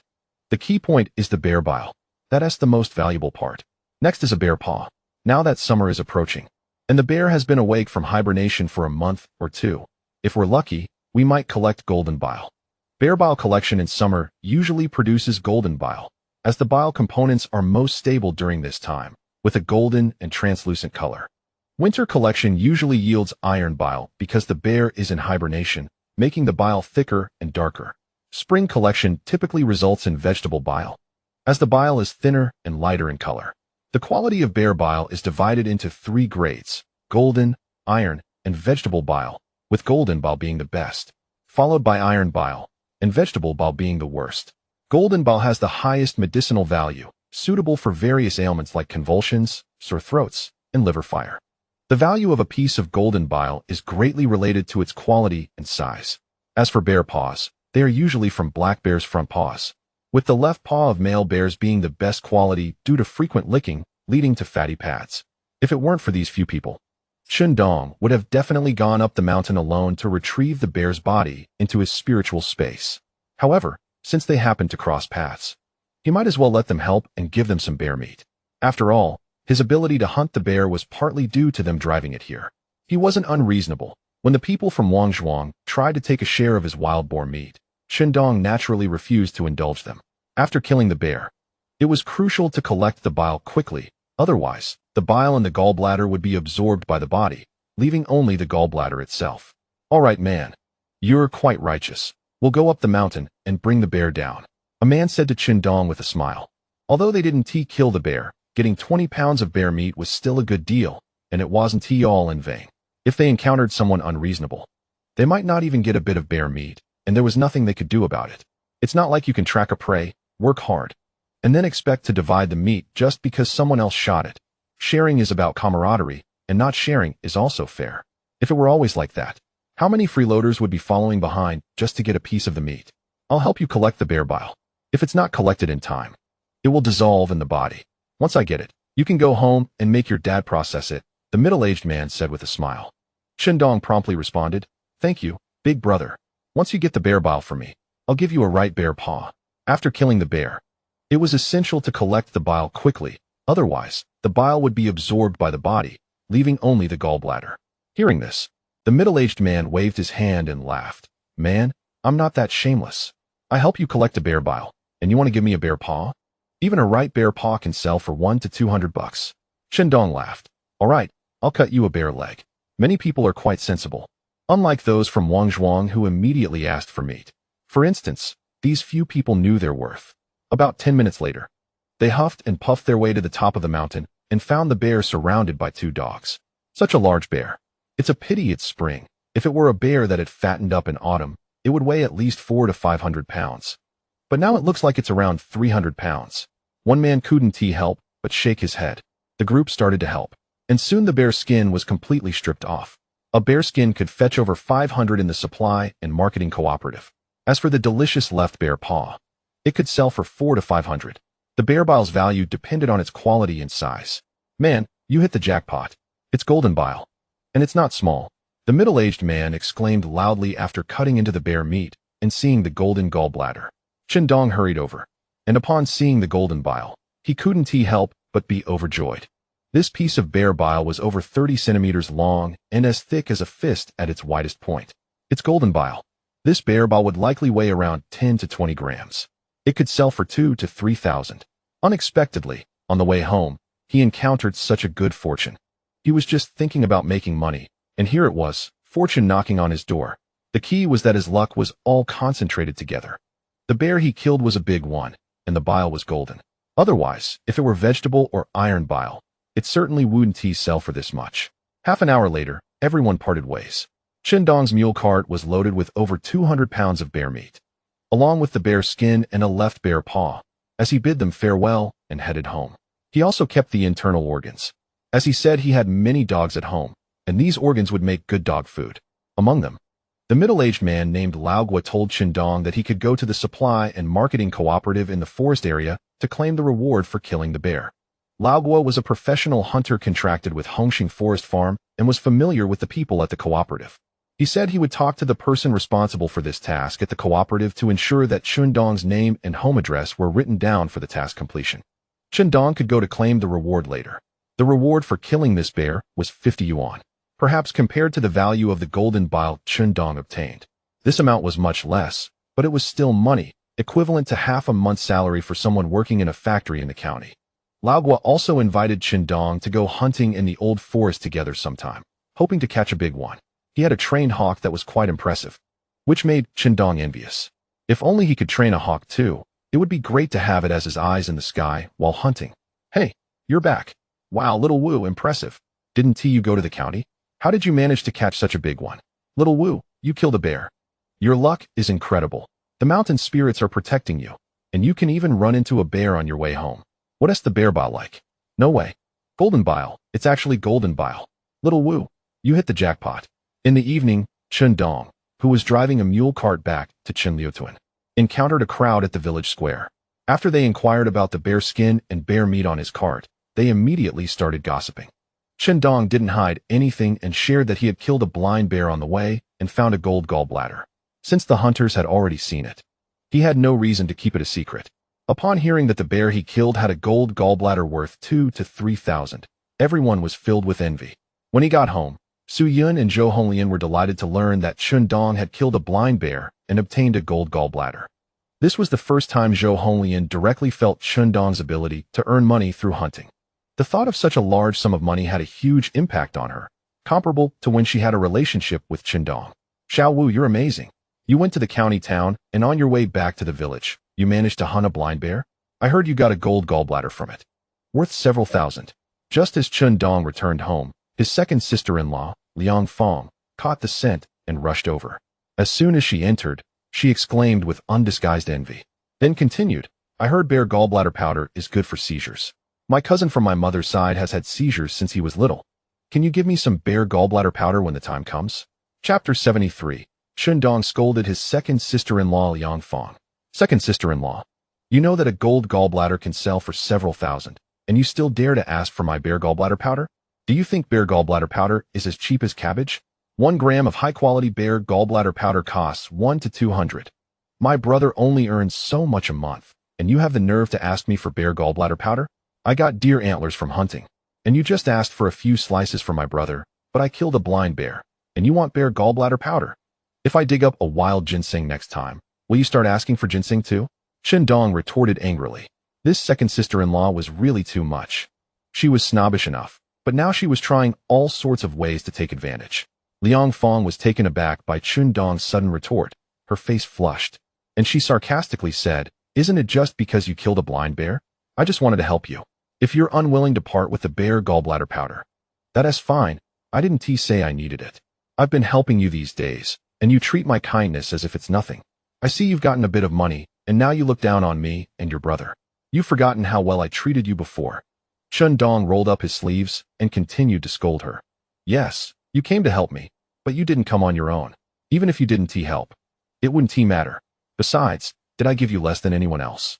You took the most meat. I've earned a bit of money. And how come you don't say that it's because you see me with money that you've changed? You weren't like this before. Always mocking me for not having money. As for how you treated me well before, let me ask you, how did you treat me well? When I married Su Yun last year, our parents said they would buy us a set of wedding gifts, and your sisters helped with the money. But you were the first to disagree, saying if they bought it for me, they should also make up for you. Do you lack morality? Just because you don't have it, I can't have it? When you got married, all the things you had were bought based on what everyone else had at that time. Did our parents give you less? Over the years, have you ever shared any good food with our parents, or let me eat any? In his previous life, she had instigated their mother to feign illness over a small piece of land, which forced him to let Zhou Lanxin and Wang Changhe get engaged to gather money for medical expenses, ultimately leading to Zhou Lanxin's suicide. Originally, in this new life, he wanted to let go of past grievances regarding his family, since such things hadn't happened yet. But Liang Fong was taking advantage and pushing her luck. Chen Dong wouldn't tolerate it. "Enough, don't say any more." Su Yun tugged at Chen Dong's hand and whispered, "You've said enough." Chen Dong's retorts had made Liang Fong's face look terrible, her expression fluctuating as she glared at him, pointing her finger. "Xiao Wu," Yu Chen Dong also pointed at her. "What do you mean, you? Am I wrong? Now that I'm making money, you keep trying to take advantage of me.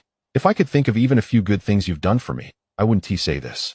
Fine from now on. I'll cut off all ties with you." Liang Fong, with her face flushed from being rebutted, gritted her teeth and said one last thing before storming off. Initially, she was upset after hearing that Chen Dong had killed a blind bear and that the gallbladder was worth a considerable sum, feeling extremely imbalanced about his good fortune. She had hoped to take advantage of him and get some bear meat to cook. She also thought about asking for some bear gallbladder powder. Bear gallbladder powder is so expensive, costing dozens per gram. Of course, if Chen Dong didn't give it, that was fine. But how would she know unless she tried? What if he did give it? However, she didn't expect that not only would Chen Dong refuse her gallbladder powder, but he would also scold her fiercely. Chen Dong clapped his hands and laughed. "That's just perfect. It's truly a joyous occasion. Hubby, why are you taking things so seriously with second sister-in-law?" Su Yun tugged at Chen Dong's hand, a bit angrily. "We're all family. If this gets out, it will be embarrassing." Chen Dong replied, "Wife, don't worry about this. I just can't stand her wanting to take advantage of everything. Besides, she has bullied you and Lanxin before. I don't want her to take advantage of you and Honglian when I'm not home or gossip behind your back. It's better to tear the facade now. We can just cut ties with her. After all, we owe her nothing." Su Yun frowned. "I just think she is your sister-in-law. And what about your second brother? If things get so awkward, it won't look good." Chen Dong wrapped his arm around her shoulder and smiled. "All right, dear, you don't need to worry about this. I'll talk to my second brother." Zhou Honglian, smiling, said, "Xiao Yun, let Chen Dong handle this. I think he is doing great. Some people, even though they're family, don't act like family. It's good to cut off ties. There won't be so many worries. Chen Dong, don't worry. I won't let anyone bully Xiao Yun when you're not home." Chen Dong's handling of this matter was exactly to her liking. She had experienced such things herself. Just a few days ago, she had publicly severed ties with Jiang Daping's cousin Wang Kuan-yu in front of everyone. Thinking similarly to Chen Dong, she could see that Chen Dong tearing ties with second sister-in-law Liang Fong was also to protect her. Now that she was living in Chen Dong's house, with Liang Fong's habit of gossiping, who knew how she would gossip? Chen Dong walked over to Zhou Honglian, wrapped his arms around her shoulders, and smiled. "Sister Honglian, just stay at my house with peace of mind. Whatever happens, I will protect you." Seeing her smiling face reminded Chun Dong of the other day in Jiang Daping's house, when they were in the kitchen. She had been leaning on the stove, trying hard not to make a sound, but her face still wore a charming smile. This sister was really captivating. Thinking of this made Chun Dong's mind wander. After all, it had been half a month since his rebirth, and it was the first time he had been intimate with a woman. This had been pent up for decades. And now, after being intimate, Jiang Daping had died, preventing him from doing anything further with her for the time being. This makes Chun Dong feel very uncomfortable. It's like a cat that has tasted fish. Before tasting fish, it didn't feel like much. But now that he's had fish, and it's right in front of him, but he can't eat it, his cravings are torturing him. Zhou Honglian pushed Chun Dong's hand away and said irritably, "Chun Dong, stop messing around. Xiaoyan is right here." Hearing Zhou Honglian's words, Chun Dong's eyes lit up. This sister's mental state doesn't seem like someone whose husband just died. "Let's see tonight if we can eat fish." Su Yun, with a slightly flushed face, whispered, "Sister Honglian, I'm fine with it. We're a family now. There's no need to be polite." Then she added, "Hubby, is bear meat good? How about we stew some bear meat for dinner?" Chun Dong smiled and said, "Bear meat is okay, but it needs to be stewed for a while, at least 2 or 3 hours to get tender. Let's just make something else for dinner first. We'll stew the bear meat later tonight and see how much we can sell tomorrow morning. If it doesn't sell well, I can have some. Wife, I still need to tell you something." Chapter 74. The head of the family finally gets released after holding it in for so many days. "What is it?" Su Yun asked. Chun Dong then briefly mentioned that he bought 2 guns and some bullets at the black market in the forest, showing Su Yun the remaining money. "I bought an extra gun, so I spent a bit more money," Chun Dong said. He didn't mention giving 200 yuan to Zhou Lanqing. He considered it a secret between him and his sister-in-law. Su Yun asked, "Hubby, do you still want to buy something and need money from me?" Chun Dong shook his head. "No, I've bought enough things now. I just wanted to report to you about the expenses." Su Yun shook her head and smiled. "Hubby, you don't need to tell me about your spending." Chun Dong smiled back. "I just want you to know where I've spent this money. All right, you guys cook. I'm going to find Dad and ask him to process the bear skin and bear bile for me. In a few days, I'll go sell the bear skin and bear bile. As for the bear paws, I'll ask Dad to help prepare them, so we can also taste this rare delicacy that city folks eat. After extracting the bear bile, it needs to be processed, and the bear skin is the same. Chun Dong can process it too, but he's not as skilled as his dad. As for the bear paws, they normally need to be kept in a cellar with ice or something cool to prevent spoilage. However, Chun Dong has the spiritual space, and once the bear paws are placed inside, they remain as fresh as ever. He doesn't plan to sell the bear paws. They're not like medicinal materials such as deer antler or bear bile. Bear paws are for eating. He also wants Su Yun and Zhou Honglian to taste what bear paws are like. In his previous life, when he was abroad, he had eaten bear paws, and they tasted quite good, with a tender texture and delicious flavor. "Hubby, bear paws aren't that expensive. You might as well sell them for money," Su Yun quickly said. Zhou Honglian also said, "Chun Dong, you should convert the bear paws into money first." Chun Dong shook his head and smiled. "The money from selling bear bile and bear skin will be quite a bit. As for the bear paws, let's enjoy their taste ourselves." "That's settled then." Then Chun Dong, with a playful smile, added, "Mainly, I want to taste what bear paws are like." After saying that, he went to find his dad with the bear skin and bear bile wrapped in grass leaves. After he left, Zhou Honglian said to Su Yun, "Xiaoyan, Chun Dong has really changed a lot. Just now, he reported the money situation to you, which is a sign of respect. After all, the money belongs to both of you, and telling you where he spent it is also a form of respect. He's much better than those men who earn money but don't give it to their wives, instead spending it lavishly outside." Su Yun nodded in agreement. Of course, she felt happy when her man was praised, especially by Zhou Honglian, who was like family to her. It was like a little girl having a great toy and sharing it with her best friend, who also praised it. She was naturally very pleased. Seeing Su Yun nodding with a happy expression, Zhou Honglian felt a bit envious that she had a good husband. From earning money to Chun Dong's attitude towards Su Yun, and even tearing his face with his second sister-in-law to defend her. He gave her a lot of respect and didn't become arrogant because of money. Plus, he was tall and handsome, and sometimes a bit mischievous, which was exactly the kind of man Zhou Honglian dreamed of having. "Sister Honglian, when Chun Dong sells the bear bile and bear skin, I'll share some of the money with you to manage. In the future, we can take care of the money and manage the household matters."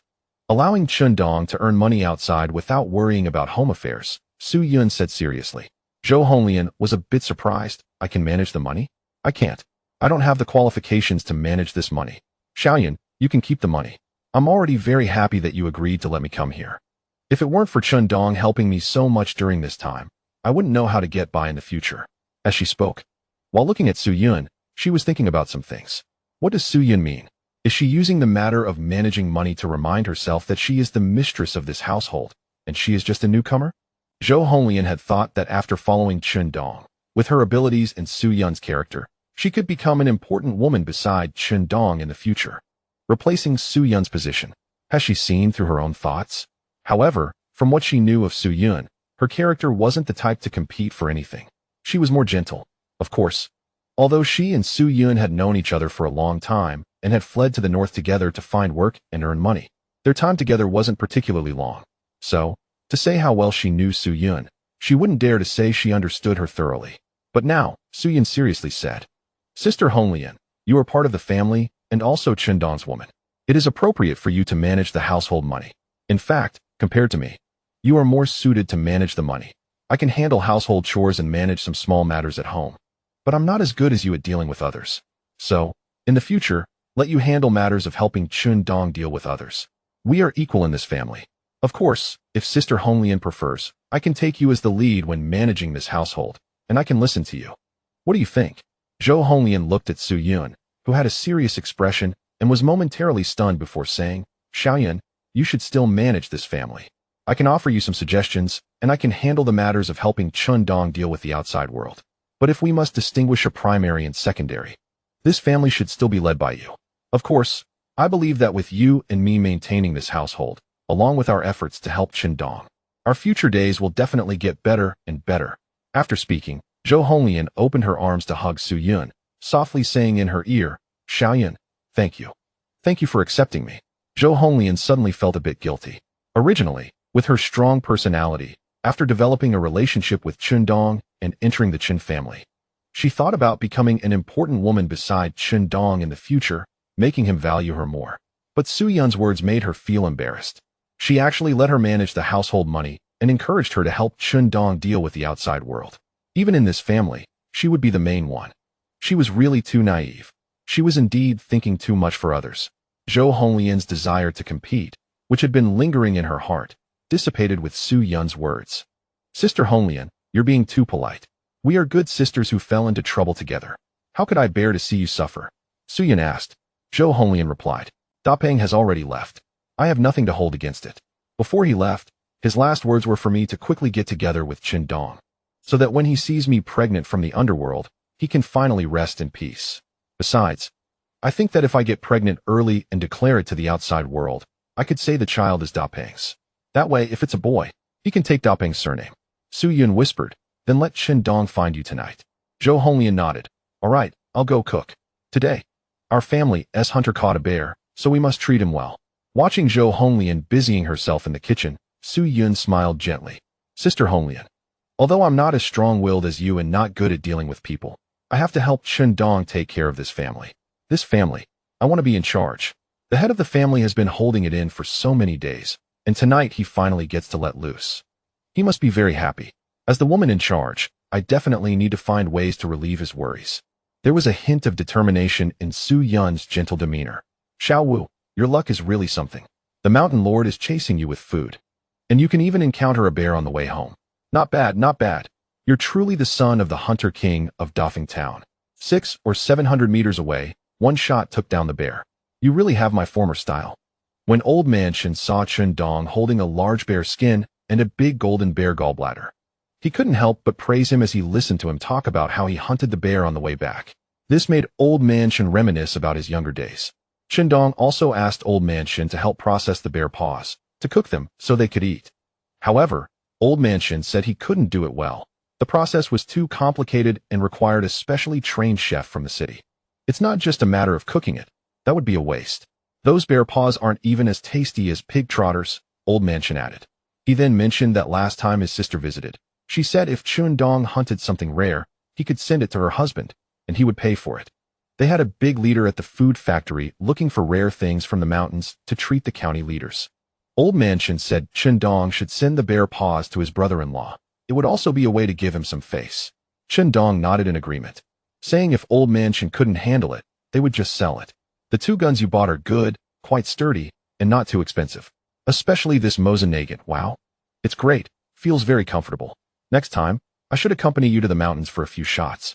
Old Man Chen praised the Mosin Nagant, occasionally stroking the barrel as if he were a lecher encountering a beautiful woman.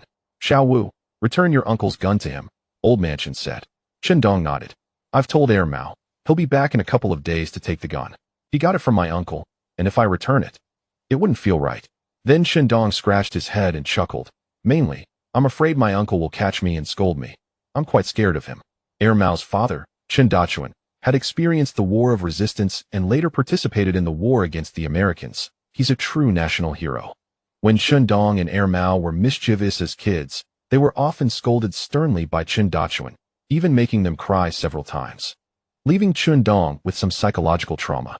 Just as Chen Dong was about to leave, his mother walked in from outside, her face drooping as she looked at him. Chen Dong said, Mom, your face is hanging like a shoe insole. What's wrong? His mother stepped forward, stood on tiptoe, and pinched one of Chen Dong's ears, saying angrily, Isn't it because you made me angry? Mom, it hurts, it hurts. What did I do to make you angry? Chen Dong lowered his head, grimacing. He probably knew why his mother was so angry. It must be about Liang Fong. His mother continued to pinch Chen Dong's ear. How did you make me angry? You scolded your second sister-in-law, and you forgot? Your second sister-in-law is at home breaking pots and smashing bowls, saying she doesn't want to be with your second brother anymore. Do you know why I'm so angry? You silly boy. You could have just not given her anything. But why did you have to scold her so harshly? You could have just left the past behind. We're all family. What is the point of bringing up old grievances? Chen Dong winced in pain. Mom, listen to me. I just got home, and then my second sister-in-law asked me for some bear bile powder to treat her cousin who has seizures. This is golden bile. It costs 100 or 200 per gram, and she just asked for it outright. What do you think about that? Last time, she asked me for deer antler. His mother held his ear with one hand and lightly punched his back with the other. Just don't give it to her. You know how she is. You should know that by now. Chen Dong grinned. She said how good she used to be to me, but when I asked her what she meant, she couldn't say anything. I reminded her about last year when she stopped me from buying the 3-in-1 sound. She didn't know how to respond. And then said she'd cut ties with me in the future. Can I be blamed for that? Just because she can be nasty to me. I can't say anything back. That makes no sense, right? Of course, he wouldn't mention that he had scolded his sister-in-law and decided not to contact her anymore. He just wanted to avoid trouble from her while he was away and prevent her from bothering Su Yun or Zhou Honglian. He knew that his sister-in-law could really do such things. It was better to just avoid her or let her come around less often. He couldn't just kill her for a disagreement, could he? Even though she wasn't great. She was still his second brother's wife and the mother of his 2 nephews and a niece. He certainly couldn't go that far. However, in his previous life, in a couple of years, his second brother Chen Liang would divorce Liang Fong. She always made a fuss about Chen Liang writing letters to his first love and even burned those letters and some gifts from his first love. This angered Chen Liang, who slapped Liang Fong twice. Liang Fong then caused a scene with her family at the Chun house multiple times, leading Chen Liang to divorce in a fit of rage. The children stayed with the Chen family. Later, Chen Liang married his first love, and they lived quite happily together. Looking back at this, Chen Dong thought his second brother had some issues. Since Liang Fong was so hung up on Chen Liang's correspondence with his first love and the things he kept, he could have just stopped writing or hidden those items. Why did he have to let Liang Fong see them? Even if there was no physical infidelity, there must have been some emotional attachment. Of course, Chen Dong didn't see himself as a good man, so he wouldn't point fingers at his brother. Old Man Chen nodded and said, yes, you're right. Wife, stop hitting Xiao Wu. Hearing Old Man Chen say that, Chen Dong looked at him with a knowing glance, realizing that only a man could understand another man. Thinking back to when he wanted to hold a shotgun to his father's forehead and slap him a couple of times as a child, Chen Dong found it rather amusing. All right, dear wife, stop hitting him. Don't hurt your hands. Let me take care of him, Dad said, and was about to pull out the leather belt tied around his waist. Frightened, Chen Dong quickly broke free from his mother's hand and dashed out of the room, shouting, Dad, you're going too far. He hurriedly ran away. Behind him, he could hear his father cursing. Given his dad's speed, it was absolutely impossible for him to catch up. Chen Dong recalled how as a child he dreamed of holding a hunting rifle to his father's forehead and slapping him twice. which made him feel that having such thoughts in his childhood was indeed very justified. When he returned home, Zhou Honglian had already prepared dinner. The dishes she made included spicy dry rabbit meat, stewed smoked wild chicken, mountain scallions stir-fried with bear liver, and scrambled eggs with Chinese tune sprouts. There were steamed white buns and steamed rice, along with wild vegetable and egg soup. 4 dishes and 1 soup. In this era, being able to eat such delicious food was quite rare in the area. Both of them were from the south and loved rice. So Qindong specifically bought a big bag of fine rice from the supply and marketing cooperative. After washing the rice and placing it in a bowl, steaming it over firewood made it incredibly fragrant.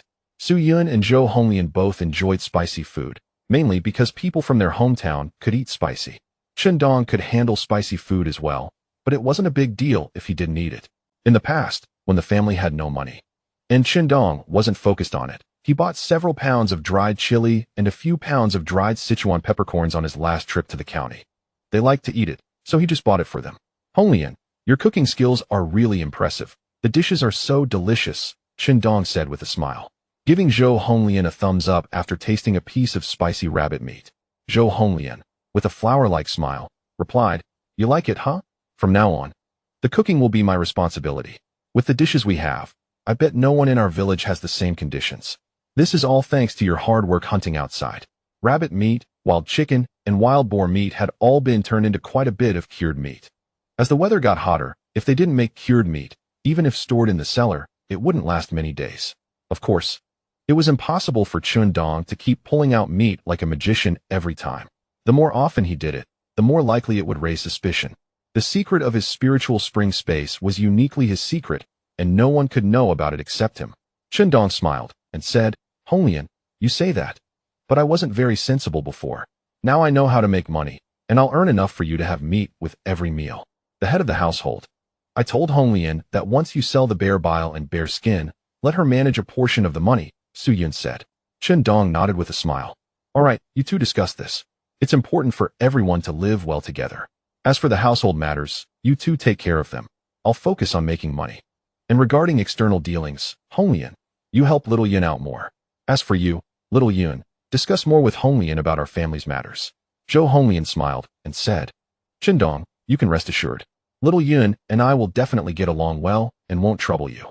Su Yun nodded. Head of the household, you can rest assured. I will discuss anything with Honglian. Looking at the two women, one gentle and serene, the other passionate and fiery, their harmonious relationship gave Qindong a sense of accomplishment. Unfortunately, neither of them could eat right now. Just thinking about it made Qindong feel an itch in his heart, like a little cat scratching. However, he couldn't say anything. He couldn't let Zhou Honglian, who had just lost her husband, get too excited. That would make him a bit of a beast. The spicy rabbit meat was delicious. The steamed wild chicken tasted great. The mountain scallions stir-fried with bear liver were very fresh. The scrambled eggs with Chinese tune sprouts had an amazing flavor. While eating, Qindong told them that he would take the bear paw to his brother-in-law in the county tomorrow, and by the way, try to sell the marinated bear meat in the village first, taking the rest to the county market to sell. After dinner, the two women cleaned up the dishes and began washing the bear meat and cleaning the entrails. Zhou Honglian mentioned that bear entrails were quite tasty, and making them spicy would surely be good, which made Qindong, who was initially thinking of feeding the bear entrails to the dogs, say nothing. If she wanted to eat, let her eat. After all, he had plenty of animal entrails in his spiritual spring space to feed the 8 dogs for quite a while. While washing the entrails, Zhou Honglian held the bear set of organs and smiled at Qindong, saying, "Save these for you after they are cooked. I heard they are very nutritious." Seeing her winking at him with a charming expression, Qindong really wanted to pull her into the small room and have his way with her. "Sister, you're so flirty." But he really liked it. When Zhou Honglian came home, the entire atmosphere of the house felt flirtatious. However, he liked her, but he hadn't forgotten about Su Yun. "Wife, Honglian, you two keep busy at home. I'm going to take the dogs out for a walk," Qindong said to the two women who were busy preparing to marinate the bear meat after dinner. After saying that, he went out. Uncle Yu had already brought over the 2 big dogs, De Li and Xiaoli. These days, while he was busy organizing Jiang Daping's funeral, he also took the 2 big dogs out for walks every morning and evening, mainly to cultivate their bond. However, it seemed that under the temptation of the spiritual spring water, they had already decisively recognized him as their master. In the past few days, He had given the 2 big dogs and the 8 hunting dogs a drop of spiritual spring water each day. The 2 big dogs had noticeably grown larger, looking almost the size of a red deer, as big as a half-grown horse foal. Their strength had also increased significantly. Shindong had no doubt that if he put saddles on the 2 big dogs, they could carry him quickly through the mountains. He let a few dogs out, not just to walk them, but also to feed them. In his spiritual spring space, he stored a lot of entrails from roe deer and other animals, and he certainly couldn't feed them in front of Su Yun and Zhou Honglian. At night, there were basically no people in the mountains at the village head, so he didn't have to worry about taking out entrails to feed the dogs. After leaving the village and arriving at a mountain path, he took out 2 bags of wolf entrails from his spiritual spring space and threw them to the 8 dogs. The 8 dogs orderly finished eating about 30 pounds of entrails. I'll bring some marinated bear meat to Uncle Yu tomorrow. My 30 acres of land, along with Honglian's 30 acres, are all taken care of by Uncle Yu and his grandson, totaling 90 acres. I give them 30 yuan a month, which is also a suitable job for heir Zhuzi. I've been reborn. I didn't come back to farm and live a hard life. After taking a stroll, he returned home, and it was already 10 o'clock at night. The 2 women had already marinated the bear meat, and the smell of stewed meat wafted through half the village. In the makeshift shower room, Shindong used a warm water bottle to wash up. Having been used to bathing every day in his previous life, he felt uncomfortable if he didn't wash for a day. Head of the household, you should go find Honglian, Su Yun said when she saw Shindong sitting by the bed. Shindong shook his head and smiled. Wife, why would I go find Honglian? Brother Dapeng just left. In the evening, I asked Honglian, and she said she wouldn't mind. I told her to have you keep her company tonight, Su Yun said with a slight blush. Shindong replied seriously, Wife, then I'll go keep Honglian company. Brother Dapeng just left. She needs someone to comfort her. Su Yun nodded. After giving her a kiss, Shindong left. He walked to the door of the next bedroom and gently knocked. Honglian, are you asleep? He could never be a beast. The bedroom door opened. Zhou Honglian stood at the door, and Shindong, wearing a short-sleeved shirt, walked into the room and smiled. Sister Honglian, you're not asleep? Just right. I'm not asleep either. Why don't we have a good heart-to-heart talk tonight? After saying that, his hand rested on Zhou Honglian's waist, and she leaned in, whispering with a smile in his ear, How should we talk? Shindong grinned mischievously.